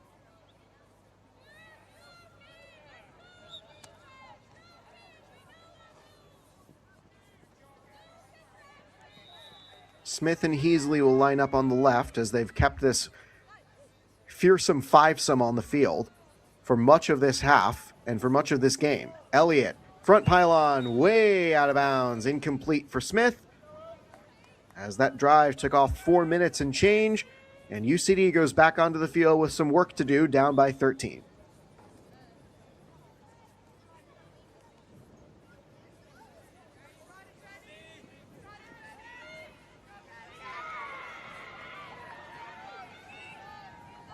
From the 5, Vio will send it back to Smith to start this next drive.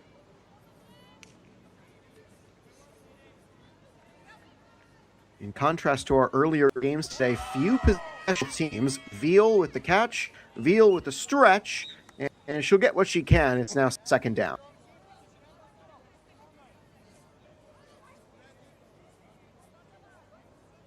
As I believe a flag's been thrown near the Trojan sideline.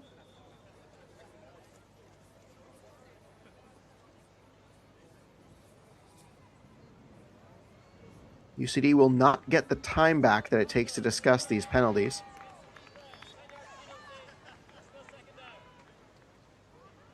Wow. That's unusual in this sport to see an unsportsmanlike conduct foul against the sidelines, but all right. It doesn't reset the chain, so this is still second down for UCD. But it's a 2nd and 4, goes to a 2nd and 14.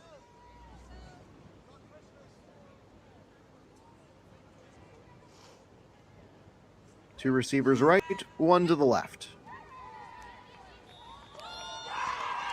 Looking for Fonco, incomplete. 3rd down.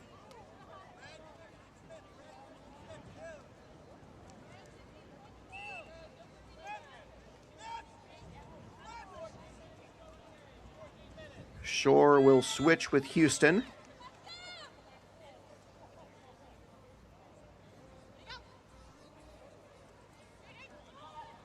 Rush from Craig. Looking underneath, can't find Houston. It's an early critical 4th down. 18 minutes of rolling clock. We'll get to the 2-minute warning. And then different timing rules will apply.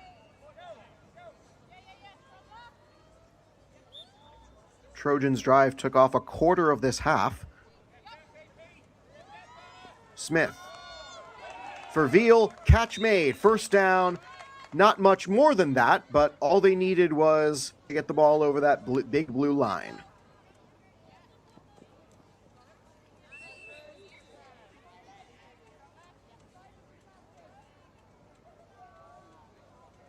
Two receivers right, one to the left.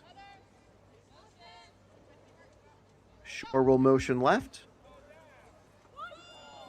Staying underneath, gets it to the sideline.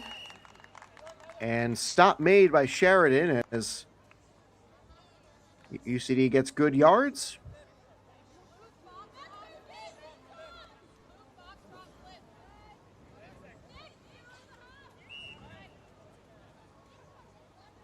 Two receivers left, one to the right. Shore again will motion, this time to the right. High arcing snap. Smith launching for the end zone. It is almost intercepted. Helen Smith almost picked off Sam Smith, as instead it falls incomplete for 3rd down.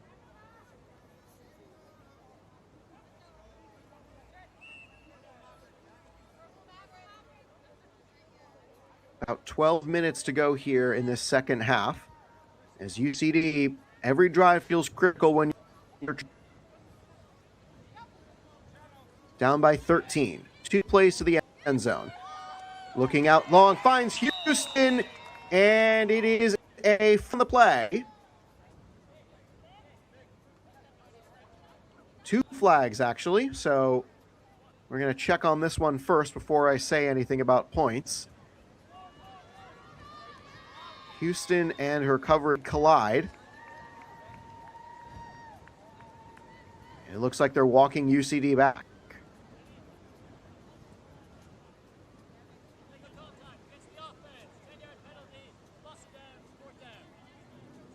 And that's a critical mistake for UCD. Not just losing the yards, they lose the down. And suddenly it's 4th and forever.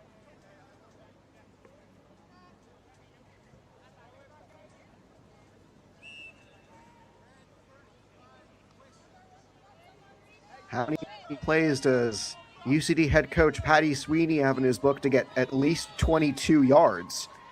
2 receivers left, one to the right, as Fonco will now shift right. Motion from Houston. Smith. Woman interfaces Craig, finding Houston, gets it, and Pole was just beyond 5 pounds. An early stop for the Trojans as we're about halfway through this half, and already Belfast TikTok, they've got the time on their side, and they have no incentive to go quickly here on this drive.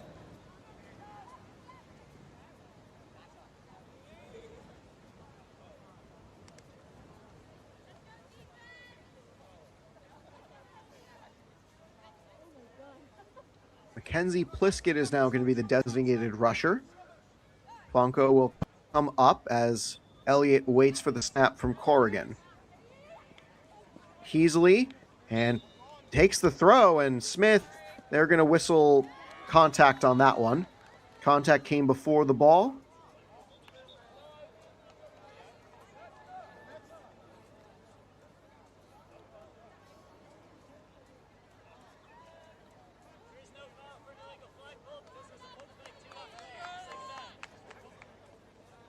Never mind.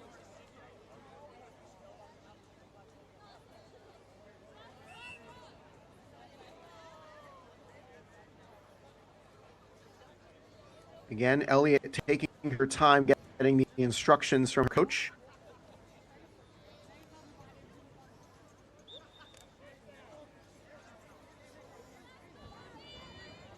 Trojans taking a lot of time off the clock. Feels like UC has to stop them ahead of the first down line. Otherwise, they may not get 2 possessions. Corrigan at the out-of-bounds line. She steps out. Won't stop the clock, but that allows Belfast a chance to get closer for this 3rd down.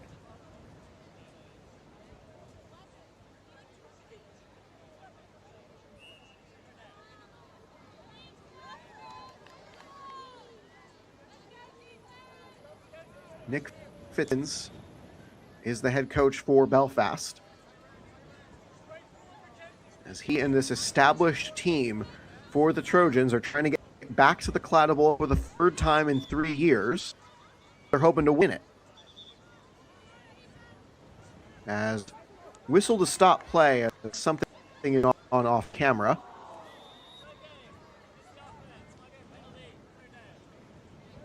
Never mind, a delay of game penalty. And the clock is still going to run on this delay of game penalty. It's going in the bag now.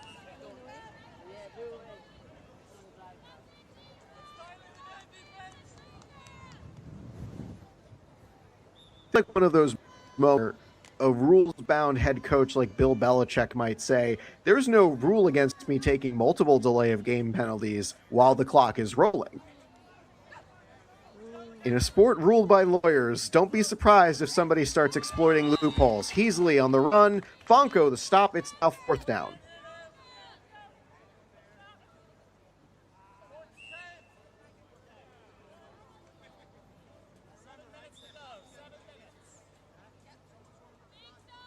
Our clock is a couple of seconds late. However, again, our clock is unofficial. Time is in the field by the referees and his crew.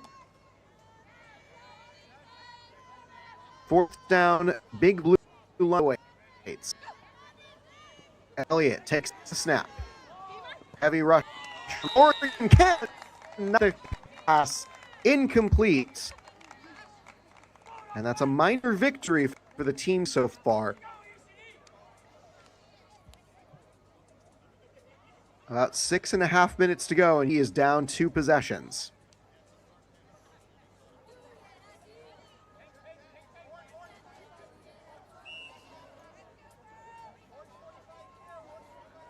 Last time these teams faced each other, UCD had the ball 8 times. They've only had it, this is their 5th time having the ball. Shore motions. Smith underneath, toss to Fonko. And stop made by Brittany MacArthur. MacArthur has played for the Trojans since their inception in 2024, but she started playing flag before that with the Northwest Vipers team. Veal bobbles and catches it. Sheridan the stop, 3rd down. You can see the cadence is different from the team in the lead and the trailing. Trojans had all the time in the world and they took it. UCD running out of it. Smith On third down, finds Shore, incomplete, almost had Fonko as she collides with Corrigan as everybody's okay. Here comes fourth down.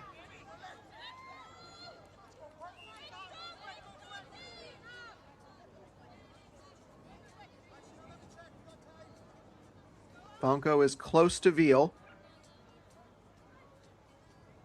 6 yards to get.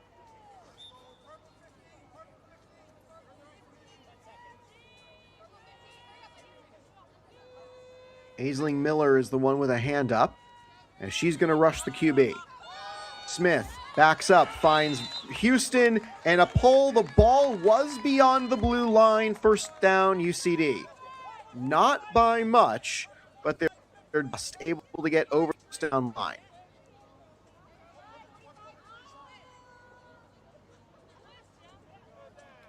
Solid pull from MacArthur, but it just wasn't enough. Try the snap cadence. It didn't quite work out. Back to Veal. She drops it. Smith was right there. It would have been a short gain. Instead, it's taken down.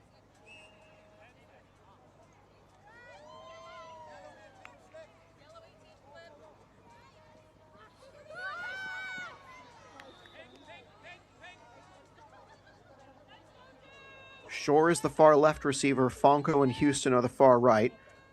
Heather goes in motion, and she'll join everybody on the right side. Smith, looking long, finds Houston over the top, incomplete.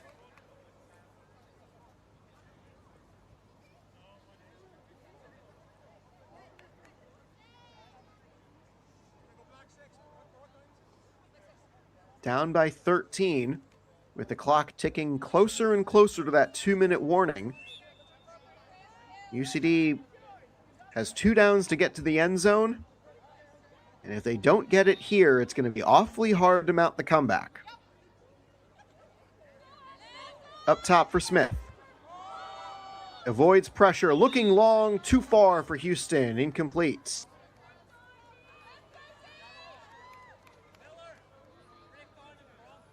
This isn't quite ball game if they don't get this, but the comeback starts to diminish into the single percentile likelihood of victory.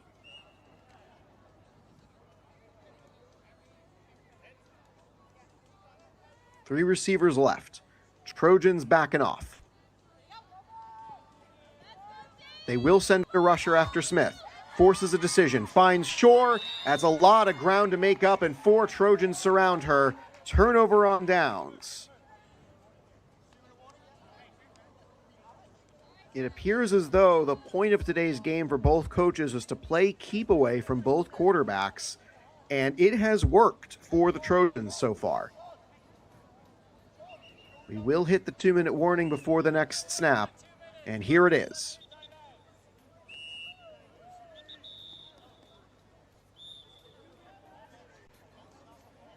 We are now under 2 minutes to go in semifinal number 2. Winner of this matchup going on to Claddagh Bowl 3.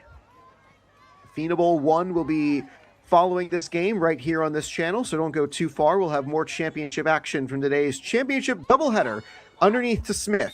And Fonko gets the style of play, as that is going to work out great for the Trojans, for CD, to burn a time.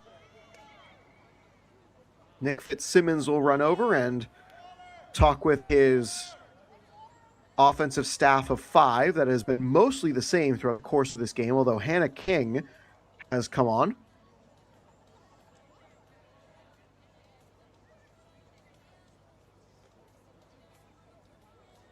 A 13-point lead. And right now the biggest goal for the Trojans is to get this game in for a safe landing and make it to the Claddagh Bowl championship. Whatever happens next, they have to make sure it's not like the previous 2 years where they've lost to the South Dublin Panthers in increasingly agonizing fashion. Last year was a defensive struggle and an instant classic finish, with Zara Burke able to sack Helen Smith deep in Panthers territory to seal a 7-2 victory. But here, up by 13, Trojans have no incentive to go fast, but every incentive to do high percentage plays and take time or as outs for UCD off as they can. UCD down to one timeout. Trojans have both. Elliott to throw. Hand off to Smith, and that's another high percentage play. Into the field, clock will run. Hattie Sweeney his second timeout. So that's going to be the last stop of the clock UCD can do.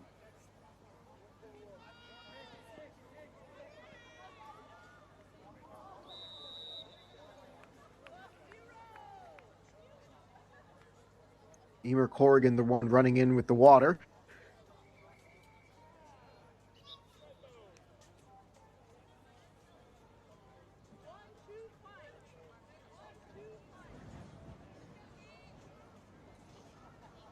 UCD's huddle ends quickly on the sideline as the Trojans, as they have for much of this half, are taking their time as they come out of it.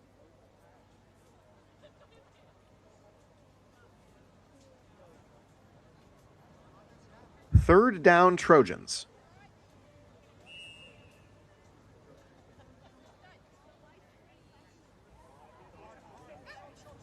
Smith motions out.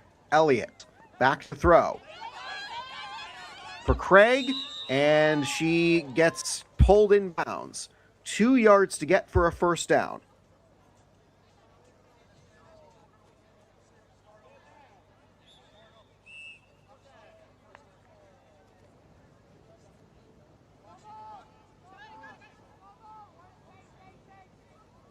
Pliskett looks like she's going to be the only one lined up far away. Trojans taking as much time as they can off the clock. UCD out of timeouts. They only have two. All two. Elliott to throw for the game. Off the hands! UCD, they're going to get the ball back. Not a lot of time left. But weirder things have happened in this game.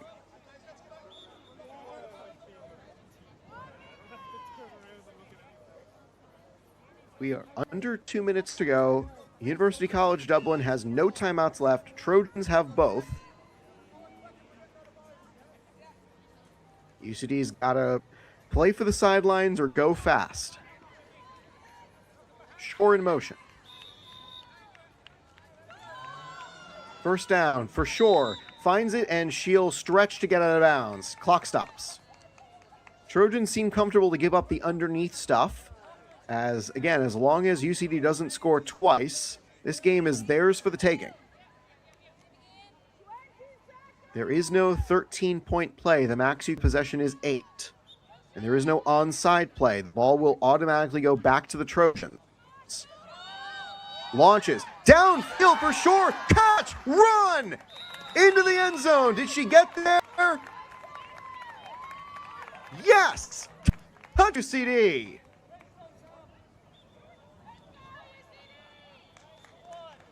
I hear a knock from inside the game. As it appears UCD are on the board. 19-12.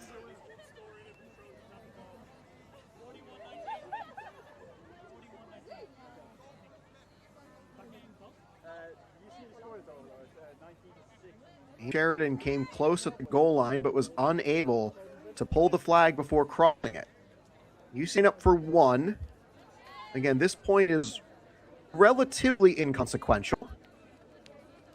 Makes it either a 7-point game or a 6-point game. UCD's got to score the conversion on the next drive anyway. Way out the back of the end zone, incomplete for Houston. It was an untimed down, so no time runs off there. As I believe we have a final from the other field. As Matthew O'Meara is in the Claddagh Communications group chat to potentially tell us who won the game.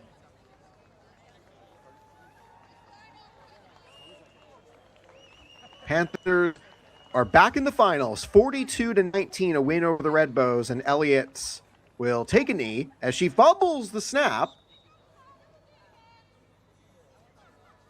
The clock does stop here because they bobbled the snap.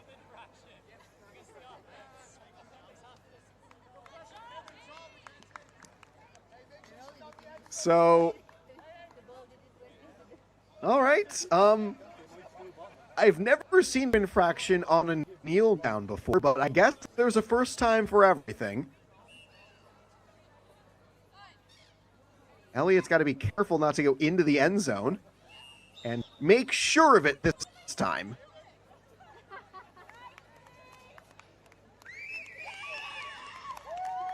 That's your ball game. Trojans are back in the finals. Final score 19-12.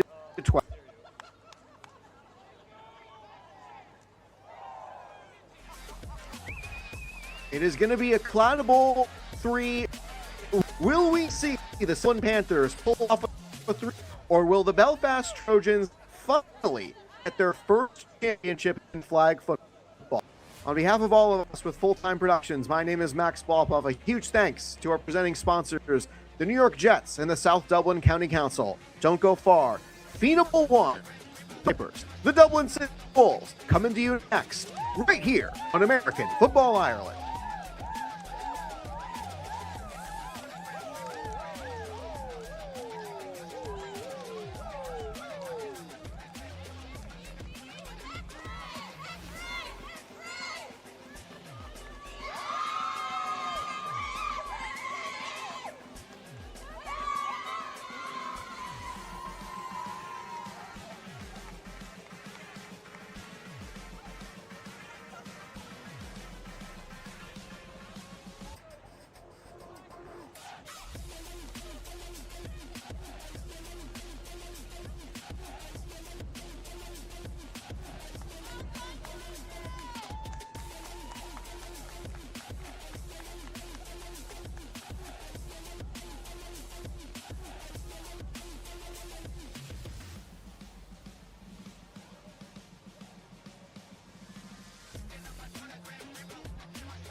Kev.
Hi everyone, welcome back to the double header today.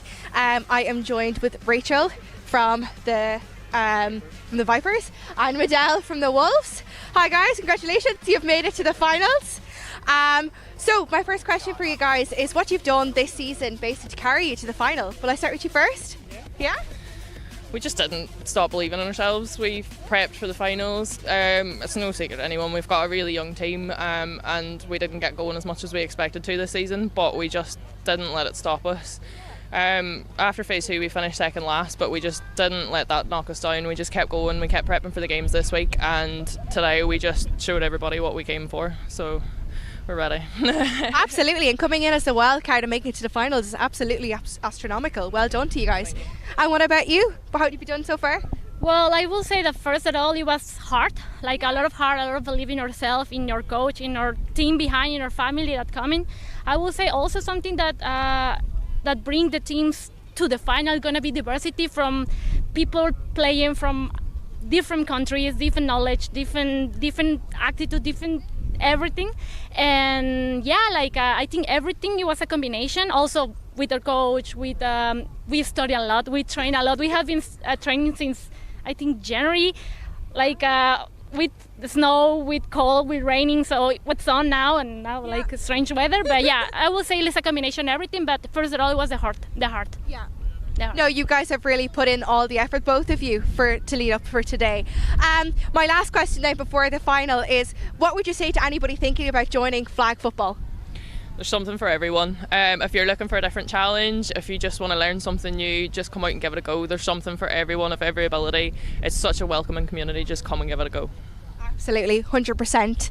Yeah, well, I would say same. Like I think we have a nice community, diverse community. Everyone is welcome. And also come and try the sport. It's an Olympic game now in 2028. So if you're Irish, like go and play. You can join the national team. So you're in the moment. So if you play other Irish sport, like any kind of other sports, like come and try. And you have different teams around Ireland. So everyone is welcome here. So. Absolutely. Well, girls, thanks so much and best of luck. I'll chat to you later. Thanks, Megan. Bye. Thank you so much. Appreciate you.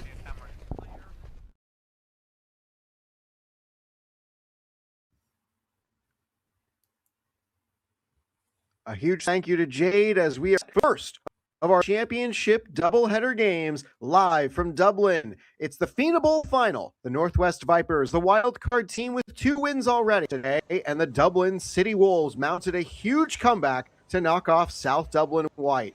Hello again, I'm Max Walpoff, and joining me for these next 2 games, the championship games for all Ireland, Matthew O'Mara is here. Matthew, it's been a fun game. It's been a fun tournament so far. This one comes down to the first Fianna Bowl winner. What do you see in this matchup? Yeah, I mean, thanks for having me, Max. Like you said, really some surprising and maybe surprising for outlookers, but maybe not from the inside on the Vipers side of things. Really putting up some strong performances today. And the Dublin City Wolves, they have a lot of star-studded talent on the team, so no real surprise that they were able to pull off a victory from behind against the Panthers. But it should be a really strong matchup for sure. I'm just looking back to some of the Northwest season this year, and I'm going to just live count for you the 1 possession games that they had. 1, 2, 3, 4. This is terrible television. Maybe I should have thought this one through. 5. And that was just first phase. 6. 6 one-possession games out of games. So, and they am a losing side of all of them. So here, they're getting the possessions fall for them. And this is a team that has quality. You heard it from Samantha during the wildcard round. You heard it probably during their semifinal game as well. This is a team that has quality within their lineup, and they've trusted that ability to make it here, knowing that every team is going to make it to this point and have a shot at winning a championship at the end of it. Yeah, it's like they say, it's playoff football. Anything can happen. And those one-score games just fallen their way today. And if it happens in the final, it means they win it all. So, like they say, anything can happen. Meanwhile, for the Wolves, this is going to be the second time that they've matched up. The Wolves won both, including one of those one-possession games, an 18-15 win back on May 2nd, and a 20-0 win in the playoff seeding phase on June 13th. So here, it's going to be a new venture for American Football Ireland. Previous seasons, it's been just one championship, a race to the top, and then a playoff. And here, this is the first time they decided to put in sort of a developmental championship for teams in the bottom half of the table through the course of this season. Still give everybody a chance to work towards something, and still give everybody here at St. Mary's College Rugby Football Club something incredible to watch for this doubleheader. Absolutely. And it's like they say in the NFL, it's tough to beat a team once. It's even tougher to beat a team twice. And it's almost impossible to beat a team 3 times. So we'll see if the Vipers have luck on that side of things today. Cara Phillips has thrown really well so far for the Northers. And for Dublin City, it was a go.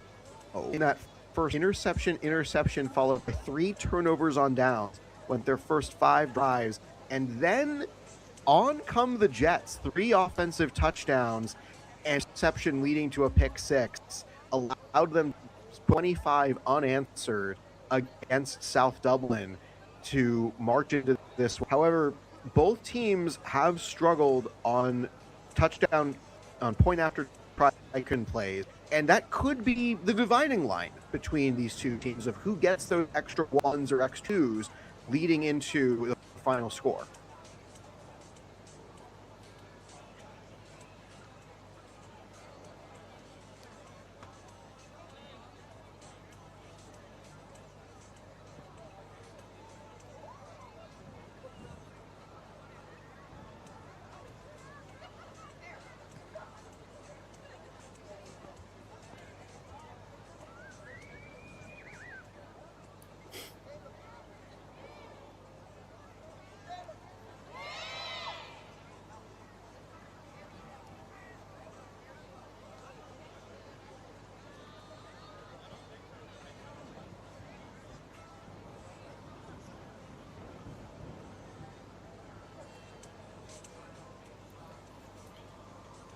Yeah, in a game of this importance and this magnitude, I suppose, for the finals, the extra point plays mean a lot just based off of numbers. The teams, it's an offensive game. If you can score and make your extra points versus a team who can score touchdowns, but they struggle in the 5 and 10 yard range, it makes things a lot easier. If you can turn 1-score games into 2-score games, and it can swing the tides big time. So extra points are going to be huge, especially when it comes to these.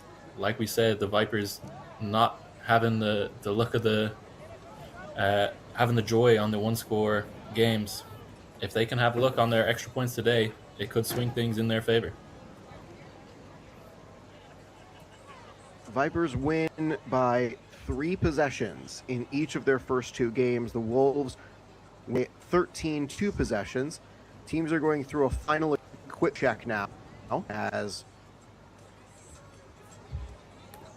again, it's a huge chance for both of the odds to finish out the year with the championship. The Vipers have been part of the Claddagh Bowl series for the last 2 seasons. This is Dublin City's first season, and both of them will be competing for a bit of history today. Fianna Bowl 1.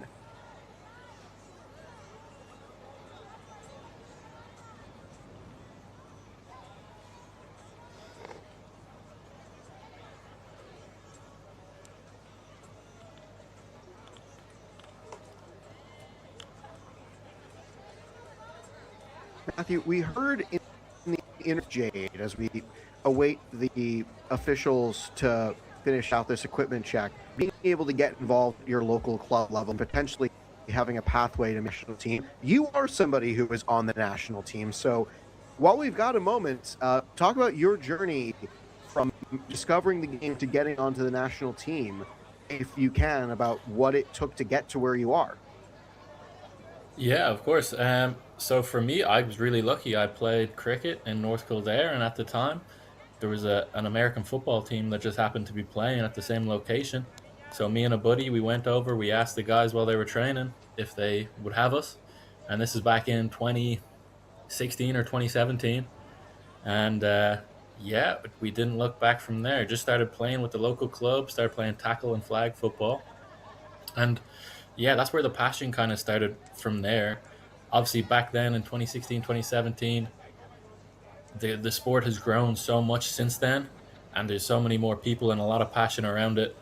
And it's turned into what it is today, where we have our flag team playing international tournaments, and same with the tackle team playing international games with the European Championships. And when it comes to the national teams, we're super open and super inviting. We always put down on all of our tryout days that no experience is needed. Just if you come from any sport, that you're always welcome to come and try out. And yeah, if you're ever interested to find a team that might be local to you, you can always go onto the AFI website, and they'll show you all the listed teams, and there's teams all over the country, so there's always space for more people for sure. And with that space, there's always a lot of room for the tryouts. I know from personal experience, University College Dublin, they were recruiting right up through the season. Several players got key roles simply because they were available week to week, and other players were not.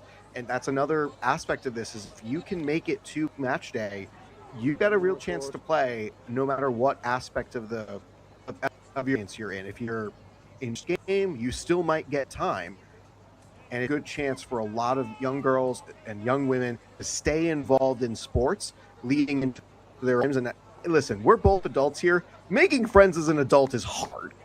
So being able to join a flag football league might be your way to make new friends to this life. And my life has been a lot more fulfilled since joining UCD when I was a student there, and being part of a team that still saw me as an element of the team, even if I was remote every game talking about the games. I was at practice every day, still helping out where I could. And if you're looking for a low barrier to entry sport that all comers, here is your sport. And it looks like the Vipers and Wolves have finally done theirs. We're about set for Fianna Bowl 1.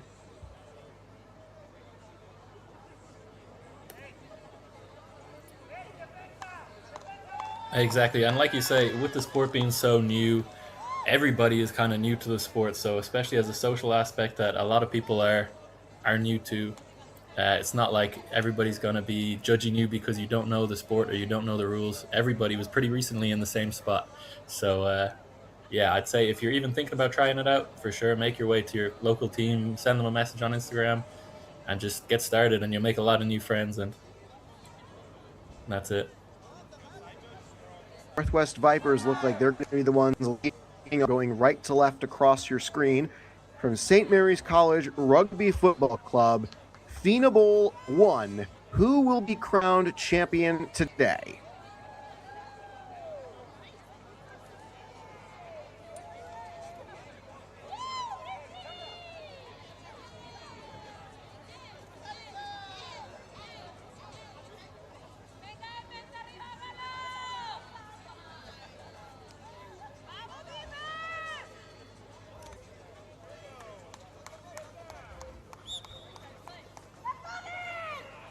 Phillips awaiting the snap.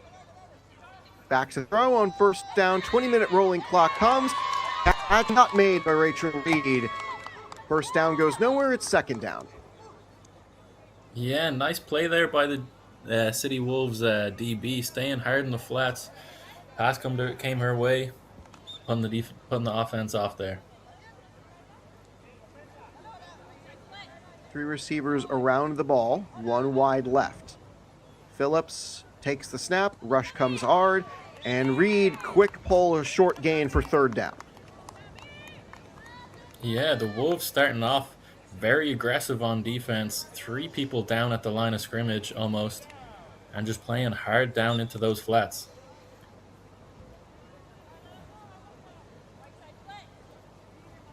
Receivers stay close to the ball. Again, it's Reed, the lone receiver left. Phillips rushing, running around, finds a receiver, a little bit of room to run, and it's going to be fourth down and about 10. Yeah, and that's a perfect play call from the Vipers, or at least execution, turning a 3rd and long into 4th and much more manageable here now. And hopefully they can start off and get the ball moving and turn the chains over.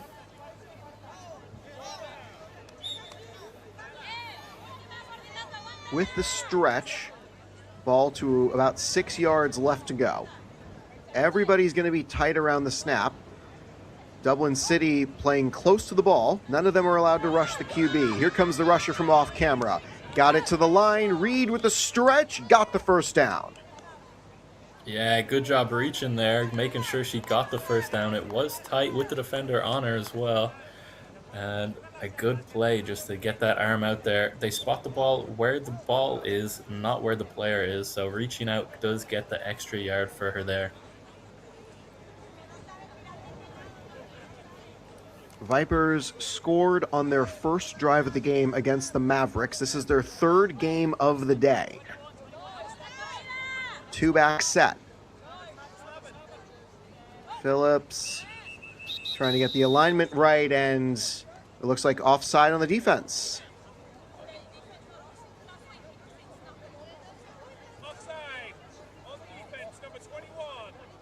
Yeah, they're sitting in an interesting formation on defense with number 7 on the Wolves standing right up on top of the center. Looks like she got a little bit too eager, a little bit too close that time. Gives up 3 yards. It's first down still. Phillips from midfield will throw back to the line of scrimmage, and flags are not pulled, but she steps out of bounds. Yeah, and in that situation where you're in 2nd and long, just make it an easier attempt for the end zone. Just take the flat, take the open space that you can, and make it a much more manageable situation here. Every yard a second counts. down now. Yeah, every yard counts here. Second down coming up. All receivers around the ball. Snapper waits to go. Launches for the end zone. Off the hands. Does she get there? No. Incomplete. Yeah, great effort from the receiver there with the DB draped all over her. Fumbled the ball a little bit, came in with it just a little bit too late. Didn't quite have the feet inbounds as she came down with it. Gorm, another one of those players that she's young and she's got a bright future. She attended the U17 women's national team tryouts recently, and she recently turned 17. So this is a game for young and old. Phillips launches, end zone, got a woman open, catch made, no pull, touchdown Vipers! What a way to start the game there for the Vipers. Tough window for the quarterback to throw the ball into, and she still fits it in. And a great grab by the receiver, concentration, pulling it in just past the DB's outstretched arms, staying inbounds, and getting 6 points on the opening drive here for the Vipers.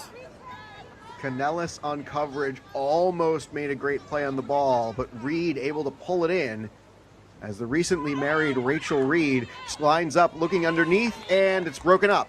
There's that conversion play. It doesn't go this time. Possession to the Wolves.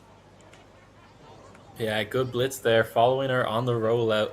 It's tricky for her to find the space, especially in those 1-point tries. It's also condensed down there. Good play from the defense, getting a bat down, stopping the extra point. In the wise words of Lee Corso in the NCAA football video game 2005, it's harder to spread out the defense in the red zone because there's not a lot of room. Toss back to Ortega, and a few positive yards for the Wolves on their first play.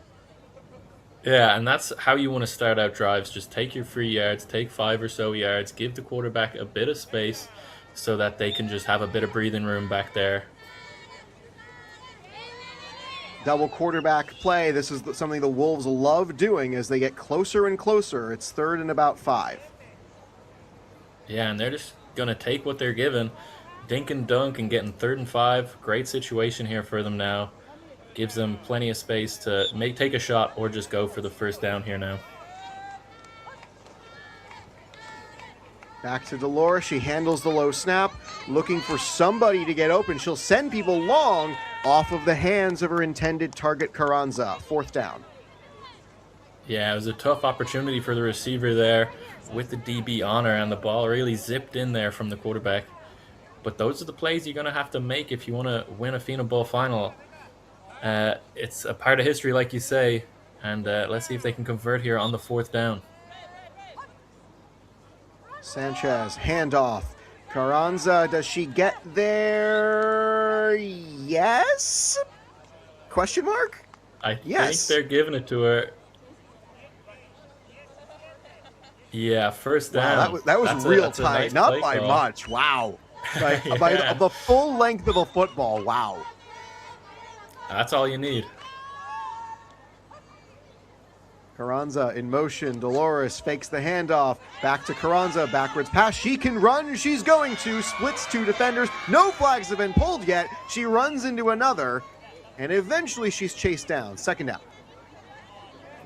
Tricky 2 QB play. Like you say, the Wolves like to go to that. A lot of contact there at the end, but no flags, so they'll take the yards there and put them in a really nice situation here now for 2nd down, close to the end zone.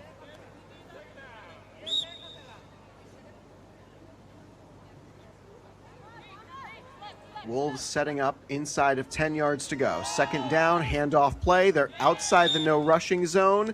They'll back up at about the 6. They'll stay there for 3rd. Yeah, personally, I really like that play call.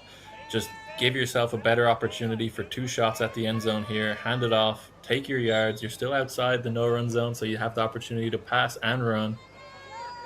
And let's see what they go to here now. It's a under center snap play. They can throw it back to Schmidt. They do. Sanchez is going to run for the end zone, and the pull is just inside the 5. 4th and goal. Yeah, tricky play there. A lot of action going on, but the Vipers weren't fooled by any of it. Stayed on the ball and got a nice flag pull. Big 4th down here to start the game for the Wolves.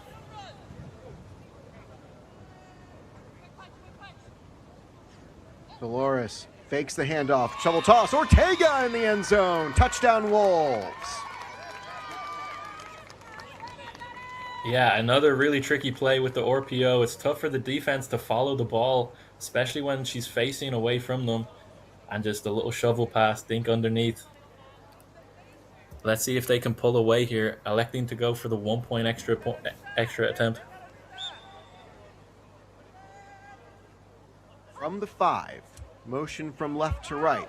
Dolores back to the front line, and it is bobbled and caught by the secondary option. 1 point advantage Wolves. I suppose you need a bit of luck in these games as well. They'll take that. They'll take all they can get. But nice play call. It just slipped through one receiver's hands. It's nice if you have 2 there, so it works out this time. Some of the most experienced players on the Wolves. Dolores Sanchez has 18 years of experience. The woman who just caught the conversion pass, Paulina Roa, has 9. The woman who caught the touchdown pass, Zaret Ortega, has 12. As a 1st down play, she's got no flags pulled down the sideline. It's a foot race to the end zone. Vipers strike. Touchdown. Really showing off her speed there down the sideline. Made 2 people miss. Not much more you can do as a defense. Can't chase her down anyway. Too much speed running down that sideline. 6 points, not a bad way to start a drive anyway. Vipers give up the lead and then immediately take it back. They'll go for 1 to go up by 6 points.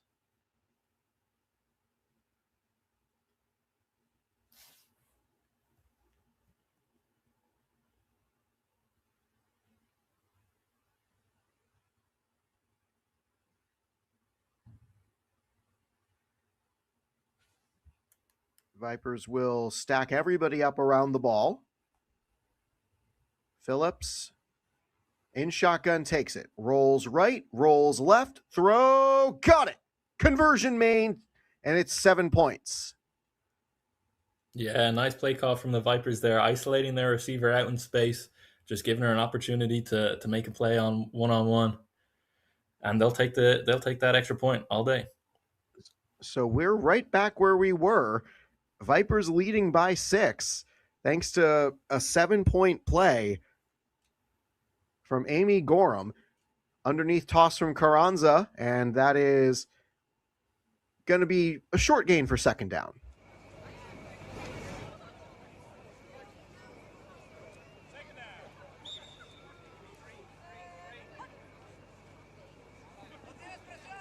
Sanchez finding options. Ortega off the hands.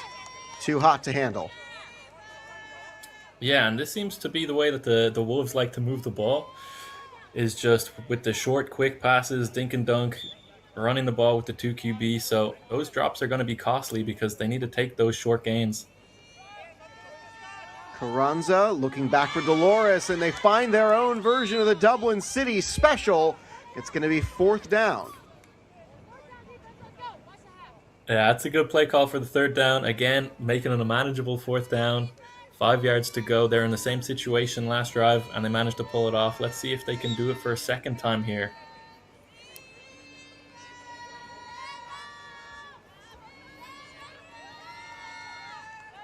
Dublin City trails by 6, 4th down, 4 to go.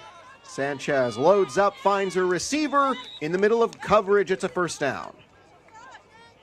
Yeah, it's a good ball there in the tight window. You know you need the 1st down, so just zip it into your receiver, put it on her body, let her just stand there, receive it, and get flagged straight away. You'll take the 1st down. So you have 4 more downs to get to that end zone. Tia Sadlon on the pole. It was a very tight window to catch that ball. Carranza will go underneath. Toss play. Back, fake the handoff. Dolores back to Sanchez. Throws it deep to the end zone. Did she keep her feet down? Yes! Touchdown! What a play from the Wolves. Again, just that trickery, moving the ball all over in the backfield. And then the quarterback running down as if she's a runner before throwing it deep into the end zone. The Vipers, it's just a tough play to keep in and tough coverage for that long downfield.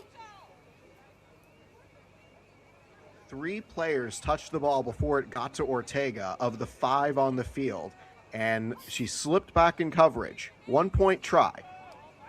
Sanchez walks up, finds a receiver, overshot her. It's a tie game. Again, nice coverage there from the Vipers. Like we said at the beginning of this, those extra points are going to be big when it comes to who's going to win this game. So 13-13, starting out tight, and it's showing that those extra points are going to mean a lot come the end. Both teams are 1 for 2 on their 1-point tries. And it keeps the game at 13-13 as we're drifting closer to 5 minutes left. It's a rolling clock until we get to 2 minutes.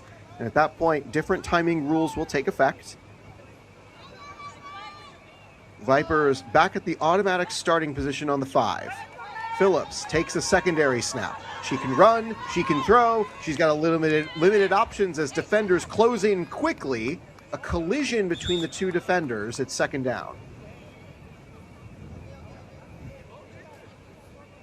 Yeah, hopefully the Wolves are okay there. A little bit of trickery from the Vipers themselves, but the Wolves didn't let that get to them. I guess they see that all day in practice when they're playing against their own offense, so they were on the ball there and got the flag pretty much at the line of scrimmage. As I'm not sure if the clock has stopped here to allow medical attention to come to the field. That's more of a note for production than anything else. I'm not sure if the timing is stopped or if the clock keeps rolling.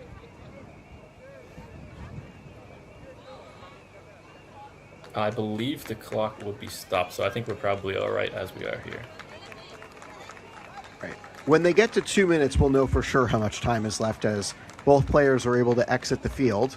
Iola Gutierrez among those heading off.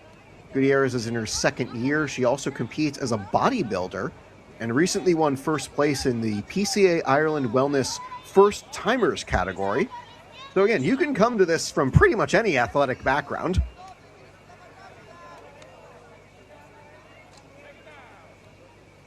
There's roughly 5 or so minutes to go. Phillips and the Vipers back at the controls. Second down. Shakes a defender. Finding somebody, got someone open, and eventually they get positive yards for now third down. Yeah, that's a great job there from the QB, just buying a little bit of extra time with the good coverage from the Wolves. And it's tough to cover for that long, especially when the quarterback's rolling right and left. So a good job just making a play happen. Aisling Grieve on that catch. He's a first-year player. Phillips, third down, got to get to the midway line. She'll throw underneath for Sadlon, getting through one, and Carranza with a stop. Fourth down. Yeah, good job to make a few positive yards, making one miss there. Get them again into a fourth and manageable, about 6 or 7 yards here now. The Wolves have been good at executing these. Let's see if the Vipers can follow suit. Blitzer is out of frame. All receivers tight to the snapper on the left side. Phillips back to throw. Launches it downfield. Has a woman on the sideline. It's caught. First down. Great awareness there from the receiver, keeping her feet in bounds, making sure she was in the sideline. And great job focusing, keeping the ball on her eye, getting it in. Great job. Rachel McDade, now Reed. Second year in the sport, background in soccer. And you can probably tell that when she heads out and runs her routes. As it's just turned into an absolutely gorgeous day in South Dublin. Back to Phillips. First and goal. Looking for the end zone already. It's Reed right at the inside the 5, second down. Another tough grab there, especially with the DB making contact as she caught the ball. And it's looking like the favorite target for the day for sure. And getting them into a very nice field position on second down. Hopefully they can execute inside the 5 here now. We're closing in on 2 minutes to go, although we're not 100% sure how much time is actually left. The officials on the field keep it. Phillips to throw. Receiver falls, looking over options. Front side. Sadlon is close but not there. Third down. Yeah, it's tough to cover in those situations. They opted to go without a blitzer, so the quarterback had a full 7 seconds to throw the ball. It does give you an extra person in coverage, but it's tough to cover a receiver in open space for 7 seconds. We are still north of the 2-minute warning here in this first half. Third time with the ball for the Vipers. They've scored in the previous 2. Third and goal. Got to throw the ball forward. Looking back of the end zone. Arcing throw. Touchdown, Vipers. Again, we see the same. The receiver went into the flat. The play was extended because there was no blitzer. The quarterback had all the time in the world. And the receiver notices the space to the back of the end zone, makes her way there. Good communication by the receiver and quarterback to know where they're going. And 6 points comes from it. 5 offensive drives. All of them have resulted in touchdowns so far. 3 for the Vipers, 2 for the Wolves. From the 5-yard line. For 1 point, Phillips will roll right, throw back across left, and it falls. Incomplete. 19-13. Yeah, good job from the blitzer there, just making sure she got there fast and she got in the quarterback's face, made a tough throw, tried to make a tough throw over the middle, and good coverage all around from the Wolves.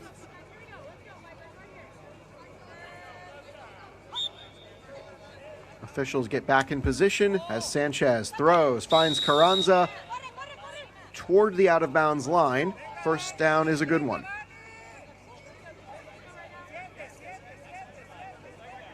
Yeah, nice play there just to get the ball in and out of the quarterback's hands rather, and get a nice gain to start the drive. Back to Sanchez. Second down, thought about right, going back over the middle. Had the room because there was no blitzer. It's going to be 3rd and 1. Yeah, and squeezed that one into a tight window as well with the DB right there, and made a nice move to get the extra yards and get just short of the first down. Wolves will call one of their 2 timeouts here. Trying to figure out what to do on this 3rd and short situation. Looks like we must be inside the 2-minute warning, just with the Wolves trying to push the clock here and going fast. I believe you're correct, but sure, again, if there was an announcement, I didn't hear it, so we'll eventually find out when this half is over. True. It's all record keeping at the end of the day. I'm Max Walpoff, that's Matthew O'Mara, and this is Fianna Bowl 1. Vipers have scored on each of their first 3 drives. Wolves trying to counterpunch here on their 3rd drive. The Wolves will get the ball to start the second half. 3rd and 1, these are opportunities. You can take shots or you can just take the first down. We'll see what the Wolves opt to do here, especially with the Vipers sitting so far off. They're inviting them to take the first down here. As you may have been able to tell on the previous live shot, the referee, Zach Appleyard, was still talking with Dublin City's coaching staff and was not in position when the Wolves got up to the line. They were ready to go.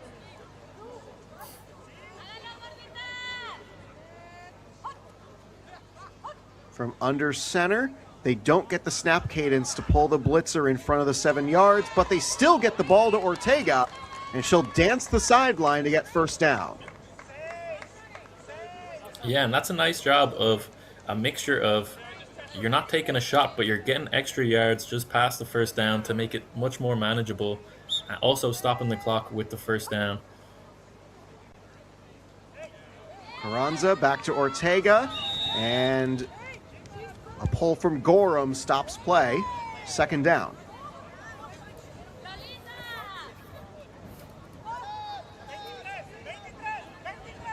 Yeah, depending on the situation here, they could be looking just to wind the clock down to make sure the Vipers don't get another opportunity with the ball.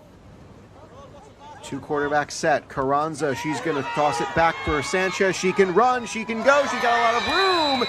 And yes, touchdown, she makes it through. Sneaky play from the quarterback with a nice move to dodge the flag and getting in for the touchdown. Again, here we go. The extra points matter all the same. They can take the lead here just before the half. Incredible hip movement to dance away from Phillips.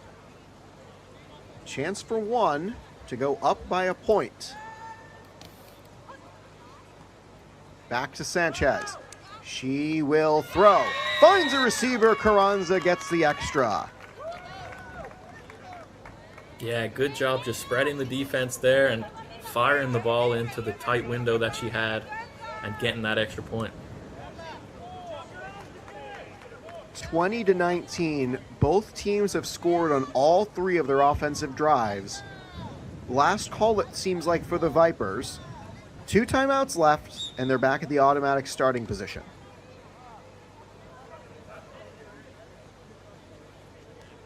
Two receivers left, 1 to the right. Phillips and the Vipers a long way to go. Launches downfield, finds Reed, and she's going to pull away from the coverage. Down the field she goes. The teams are trading punches. It's a heavyweight bout. Touchdown, Vipers. There's not much you can do there if you're the Dublin City Wolves. Just going up and getting the ball, making her way down the sideline. So far, this game's MVP, I think, just everything from the Vipers coming through Reed.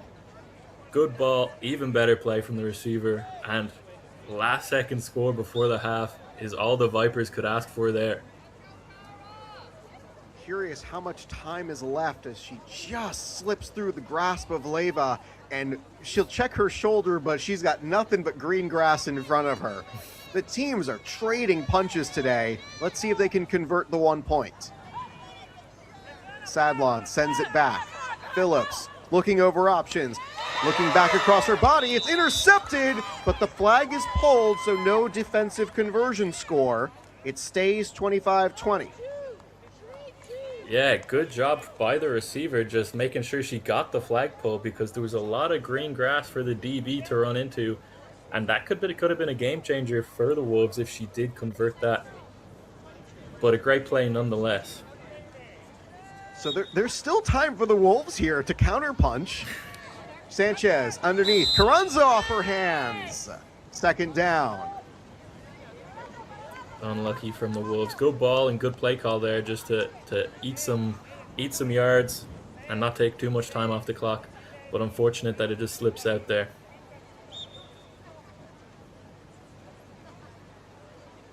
A touchdown would put the Wolves back in front.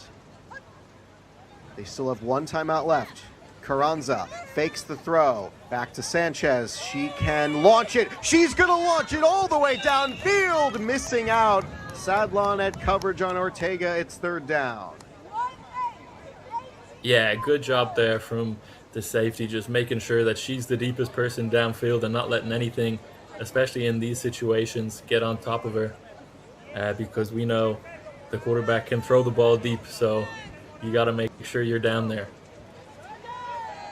Sadlon looking like Xavier McKinney on the Green Bay Packers, her favorite team. Sanchez will launch it again. There were 18 seconds left at call, and it's broken up. Reed again, showing off the hands, fourth down. Really zipped that ball in there into tight coverage, but this time the DB making the play. And yeah, looks... Ooh. Flag on the play. I didn't quite catch that. I'm not sure if you did, Max. Yeah, I heard it. Illegal forward pass. So Sanchez was in front of the line of scrimmage at throw. It doesn't result in too much. It's just a loss of yards. It was going to be fourth down anyway. So will we get our first defensive stop of this game? Carranza, Sanchez looking over options, back to Carranza. She can throw it again. Oh, for the hands. It's the first stop of the game. With 6 seconds left, it looks like that might take us into the half. We'll see if the Vipers have any Hail Mary fuel in them. You know, I made this point earlier in the Wildcard game that the Vipers won. Do other faiths have their version of a Hail Mary? Because I don't know the one for mine. It's a fascinating question. I'll have to take it up with my rabbi later because I don't know mine, and I'd be curious to see. Actually, leave a comment in the chat. Let me know you're paying attention. What's your faith's version of the Hail Mary? I'm curious. And the Vipers will take the ball into the half, the 5-point lead, and they run out the clock. What a game we have here! 25-20, 7 touchdowns. Buckle your seatbelts, folks. We're in for a wild finish if this keeps up the pace. Wow. Yeah, not much more you can ask for him for a neutral perspective. If you want to see offensive football, this is the game to watch for sure. Oh, this is an incredible game so far. We've got a one-possession game. The Wolves will begin on offense. They trail by 5. Don't go anywhere. You're watching the Women's Flag Championship doubleheader. This is Fianna 1 live.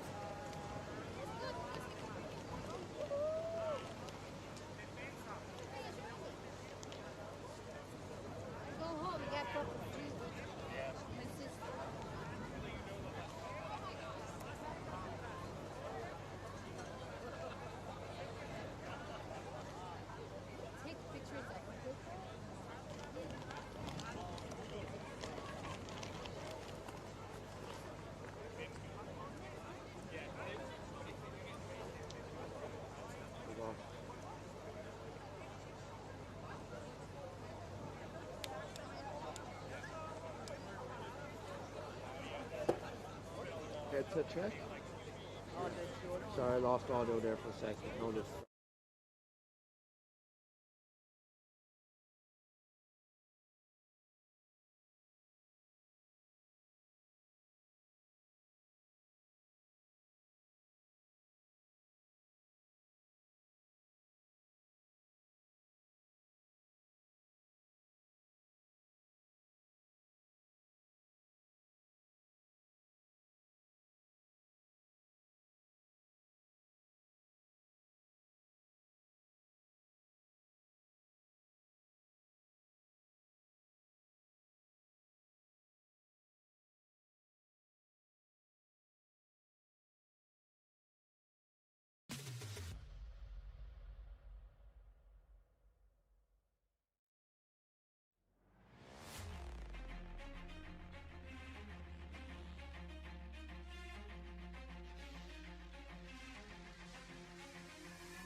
8 drives, 7 touchdowns.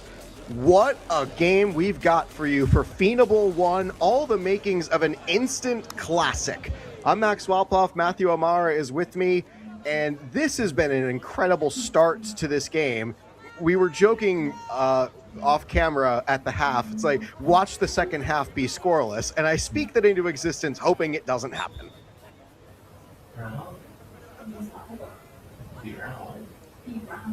Chance for Sanchez. The teammates call her Lolita as she'll look out for Carranza, and a pull did come.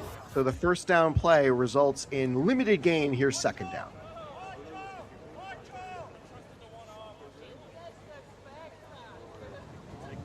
Both teams will reset. They get 2 timeouts. 18 minutes of rolling clock followed by 2-minute warning timing as the Wolves trying to get back in the lead. And the throw is tipped. Did she catch that? No. Initial reception is no. Going to be a long third down here for the Wolves.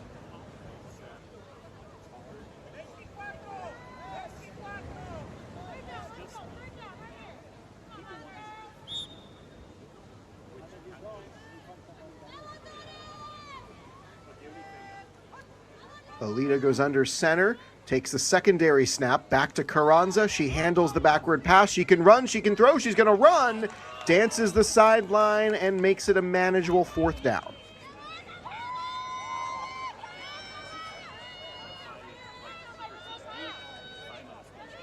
The Wolves love running this 2-quarterback set where somebody gets the ball, it's backwards. They love running this set. Fourth down and a bit of a ways to go. Manageable though, down by 5. Back to throw, Carranza handles it, she can run, and she does not get the first down. Back-to-back defensive stops for the Vipers.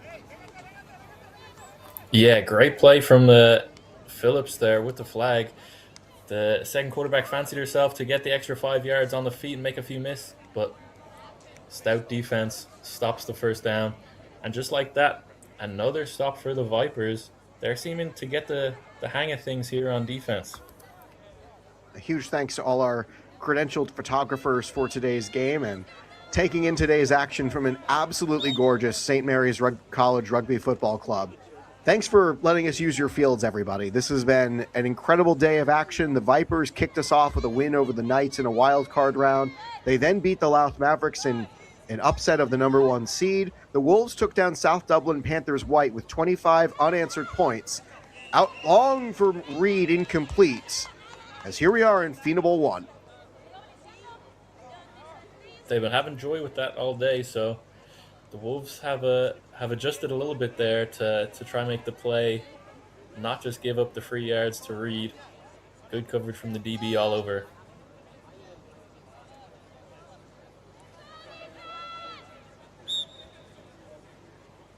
Second down from the 5. This is where all offensive drives default to starting to. As our amazing presenting sponsors, the New York Jets. They've been incredible advocates for flag football in the United States and abroad. Phillips to throw off the hands of Sadlon, incomplete. Third down.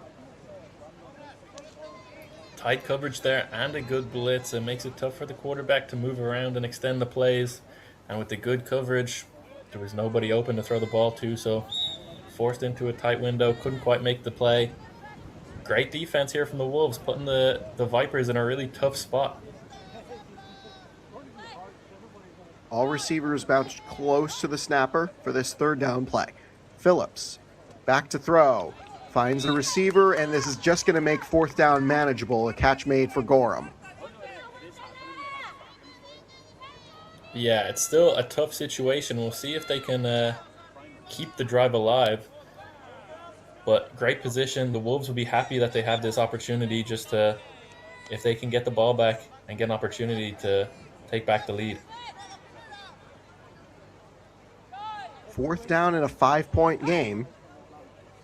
Phillips, rusher, interface, rolls opposite hand, throws it out Sadlon, and not a lot of room. Back-to-back stops as the defense is starting to show their teeth. Yeah, this just shows how good these teams are at making adjustments. Both at halftime, very little on defense going, but after the half, back-to-back stops. Good adjustments from the defense. Let's see if the Wolves can get going on offense again here now. After 7 straight touchdowns to open this game, it is 3 straight turnovers on downs. Handoff, Wolves with the run, flag is thrown, and the play stops a little bit beyond that. We'll check the flag first. I believe that looks like it could be a shielding or maybe a blocking the blitzer call there. We'll see what the refs call.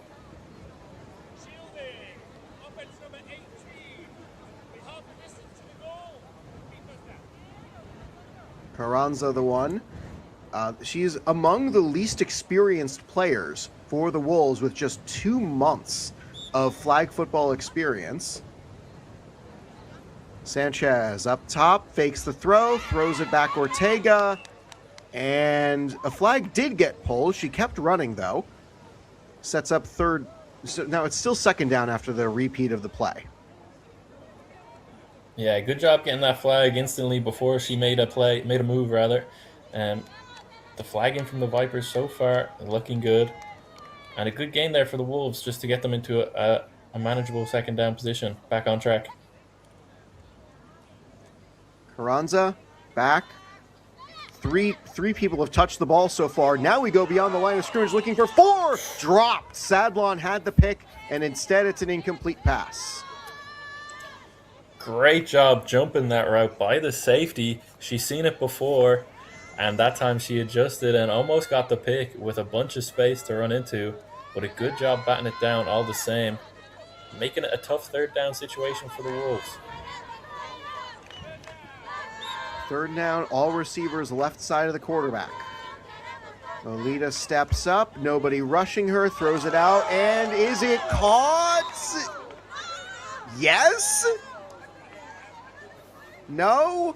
Maybe? I think she got under it. I think they're going to call it an interception, but let's see what the refs say. We'll take a look here on the replay, and ooh, that nose It's of the tight. football looks like it's so, that's so close. And I believe But they've it looks called like it an they're calling it. interception. Yeah, they have called that an interception. That's Reed's first pick of this game. That is her, I believe, 14th this season, if I'm remembering correctly. She may have had others in the other games, but I'm forgetting those, and I only have the live stats that the teams gave me. So, wow. First down, and the first turnover of the game goes the way of the Vipers. 12 or so to go. Phillips throws over the top. 2 receivers had a chance. Both missed it. Second down. Yeah, just looking to take the yards underneath. And in between the 2 receivers, neither one of them knew who was getting it. And it ended up being neither of them. Unlucky for the Vipers there. Just a bit of miscommunication. 2 receivers right, 1 to the left.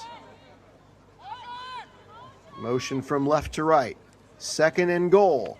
Finds the target, and Gorham can't get far. Third down.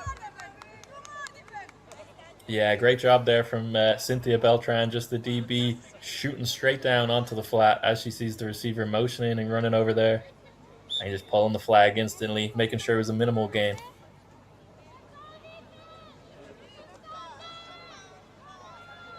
Five-point lead for the Vipers. Can they make this a 2-possession game? Reed will shift to the left. Vipers taking their time here. Phillips rolls left, then right, looking for options. Throwing it, finds Reed, the tall target, slips through the clutches. Flag on the play, it's a touchdown so far. Reed's doing it all, both sides of the football. Touchdowns, interceptions, more touchdowns. Good job going up and getting it with the Wolves players all over and just extending the play past the catch and running into the end zone.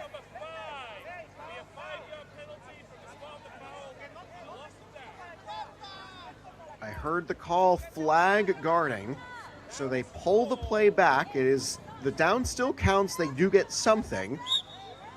Here comes fourth down. for the Vipers from the 7, so they can run if they choose.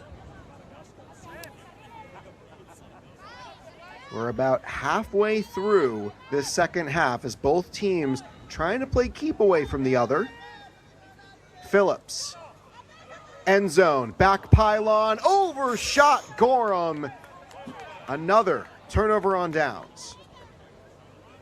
That's a tough one for the Vipers. She had her receiver wide open, just got a little bit eager, overshot it a tiny bit, and that could make all the difference in this tight game. One-score game, and the Wolves get the ball back. Let's see if they can capitalize on that missed opportunity from the Vipers. Dolores Montserrat Sanchez Sotelo, her teammates just call her Lolita, throws her first down throw and gets positive yards. The 18-year veteran leading this team on the comeback trail. Yeah, and a great drive started there, especially after you stalled out the last couple times. Just take 7-8 yards there, get the drive started. Carranza, double quarterback option. Sanchez throws it forward, back to Carranza, down the sideline. She'll cut back, middle of the field, reads the last one, and they got it. Carranza really showing her speed, bursting away from the DB, making the miss, getting those extra yards. Same with the QB, extending the play and just making things happen when plays break down. Unsportsmanlike conduct on the Wolves head coach. There'll be a 10-yard penalty right at the end of the run. Wow. So the best parts of that run are erased, and it's still first down. They're still beyond midway, but a 10-yard unsportsmanlike call erases much of the last game. I didn't see what happened or hear what was said. Handoff, Carranza throws, sidearm, and off the hands. Wanted Roa. Yeah, and that puts them in a tough situation. These first, and when you just about get the first down, it makes it the longest field position, 24 yards to go. So it's going to be a tough position here for the Wolves. Ruben Ruiz is the first listed coach for the Wolves. I'm not sure who is the head coach considered. Double pass, backward. Sanchez, she's going to run. She's got a lot of room down the right side. Dances through to the 5-yard line, dancing in, and inside the 10. Not the easiest person to flag in the open field. Makes one miss, gets some extra yards, and puts this into a super manageable position for the Wolves when they look like they're almost dead in the water.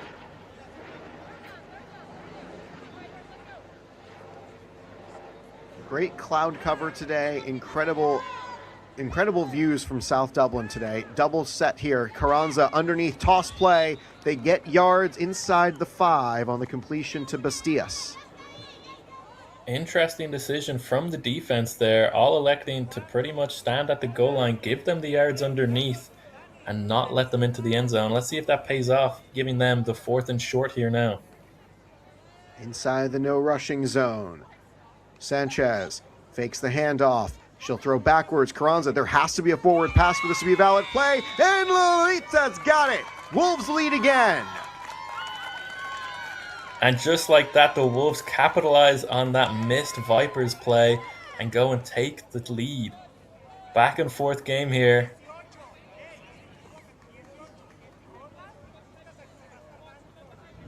Getting right at that front pylon. Didn't need to get much more than that.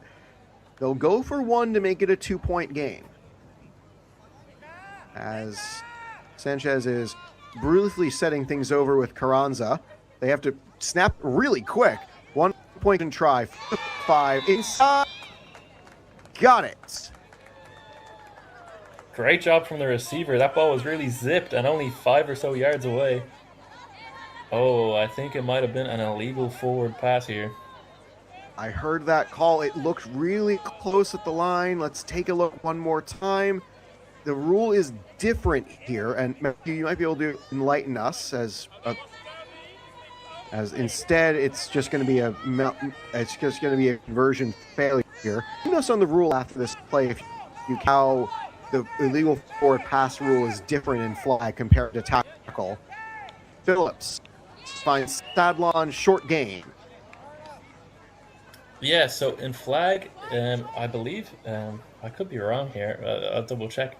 I believe it's if any part of your body is past the line of scrimmage, it's counted as an illegal forward pass. So you've seen her there with her foot stepping across the line. It doesn't matter if uh, the ball is thrown behind the line of scrimmage, let's say. If your body is past the line of scrimmage, it becomes an illegal forward pass. It's different in tackle. As long as something on your body is at the, it's a fine forward pass. Oh, off the hands of Gorham, incomplete, and flags come in from all angles. Yeah. Watch the big blue line 5 yard you're watching for. Left foot goes over, catches made. And as Matthew said, a part of the body was over the line of scrimmage.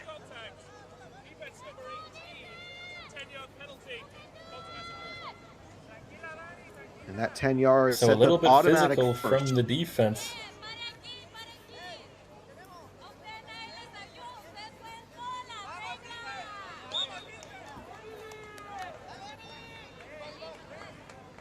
Becomes first down again as the Vipers trail by 1.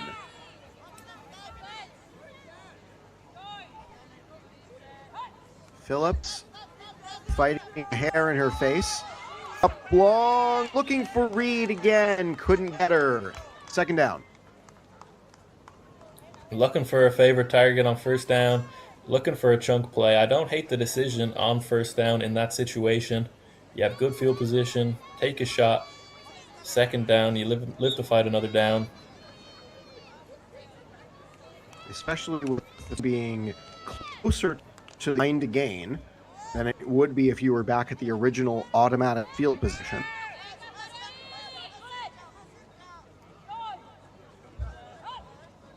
Phillips to throw. Second down. Receivers running to the first down line. Missed the sack. Sadlon has it. Good job at evading the blitzer there and getting the ball out fast. She knew she didn't have a lot of time after the move. Ended up getting a positive gain, and it might be another contact penalty there, I believe, on the defense, on the blitzer. So that'll be a first down. Indeed it is. To the goal line now. And now I want everyone to pay attention to the clock. The clock week is unofficial. However, a lot of scoring in that first half came after the 2-minute warning. If the Vikes take the lead here and go up by, say, 6, potentially 7 if they go for 2, we could be looking at overtime. I just want to put that bug in everybody's ear. We might not get there. Also might. So everybody hold on to your seat belts. We got a fun one here. About 2 minutes to go in a 1-point game. First and goal. Double snap play. This is going to sprint for it. She gets to the left sideline, runs out of bounds. Positive gain. Here comes the 2-minute warning. And I think it would only make sense if it went to a shootout with these two teams, with how they've been playing, especially in the first half. It'll be something fun to see. But nice play call there, nice run from the quarterback, get the extra yards.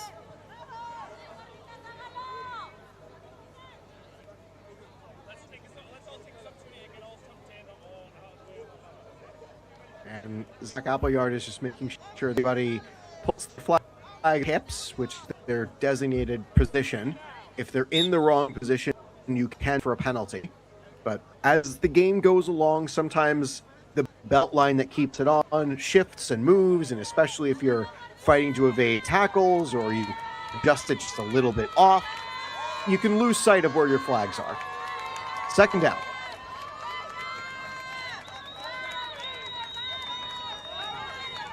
Two receivers left, one to the right. Phillips keeping a normal cadence. Double snap play. Phillips, she can run. She's going to get to the sideline. And I believe she got out of bounds. Yeah, tried her best to stay in the pocket, stay back there, look for someone downfield. Didn't like anything, so ended up just scrambling, beating the blitzer. But the DB was fast to react and push her, get her out of bounds. Leyva on the pole. 3rd down.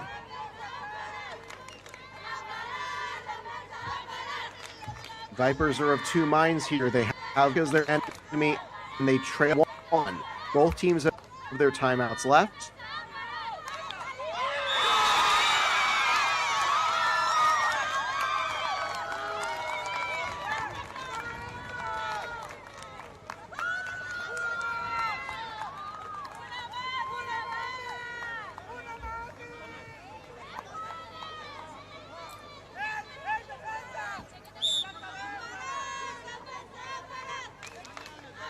Huge play from the Wolves there. Big sack. That's gonna put them in bad field position here on the 4th down. They're gonna be 4th and around 15 instead of they were 3rd and 10 with 2 chances at the end zone. 4th and 15 here for the Vipers. Let's see what they do. QB drops back, looking deep, looks deep in the middle, has a receiver through her hands. It looked like she would have been short and would have had a few chances to get flagged before the end zone regardless. Big stop from the Wolves, and that looks like they'll be able to potentially chew the clock here and call game in this Fianna Ball final.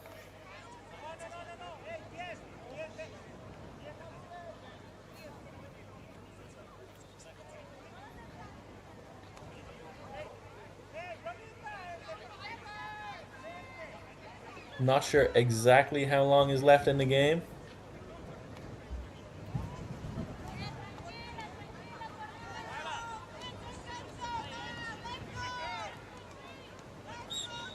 I believe if they can take a knee, they will take a knee. So let's see what they get up to here.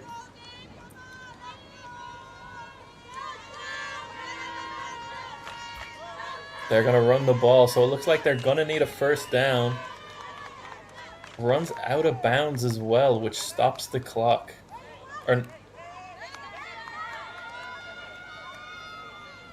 A Vipers timeout, rather, sorry.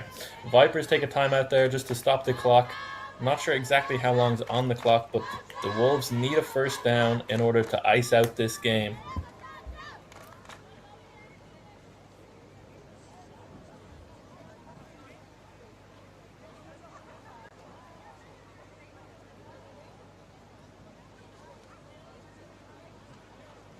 seconds. 18 seconds left. I believe the Vipers, or the Wolves rather, could take a knee just to ice that to close out the game.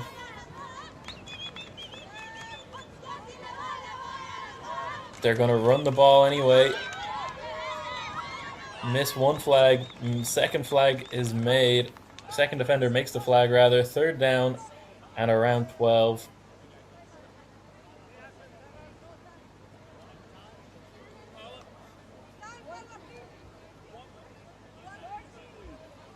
Oh, apologies. There's 1:13 left on the clock.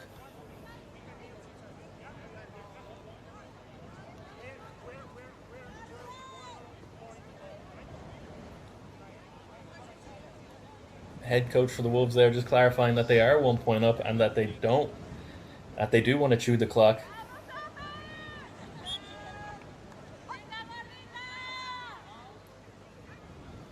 And Wolves take the knee. They will be your Fianna Bowl champions. Vipers coming 1 point short in a 25-26 victory. You see them rushing on the field. Congratulations to the Wolves. Commiserations to the Vipers in what truly was a great final game. And hopefully we have more of the same gameplay in the Claddagh Ball final here shortly.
stand down for 2 minutes. I need to stand down for a minute. I will do, yeah.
you got hurt. It's gonna work. All good?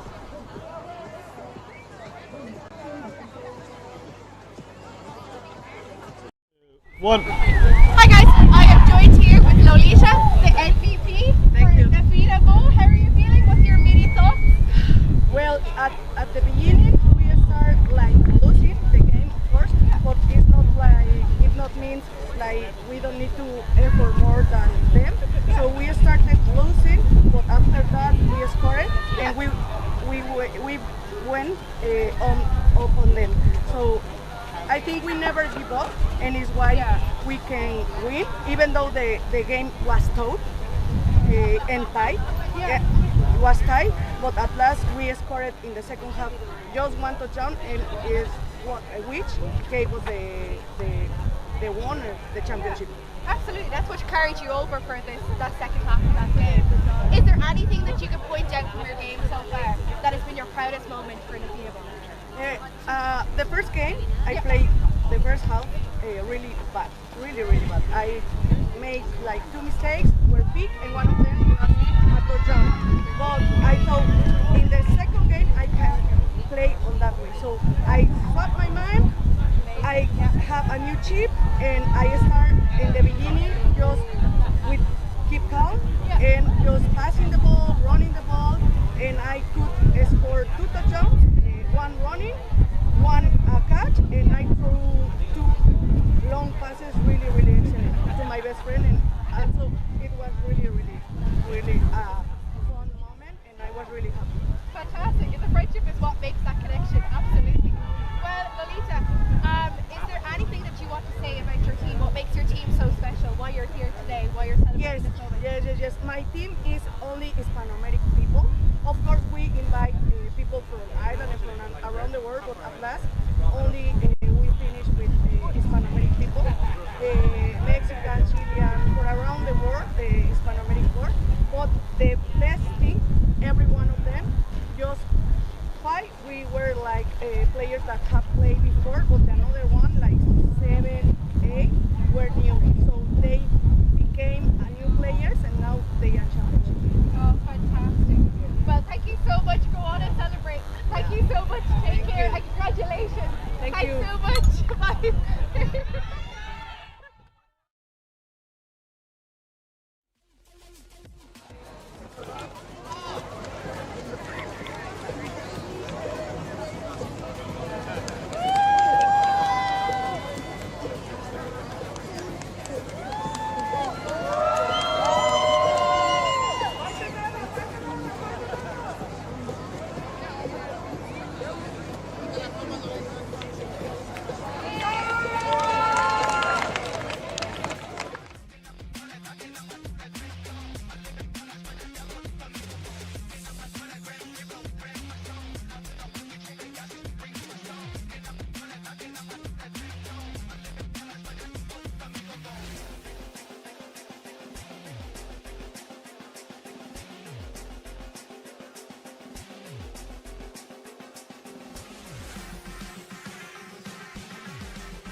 Hi everyone, I am here with Mo from the Trojans. We're about to head into the Claddagh final. How are you feeling, Mo? Yeah, feeling good. We've been here before, both the Trojans and the Panthers. I think this is our 29th game playing against each other. We know each other very well. I think it's safe to say the Panthers have had the upper hand in the majority of those fixtures. But same job always going through the head is just process over outcome. So just putting plays on top of each other, executing reps and making sure that we're doing our job, and hopefully building play after play after play. We can start to put some drives together and hopefully try and get the job done. Absolutely, yeah, most important. Look, what has this journey meant to you guys as Trojans? This is a really important, we've got our double header here, the full day, full female event. What does that mean to the Trojans? Yeah, I mean, look, if you'd have told me 3 years ago, whenever the girls' teams were just starting up, you told me we were going to have a double header in front of all these crowd and the live stream and everything, I probably would have laughed at you. But just in general, within the Trojans itself, the girls are an absolute credit. This year in particular, we've had Ruby stepping up to be QB for the first time. We've had Sean stepping up into his new role as OC, and Nick obviously then stepping up to head coach. Those guys have done a tremendous job. We've always focused, as I said, on the process, and I think it's really shone through there. And we've managed to scramble together 11 wins and finally get here on the big day. So just being here in front of having fans and having the community come together, it means the world. Absolutely, yeah, no, that's so true. Look, best of luck. I'll see you guys out there. Thanks so much. Thank you very much. Bye now.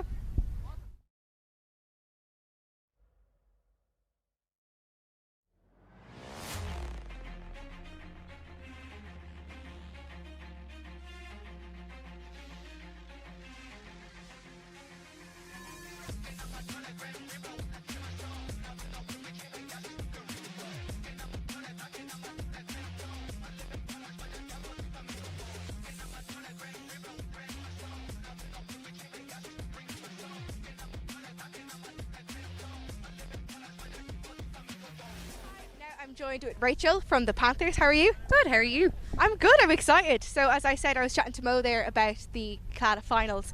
What's going through your head right now? What's the energy like? What's the atmosphere?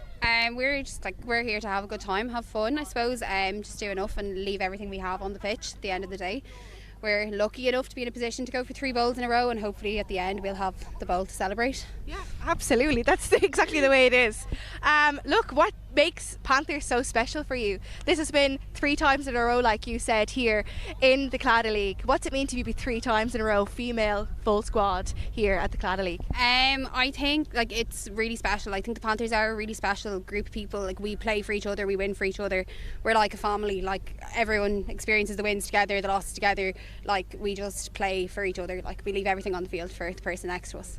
Absolutely, and that's such a lovely way to put it as well. You guys are a family, and you can see that. I have one more question. Yeah, no problem. Who is in charge of the music for Panthers? I seen out there Megan had some hype music. Who is in charge of the playlist? That would be Jamie. He is fairly good. We put in our requests, but normally at training, Jamie's the DJ, and he'll let it go wherever. We'll normally start with a bit of Justin Bieber, Beauty and the Beast, and then take it from there. Absolutely beautiful. Well, thanks so much for joining me, and best of luck. I'll chat to you later. Thank you. Thanks so much.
For the third year in a row, the gold standard of American football flag style in Ireland is a matchup between the Belfast Trojans and the South Dublin Panthers. Welcome back to the Women's Flag Championship doubleheader live from Dublin. Here, the Claddagh Bowl final. It's Claddagh Bowl 3, presented by the New York Jets and the South Dublin County Council. Hello once again, I'm Max Walpoff, joined alongside by Matthew O'Mara, the Irish Wolfhounds flag athlete. And Matt, what a contest, what a day we've had so far. We're finally ready for the main event. Yeah, like you say, a lot of good games on today so far. Hopefully this can be a repeat of similar to the Fianna Bowl. A lot of back and forth, a lot of change of scores. But let's see how it goes on. Yeah, I think the two programs themselves, the Panthers and the Trojans, it just shows what they've built back-to-back finals for the last 3 years with these guys. So a lot of history. And that history goes back to the early days of the women's only leagues being founded. This has been the championship matchup in both of the last 2 seasons, including last year a 7-2 nail-biter finish that required a late 4th and goal sack from Zara Burke to seal a second straight title for the Panthers. This year, the Panthers roster looks a little bit different. About half the team was split off into South Dublin Panthers white. They ended up playing in the same league. They played each other in the first game of the season, and South Dublin Panthers Navy has most of the best players from last year's team. They come into today having beaten the Trojans in each of their competitive matchups across all 3 seasons. That's not something special. The Panthers have beaten everybody across all 3 seasons, except for a single game this year when UCD defeated them. That was it. This has been, as they like to call themselves, and their evidence agrees, the gold standard of flag football throughout the country. But I guess, as you say, the record does reflect 12-1, so they're not quite indestructible, and anything can happen here today, especially in the final. Look, no team is ever 100% unbeatable. The Dolphins that ran perfect, it's rare. The Patriots that lost in the Super Bowl, they were a beatable team. They kept losing. They kept winning a lot of the close ones until they couldn't. A lot of the teams that have the regular season wins or points record across any American sport, or even some in Europe, they don't win the championship come playoff time all the time. Especially in a playoff situation, you're never totally sure what's about to happen. So what kind of matchup can we expect today between these two squads that know each other so well? Yeah, it should be a very much a coach-heavy game. They've seen each other so many times. They know what they like to do. It's going to rely a lot on the adjustments that the coaches make throughout the games and the preparation they've taken coming into the day, and just a lot of brain power going on behind the scenes in this matchup. That coaching battle is going to be Nick Fitzsimmons for the Belfast Trojans, and the sideline coach for Panthers Navy will be Jamie Leonard, but the coach on the field is going to be Lauren Kavanaugh. This is a matchup of teams that know each other very well, but it's still going to be 40 minutes. It's still going to be 25 yards each half. It's still going to be the same game that it always is. It's the same dimensions. It's the same sport. As they often like to say in wrestling, the ring is the same size. So here, field's the same size, the occasion is bigger, and the championship stakes are just that little bit higher. Yeah, you said it. It's 5-on-5, any given Sunday, like they say, or here, any given Saturday. Well, let's see how it goes. Have you seen Any Given Saturday? I think it's available on Netflix where you are. It was about the SEC. Oh, it's so good. One of the few things I can recommend on Netflix is their sports stuff. Everything else I don't really care for. Anyway, here the Women's Flag Championship doubleheader brought to you here from St. Mary's College Rugby Football Club in Dublin 6. The Claddagh Bowl 3 is here. Trojans coming into today's game, winners of multiple games in a row, including a semifinal win over UCD 19-12. The Panthers, they ran away a little bit with their semifinal matchup. Matt, you had the call for that one Walk me through how that game ended for people who were not able to watch it live with you. Yeah, like you say, the Panthers did end up running away with it, but it was a much closer game than the scoreline leads you to believe. The Panthers, just with their experience against a younger Red Bows team, just took some of the 50-50 opportunities that went their way and really just led them to put the game out of the Dublin Red Bows' hands. But they had opportunities to maybe make the game a lot tighter, and it could have went the other way. So we'll see if the Trojans can do something similar, and those 50-50s might go their way. Matt, as the players go through their final equipment checks with our officials on the field, give me a couple of players to watch for first for the Trojans as they walk out. For the Trojans, you have your first-year quarterback here. You have Ruby. You also have some of the Irish team players like Helen Smith, captain the Irish team, Amy Sheridan with Irish caps, as well as a few of the other ladies, Hannah King as well. Pretty much both teams star-studded with talent. A lot of the Irish Wolfhounds with international caps on both sides. But yeah, keep an eye out for Helen Smith and the first-year quarterback, Ruby Elliott.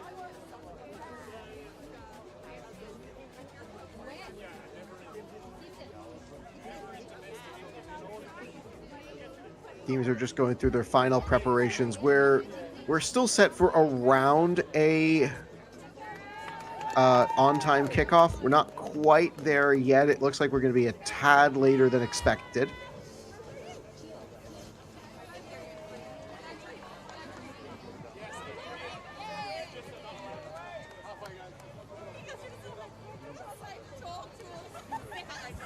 And out come the captains. These teams are very familiar with each other. They know everyone's styles. They know everyone's names. They know what everyone likes to do. Colm Ennis will be our white hat today for Claddagh Bowl 3.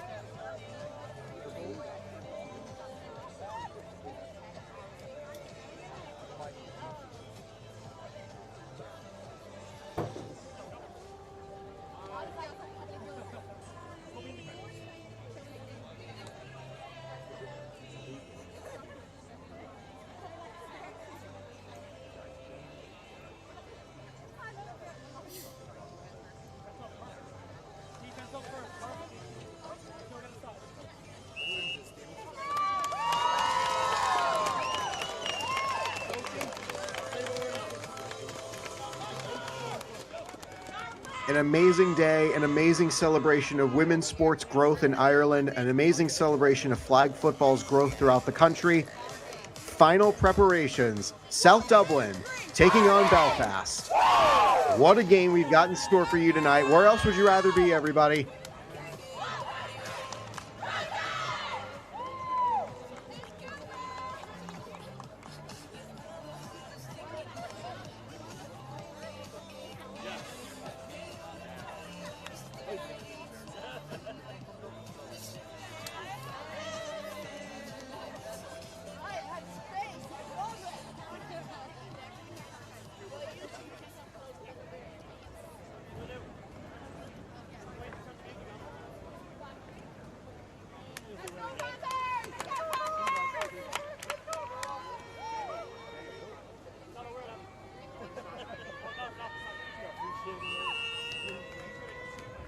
"20 minutes, rolling clock at the snap. Trojans will open with the ball. Both teams get 2 timeouts. Let's have some fun today."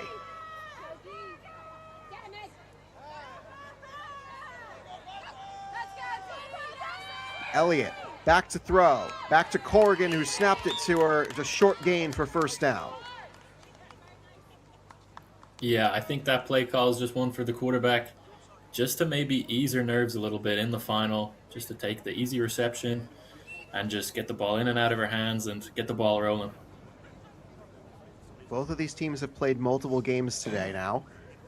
As Elliott, she is still in her first year quarterbacking this offense.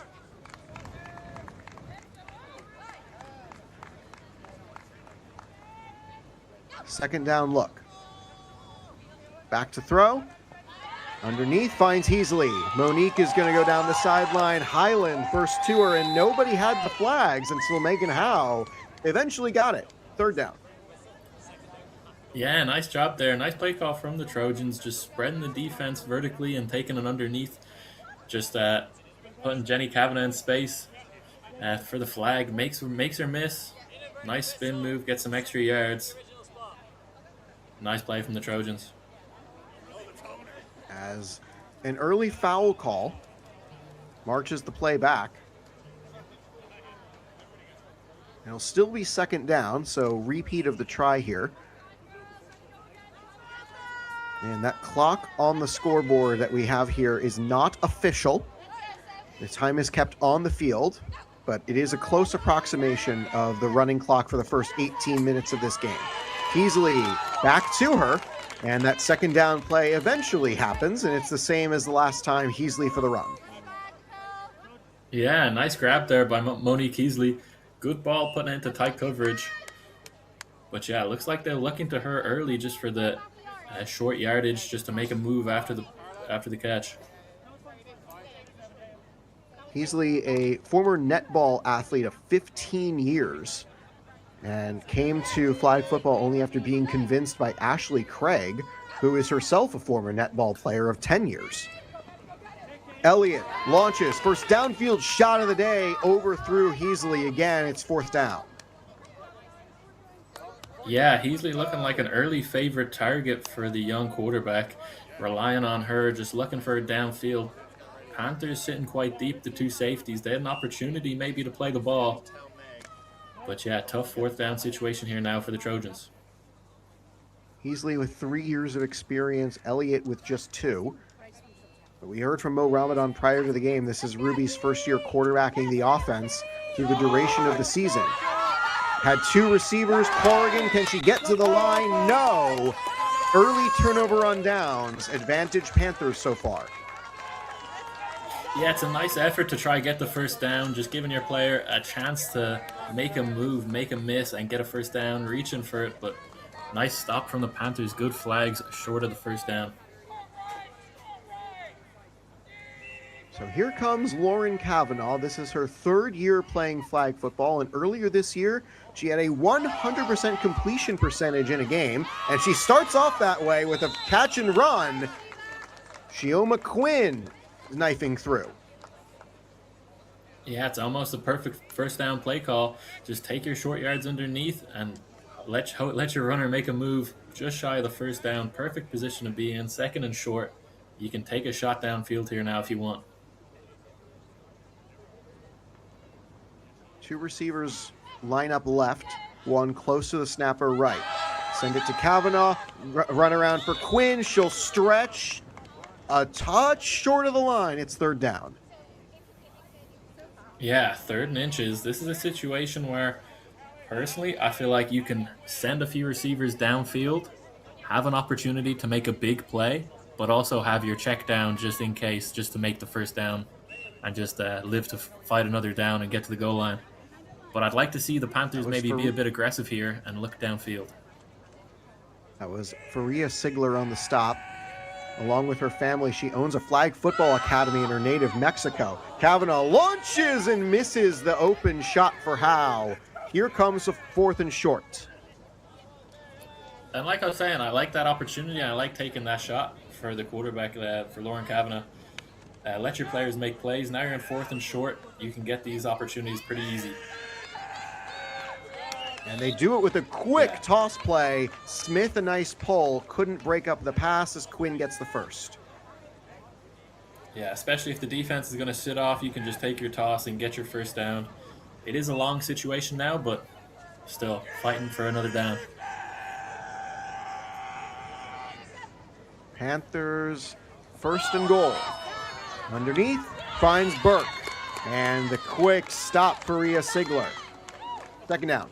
Yeah, great flag pull there now, but a good first down. Take your few yards, and 2nd and pretty manageable. Just keep turning, get 5 yards apiece, and give yourself a nice shots for the end zone.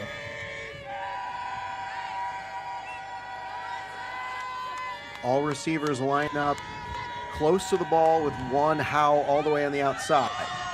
Underneath, toss play, Megan Howe, ball in her outside hand. She's stepping through several players and gets close to the goal line, third down. Yeah, good job from the quarterback. She sees the cover two look, finds her receiver just in the middle of the field, the open space, makes a move, gets a few extra yards.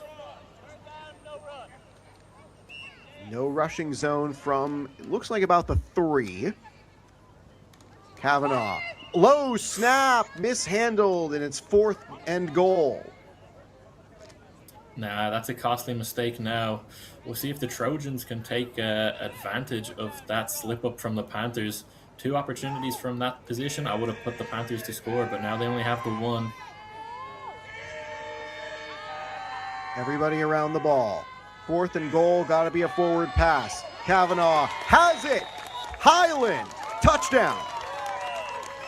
Yeah, great play call from the Panthers there. Just overload that left side. 3-on-2, take the underneath. Great play call, great execution from the Panthers. The ball gets backed up a little bit as it's 6-0.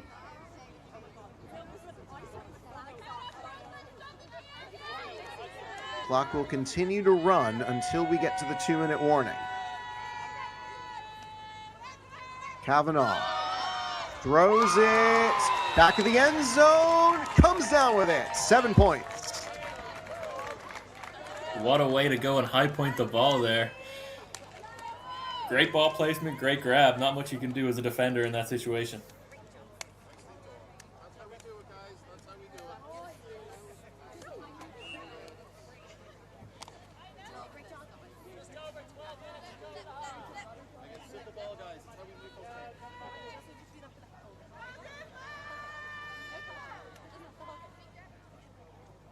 So what do the Trojans do in response? Elliott steps up. Corrigan off her hands, incomplete. Yeah, tight coverage there from the Panthers. A risky throw there out to the sideline a little bit. The defender was right on her hip. Put it out there where only a receiver could make a play. But unfortunately incomplete there.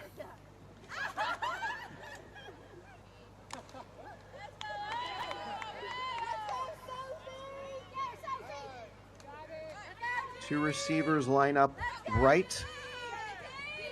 Smith is the near side left. Looking for her down the field. Overshot out of bounds.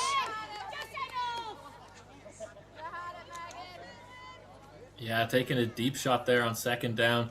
It's going to leave the Trojans in a sticky 3rd down situation, still on their own 5-yard line. I'd like to see them take a bit of a chunk out of that to gain, so that they get 5 or 10 yards here, make it a bit more manageable on 4th down. Trojans didn't score against UCD today until their 3rd drive of the game. Here's their 2nd drive, finds Smith, incomplete. Tight coverage from Jenny Kavanaugh. Yeah, shooting down on that outside route. It's a good job by the defender now. Big 4th down play, giving the Panthers a lot of momentum if they can't convert this.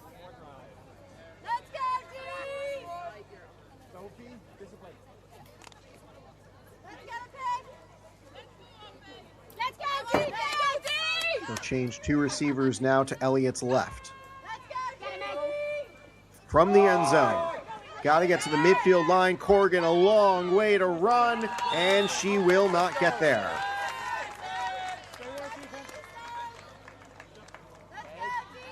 Yeah, it's a tough spot for the Trojans offense there. Not a whole lot you can do.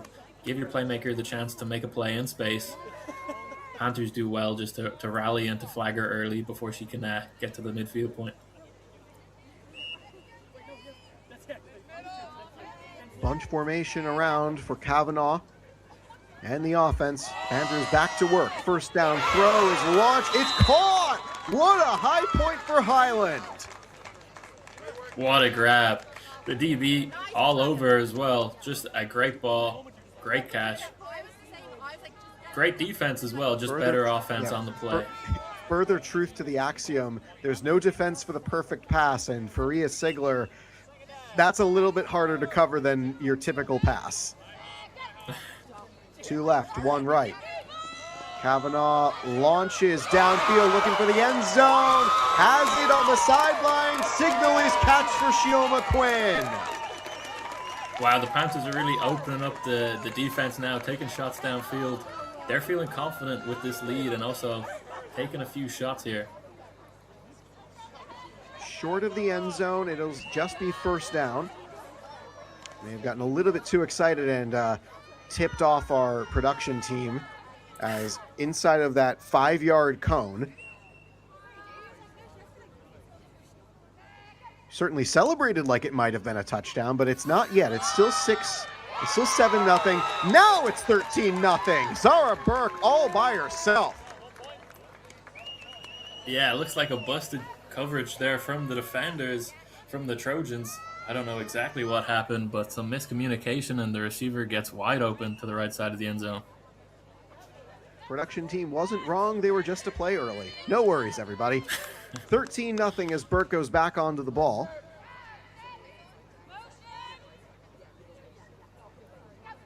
To right, 1 left. Kavanagh stands, throws, broken up. First incompletion of the day.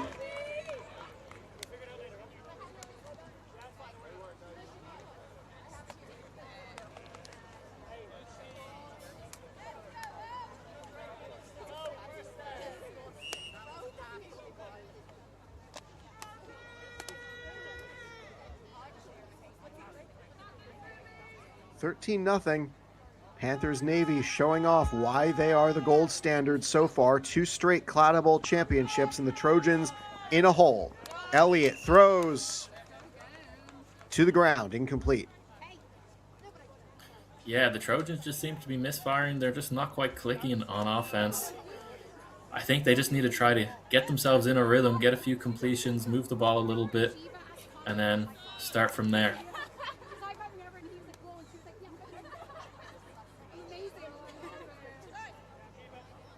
Elliott's got 2 receivers to her right. She'll look that way first. Launches, finds Craig, and that's positive momentum forward for 3rd down. Yeah, that's what you need if you're the Trojans. Just something that can get the ball moving, give yourself a little bit of breathing room, even just from the end zone, and give your quarterback some more confidence here in this final that they can get completions and move the football.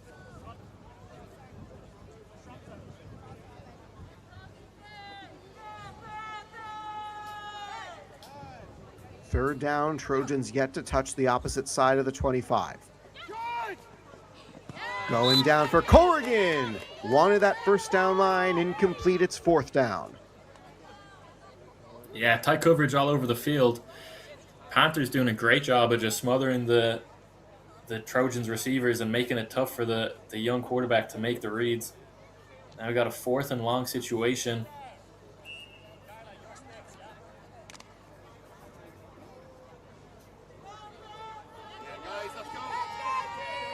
Elliott trying to check over her play sheet and see what she's got here for another long 4th down. Rush in her face. Throws it for the first down line. Heasley out of bounds early. And that's another turnover on downs. Yeah, it's a nice play. Just a few yards short is all. You need the first down. It's a good effort. Panthers were right on it. The flag was pulled just as she was catching the ball. Panthers might be able to take a 3-score lead here coming into towards the end of the first half. Lauren Kavanagh looking out long, finds a receiver, incomplete. Wanted Shiva Quinn, couldn't come down with it. Yeah, it was a good effort from Kavanagh getting the deep ball down the sideline. She had her. Shiva Quinn had a step on her DB, but it was just a tough opportunity as well. And with how the Panthers are moving the football, I don't blame them for taking a shot on first down.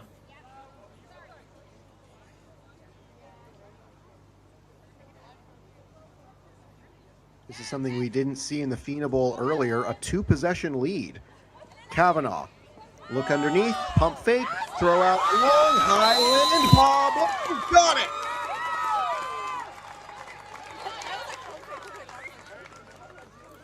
I mean, it's just ridiculous. There's not much you can do there if you're the Trojans.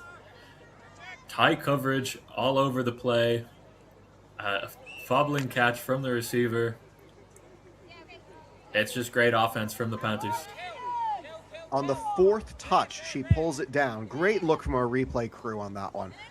Third down, must get to the midway line. Finds Quinn and contacts. Official is there. A flag comes in from the back as he's feeling around in his pants. I don't know if he actually has his yellow flag with him. Yeah, I think he might have left it in the car or something. He doesn't have it on him. He had it earlier. All right, whatever. I'm not going to beat up on Zach too much there. Illegal contact, defense number 5. Jumping against the offense number 1. Those fouls offset, third down. Let's go. So all of that to bring it back to third down.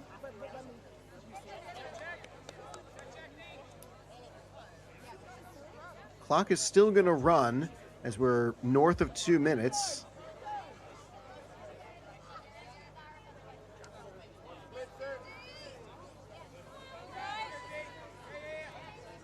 Now everybody bunches around the snapper. It's a replay of third down.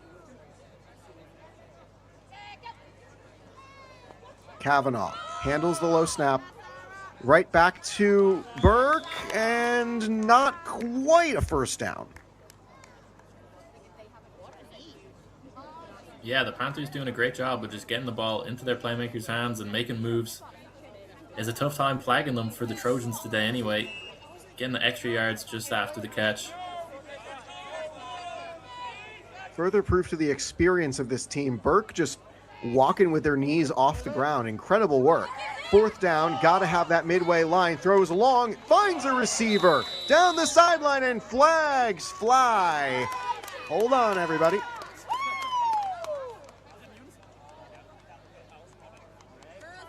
Yeah, I think this might be on the Trojans just after the catch.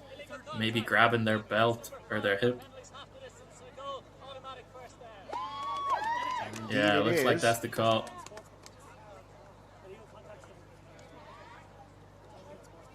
So that will make the conversion even more, as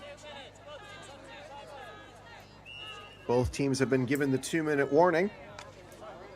Everyone's got their timeouts, and the Panthers trying to go up 3 possessions. Stack formation left side. Kavanaugh, player in her face, off the hands. Incomplete to Burke, second down and goal. Yeah, nice play call again from the Panthers, just high-low on that left side. One defender, she had to pick who she was going for. Quarterback had both options, just missed a little bit out of range for the receiver. Panthers keeping it around the ball.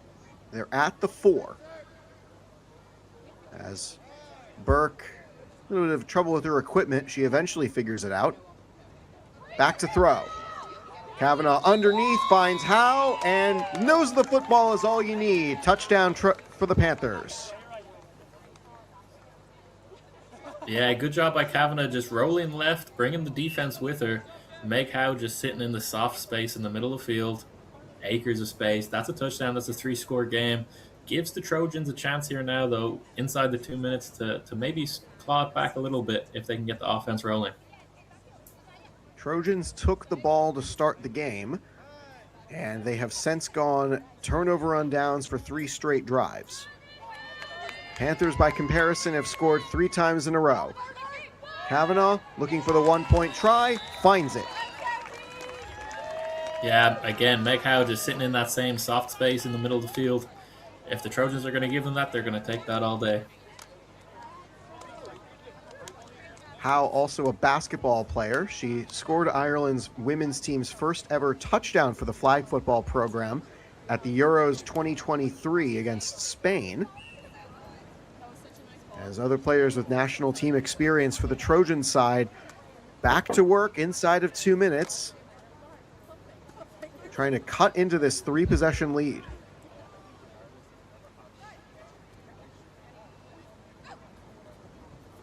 Elliott to throw.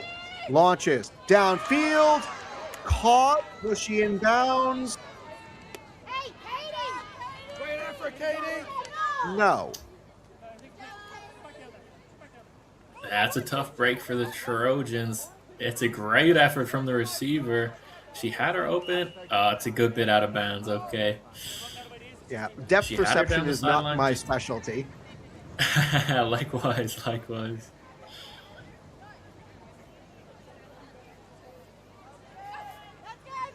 Second down. Fake the handoff. Underneath for Heasley. Gets through one. Not quite. Third down. Yeah, good job from the Trojans, just even getting the clock rolling to make sure that the Panthers don't have a lot of time if they do get the ball back in this half.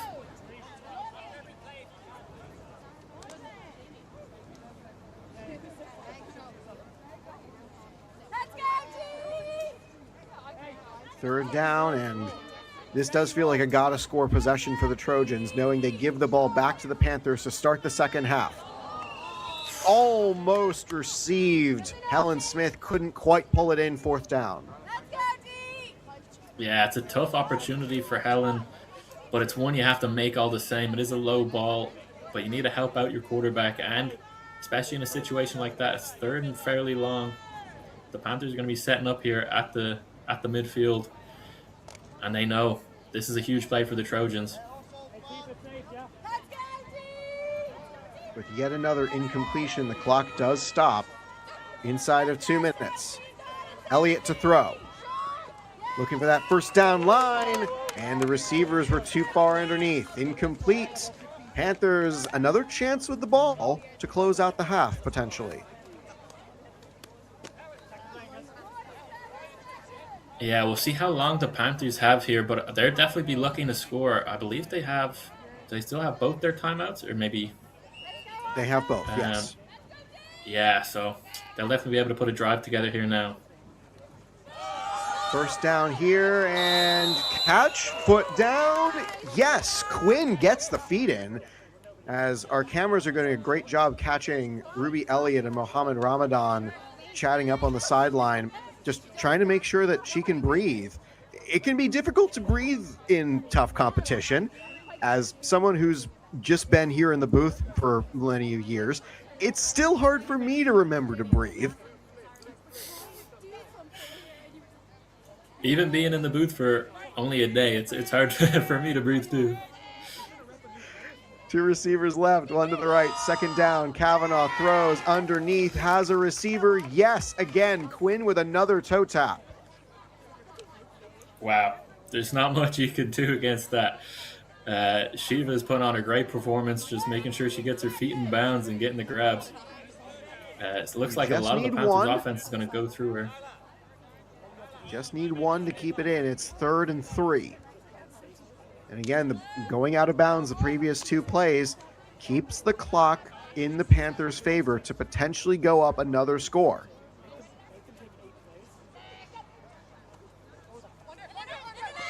Kavanaugh steps up into pressure, throws, Highland, scooped catch, and it's another 1st and goal chance. Yeah, and the clock stops again on the first down. Panthers can really take their time and set up in a great field position with 4 downs from around 10 or 12 yards. Not sure exactly, but great field position to put themselves up even more now in the Claddagh final. 2 receivers left, 1 to the right. Kavanaugh handles it, throws, it's blocked at the line. Ashley Craig gets a hand on it. Yeah, great bat down there, using the long arms to her advantage, getting in front of the shorter quarterback. Tried to throw a little sidearm, but didn't trick the blitzer there. Craig lists her height at 5 feet 11 and a half, and she needed all of that to get something on the ball. Second down, 2 receivers now to the right. Kavanaugh handles, throws, back end zone, and Smith brought it down to the ground. Incomplete, 3rd down. Yeah, taking a shot to her favorite target there, seeing if it will pay off, but Trojans defense matching up well that time.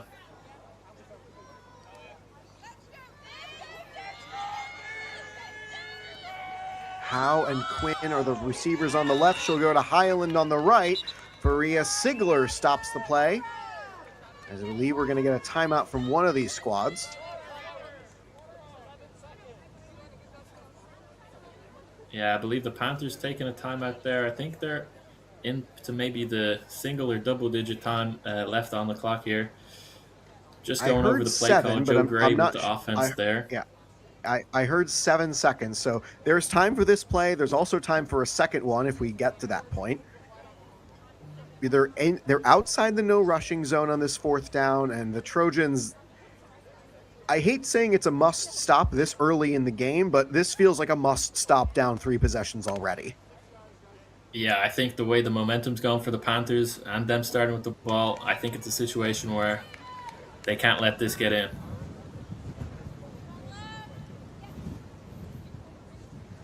Quinn is getting one last bit of instruction of where to line up.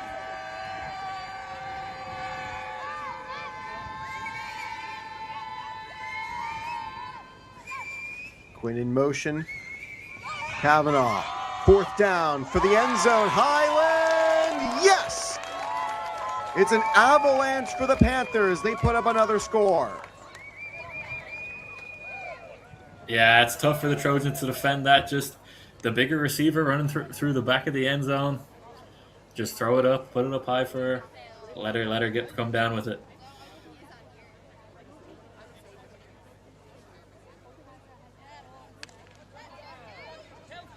Back for the conversion play. 2 for 3 so far at the Panthers. They've gone for 1 each time. Kavanaugh takes the bullet snap, rolls left. Looking, finds Howe. Is she in? Yes! Make it 27-0. Yeah, no blitzer and all those playmakers on offense. If you give them that much time, it's going to be tough to cover in the end zone for that long. Let's see if the Trojans have any time if they want to try and make a play for the end zone themselves, or if they'll take it to the half here now. As Elliott comes back into the huddle, we'll see what those breathing exercises on the sideline were able to help with. 2 receivers left. No, 2 receivers right, 1 to the left. Underneath, handoff to Smith. And this one's going to just run out the clock as she dances around. And that's it for 1st down. Clock does stop, though. It looks like maybe 1 second left. I think that looks like they're heading off the field. I think it might be the half.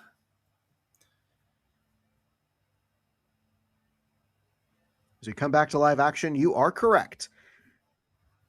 Well, 27-0 South Dublin on top. They will get the ball to start the second half. Don't go far. You're watching the Women's Flag Championship doubleheader. This is Claddagh Bowl 3, presented by the New York Jets and the South Dublin County Council. Thanks for joining us. We'll be right back for the second half.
South Dublin Panthers will open the half with the ball. Welcome back for the second half of action. I'm Max Walpoff, joined by Matt O'Meara, and it's a first down completion not going to happen as Craig gets another hand on it. Yeah, start the first half just how they finished the second, start the second half just how they finished the first. Ashley Craig getting a hand on the ball. She's looking to cause a few problems for Kavanagh. Yeah, it's 27-0 right now. Trojans, they're in a big hole here, but all comebacks start with the first step, and the first step would be getting the Panthers off the field as fast as possible. Kavanagh, underneath toss to Shiva Quinn, been a favored target today. Heasley gets the pull, third down. Yeah, nice flag there by the defender. And if the Panthers can put up 27 points and a half, why can't the Trojans? So a comeback story could be on our hands. Trojans took the ball to start the game, and they went turnover on downs each of the 4 drives they had. South Dublin Panthers Navy put together 4 scoring drives and went 3 for 4 on their conversion attempts.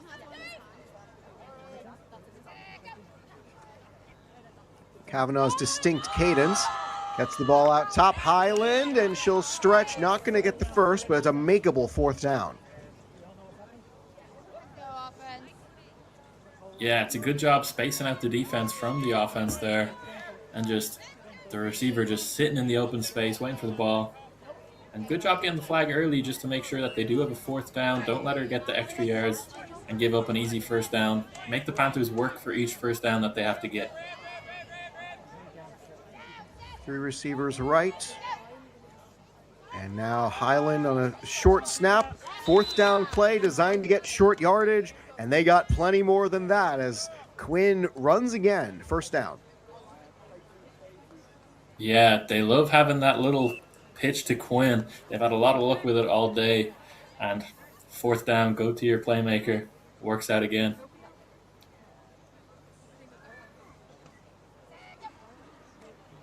Kavanagh again. Left-handed toss back to throw. Zara Burke moving through. Positive momentum forward, and the Panthers keep marching. Yeah, the Panthers just doing a good ball, just keeping the ball moving. Every down, not stalling out. And Monique Heasley doing a good job with flagging this drive. I think she's got 3 or 4 tackles already.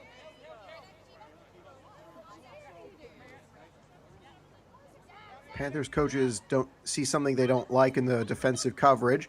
Kavanagh fakes the underneath. Out for Howe. And Sheridan stops the play. Yeah, it's good coverage downfield. Our quarterback just had to check the ball down, and the DB just shooting straight onto it, flag straight away, minimal gain. Again, just making the Panthers work for everything that they're taking.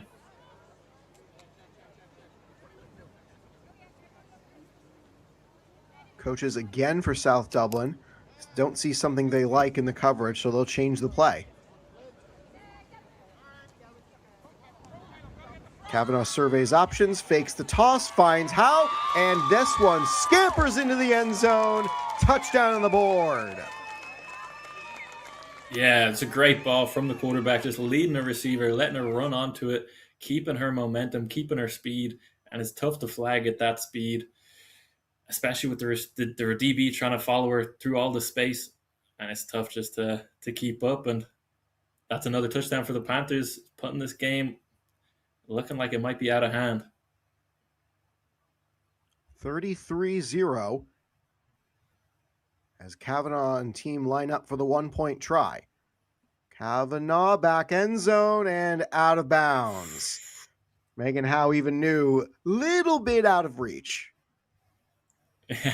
Good ball there. A little bobble on the catch. I think maybe got it out of bounds. But again, it's with the game as far out of reach as it is at the moment, 33-0. I don't know if the extra point will make the big difference. We'll see if the Trojans can answer here in the second half, though. Trojans are a proud team. They've put together one of the originals in the Claddagh League action, as a league that's still in its third year, has an early dynasty in the Trojans and the Panthers. Panthers have won each of the last 2. Heasley down the middle of the field. They finally get into enemy territory for the first time today. That's more like it. And hitting our favorite receiver again. That's what we want to see from the Trojans, just not being scared to take shots. Don't need to just think and dive every play. You can take a few shots. The defense is playing super aggressive, so you can take those shots over the top. Great way to start the half and great drive starter from the Trojans.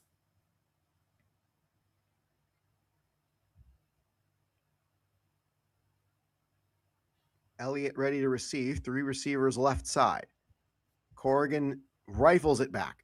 Elliott, deep shot down the field, had a receiver, incomplete for Smith. Yeah, it was a tough effort for Smith. The defense was pretty locked up on that one. I like the aggressiveness from the Trojans, though. They're not scared again to take the deep shots. You're in the final, you might as well take some opportunities while you have them. Sophie Roche was the one on the stop. She's normally assigned to be the blitzer for this Panthers team when she's on the field, and there she is with her arm up in the middle of it. She rushes the QB, launching down the field, intercepted at the goal line. The Panthers turn away the Trojans. Orla Schutt brings it in. Yeah, that looks like it could seal the deal here now. Trojans being aggressive, taking shots. Why not, in the situation that they're in? But it doesn't always pay off, and the Panthers, they pounce on that opportunity. 2 receivers left, 1 to the right, as Kavanaugh and the Panthers still going to run their offense and make you try to stop them. Burke waddling forward as a flag comes in late.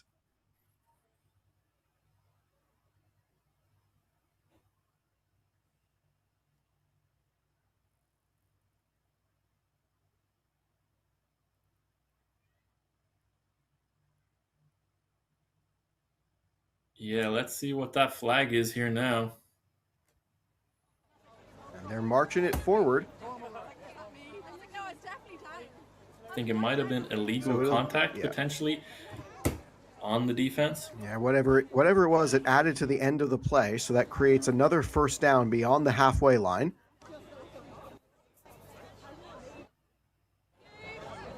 Howe is back with Kavanaugh on this setup.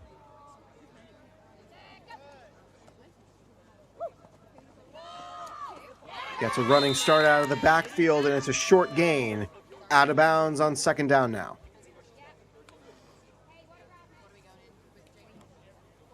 Yeah, it's a tough position for the Trojans, especially when the Panthers are making grabs like that, even on the short gains, let alone the big gains. So the offense for the Panthers is just clicking.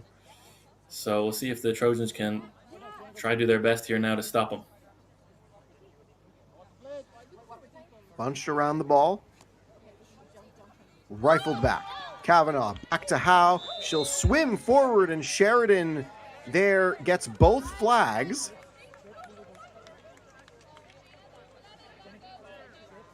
And a flag did come in on that.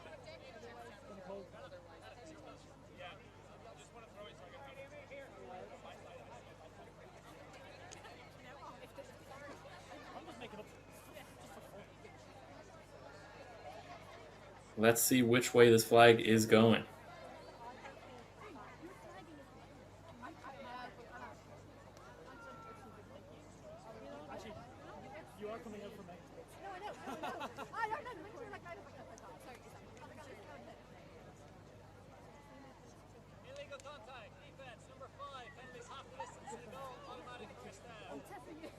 And they call it on Sheridan.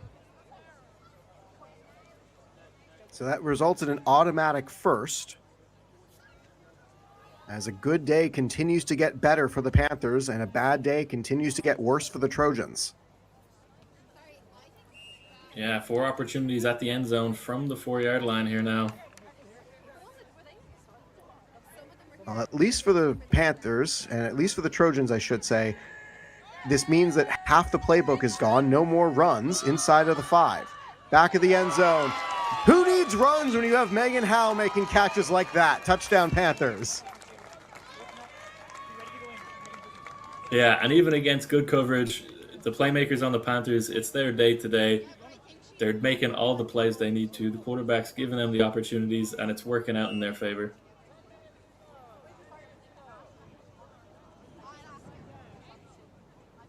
$39-0.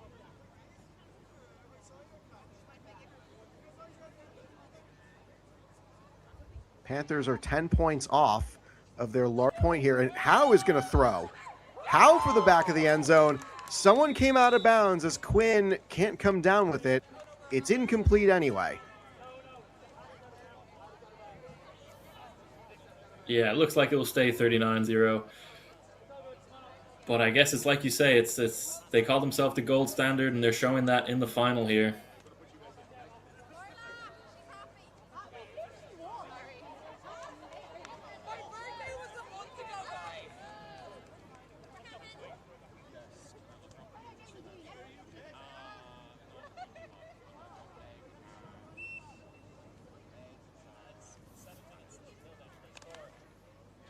The Panthers have put up more points in today's game combined than each of the previous two Claddagh Bowls. They scored 27 in the Claddagh Bowl 1 against the Trojans and scored 7 total in Claddagh Bowl 2. Underneath throw off the hands of Corrigan, incomplete. Yeah, and that sums up kind of how the Trojans' day is going here.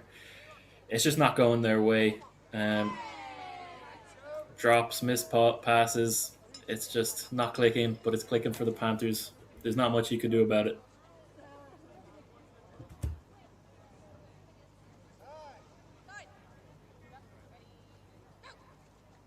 Elliott on second down from the goal line. Looking for Heasley, off the hands again. Immediate pull from Highland, so that wasn't like it was going to get much. Third down. Yeah, it's a good ball there from the quarterback. Good coverage as well. Putting it on where only her receiver could get it. And you just need to come down with that. I guess it looks like the Trojans are just a little bit deflated at the moment.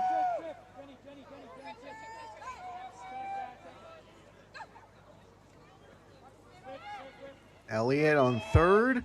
Launches it. Cannot find Craig. Fourth down.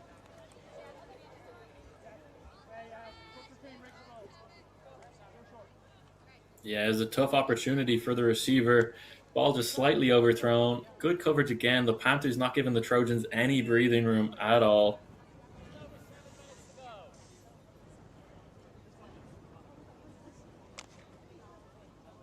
So no yards gained on the previous 3. What do the Trojans have here on fourth? Elliott takes a chance, finds Craig at the sideline. She'll shuffle forward, and eventually Nicole Ball yanks the flag, and that's another turnover on downs. Yeah, it's a good effort from Craig, just trying to sneak her way down the sideline and maybe get a first, reaching the long arms, but just again, a yard or two short, unfortunately, there. Elliott's been under fire for most of today's game. The first drive to make it into South Dublin territory today was their first of this second half and ended in a goal line interception. Here are the Panthers again, perfect on offense so far, and here's another great throw right into the chest of her intended target. Yeah, great timing from the quarterback with the receiver there. You just see the chemistry as the receiver broke. The ball was right there, ready for her. And that gives you the extra time just to make a move and get extra yards. Katie Murphy, the one on the catch. This is her first season playing flag football. She's played tennis at a high level and also has experience in both disciplines of GAA. Kavanaugh and a dangerous throw as Smith nearly broke that one up for shot. Incomplete. Yeah, you don't necessarily need to score on offense. Trojans nearly with an opportunity to score from the defense. Nice play from Helen Smith there, breaking that one up.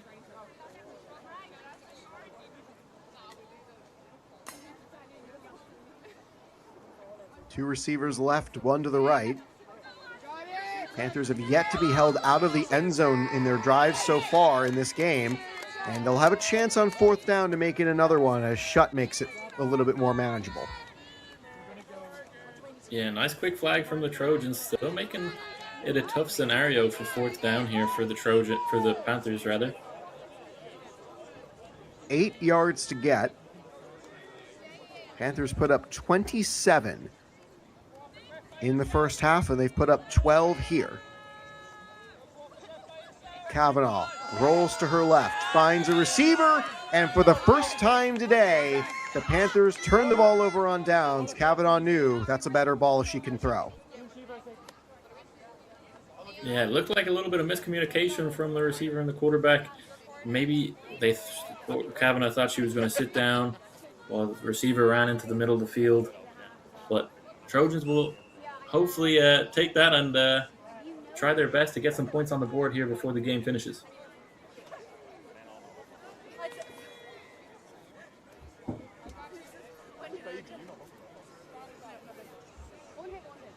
Hannah King back on the ball for the Trojans, and she'll send it back to Elliott. Back to King it goes. First down is a good one.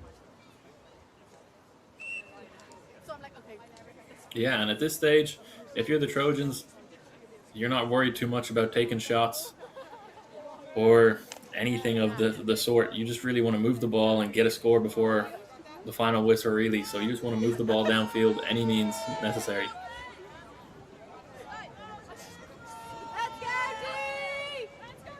Second down for the Trojans. Launch back, here's Hannah King, and it bounces off her hands, incomplete.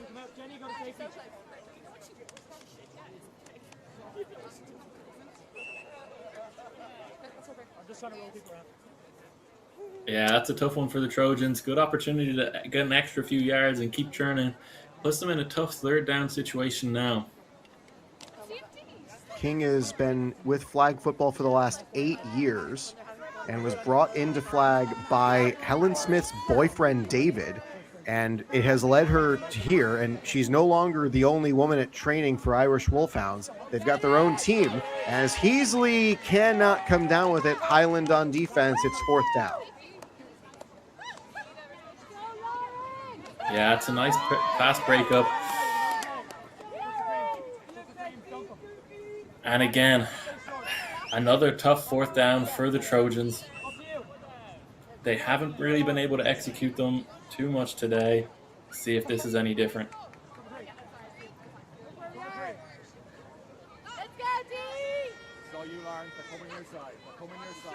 Trying to keep this drive going. Elliott launches it and intercepted! Panthers going down the field, keeping the flags on. Touchdown, Jenny Kavanaugh.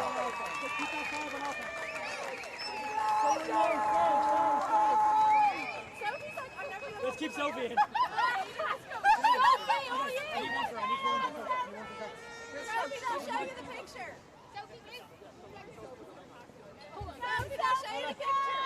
She doesn't know what to do. No, Sophie's like, I don't. And the clock is going to continue to roll despite the 2-minute warning because of the deficit. 45-0 after the pick six. Panthers have scored every which way today. Kavanaugh for the PAT and missing out, throwing it for Corcoran, incomplete. Corcoran, one of the originals of this Panthers roster. She's been involved since before any other woman was on the team, and in her own words, practically runs the club. But Jenny Kavanaugh came down with the last one, a basketball background, and her, Helen Smith, and Megan Howe, they're the only 3 players left from that first Irish national team to still be playing in flag football internationally, representing the country.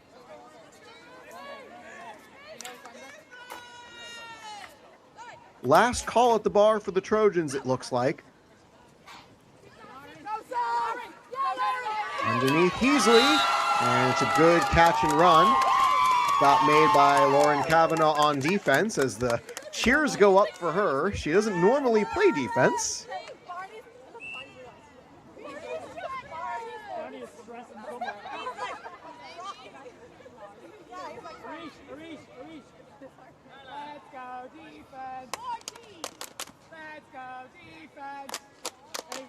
Panthers sideline still locked in.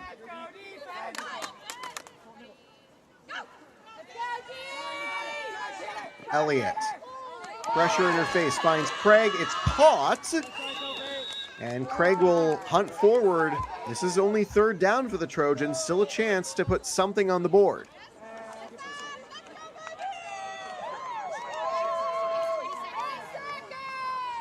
Has tipped at the line by the rusher, too.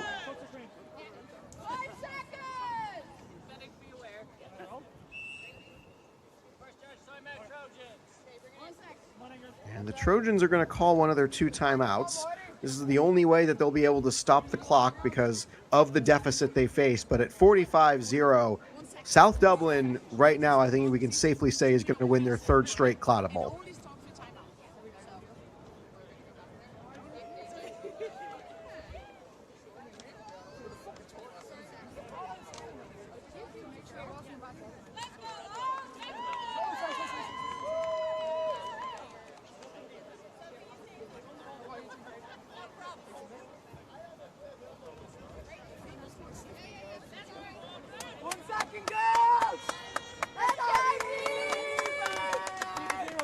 Elliott going to go from under center this time. Takes it, handoff to Smith. Elliott's going to run, gets a first down.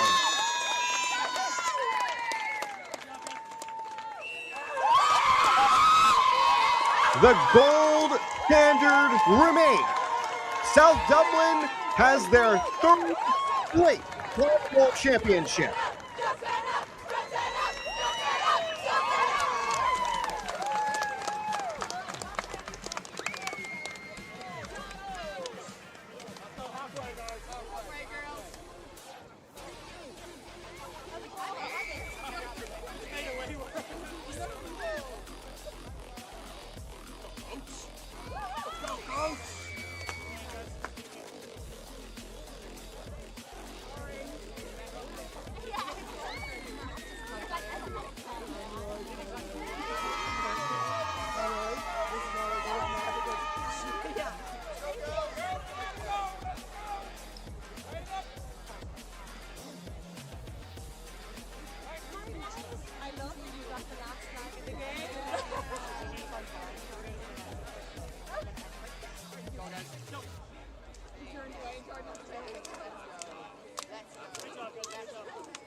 An incredible display of support for women's sports in Ireland and for flag football across the aisle. South Dublin Panthers are going to walk away as Claddagh Bowl 3 champions. The Dublin City Wolves will walk away as the first ever Fianna Bowl winners. From all of us with full-time productions, for all 7 games that you have stuck around to watch, for everybody at St. Mary's College Rugby Football Club, and for all of us, we want to thank presenting sponsors, the New York Jets and the South Dublin County Council one more time.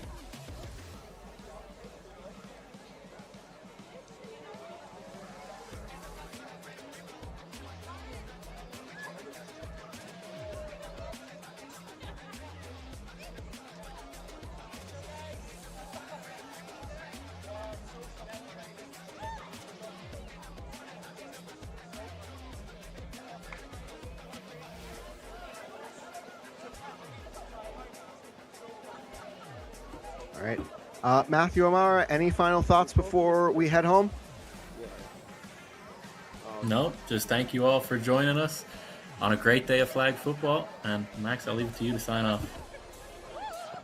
All right, stick around. There will be a trophy presentation. An MVP will be voted on for the Claddagh Bowl 3 game. Again, we can't thank everybody enough. We would not be able to do this without all of your support. Thank you for supporting American football in Ireland. Last week with the tackle teams, this week with the flag teams. There's still going to be more. They're still going to be back next season. And we've got an incredible lineup of programming ready for next year. But for now, for 2026, from all of us with Full-Time Productions, from all of us with American Football Ireland, my name is Max Walpoff. Thank you so much for joining us, and have an amazing rest of your Saturday.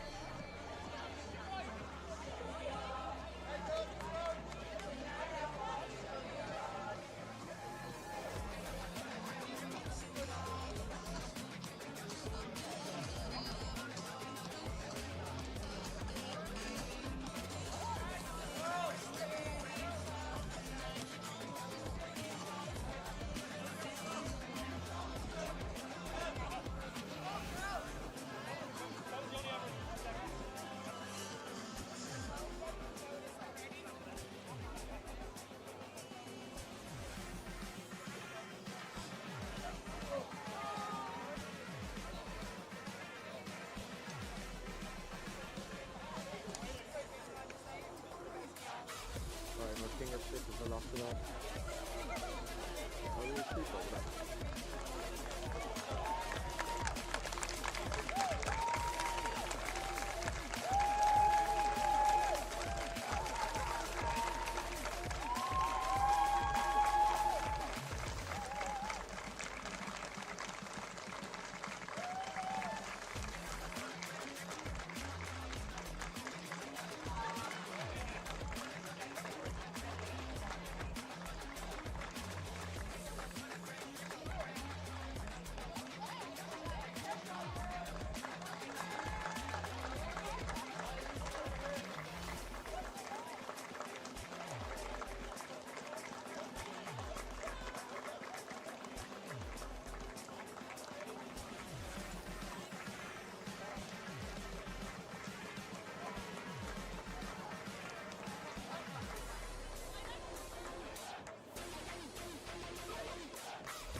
What do I do? Lock off?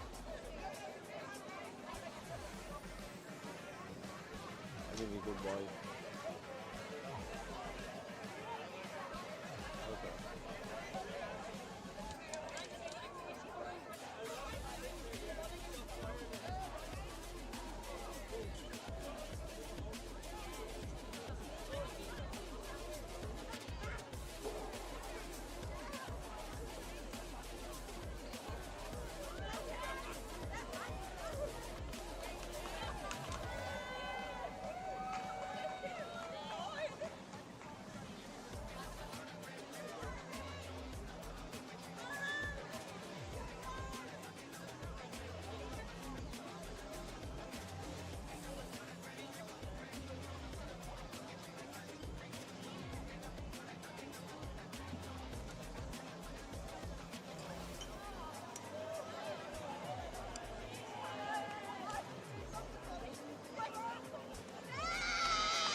I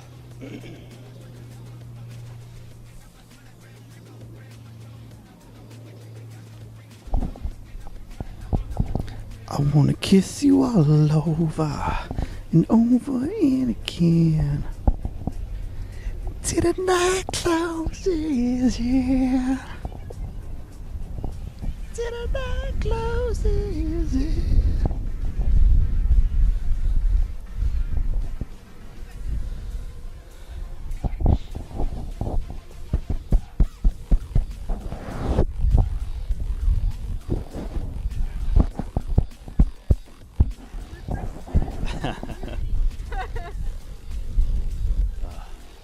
Your grand take your, no, honestly, take your time.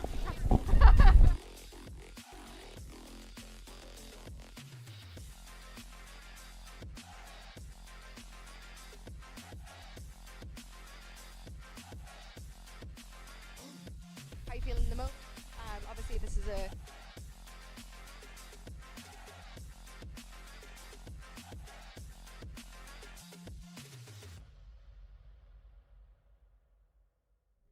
yeah. Hi guys, I am joined here with Jenny Kavanagh from the Panthers. Well done, congratulations. Thank you very much. How are you feeling? Yeah, I feel absolutely amazing. I knew that going out today, if we just played our game, that we could do it, and I'm just so glad the girls all pulled in, like believed in the goal that we had and just went for it. And yeah, 3-peat's not bad. Absolutely, absolutely. Jenny, obviously you guys are after winning now the Claddagh. So what's something that was special to you for this game day? What was a proud moment? To be honest, the proud moment was having two teams.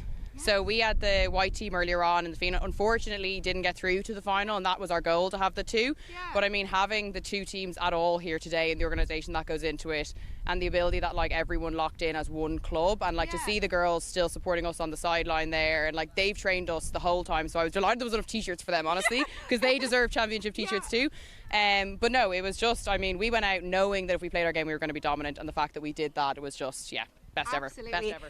And I couldn't be talking to anybody more relevant for an advocacy in women in sports as well. You've been on the scene for years now. So having two teams obviously is paramount. What do you think today, an event like this, is so important for women's sport? How do you think? Is it something that should be advocated more? Absolutely. I mean, the fact that we got our own day, obviously last year we were mixed in with the Shamrock and the Hartwell, which was brilliant, and it was good to get other eyes in sport that wouldn't necessarily see it. But having our own standalone day today, having 9 teams down here to play, having like the full production here so that you know people who aren't here can get eyes on it. We had a few people down who have nothing to do with flag, like people were asking me questions of how to play the game earlier on, and that is perfect. All we want to see is the vibes, like we want everyone to see how fun this is, because for us it's like the best thing ever, and we just want more and more people joining us. Absolutely. And with that then, what would you say to anybody that's watching that would want to play a flag? What would you say to them to get them to start playing? Play. Just literally show up. I haven't met a single team yet who doesn't adore someone coming down. And the one thing about flag is that no one, well, it's coming now in schools, but in terms of like my generation, no one has played when they were kids. So no one's expecting you to be good. Everyone is just like rooting for you to do your best. And every single team, like, yeah, they've got stars, they've got international stars, but everyone also has developing players, and the coaches across the country are just so good at including everyone. Yeah, absolutely. Look, thank you so much, and congratulations. Thank you very Celebrate much. well. Yeah, we will. Thanks so much. Bye, guys. Thank you.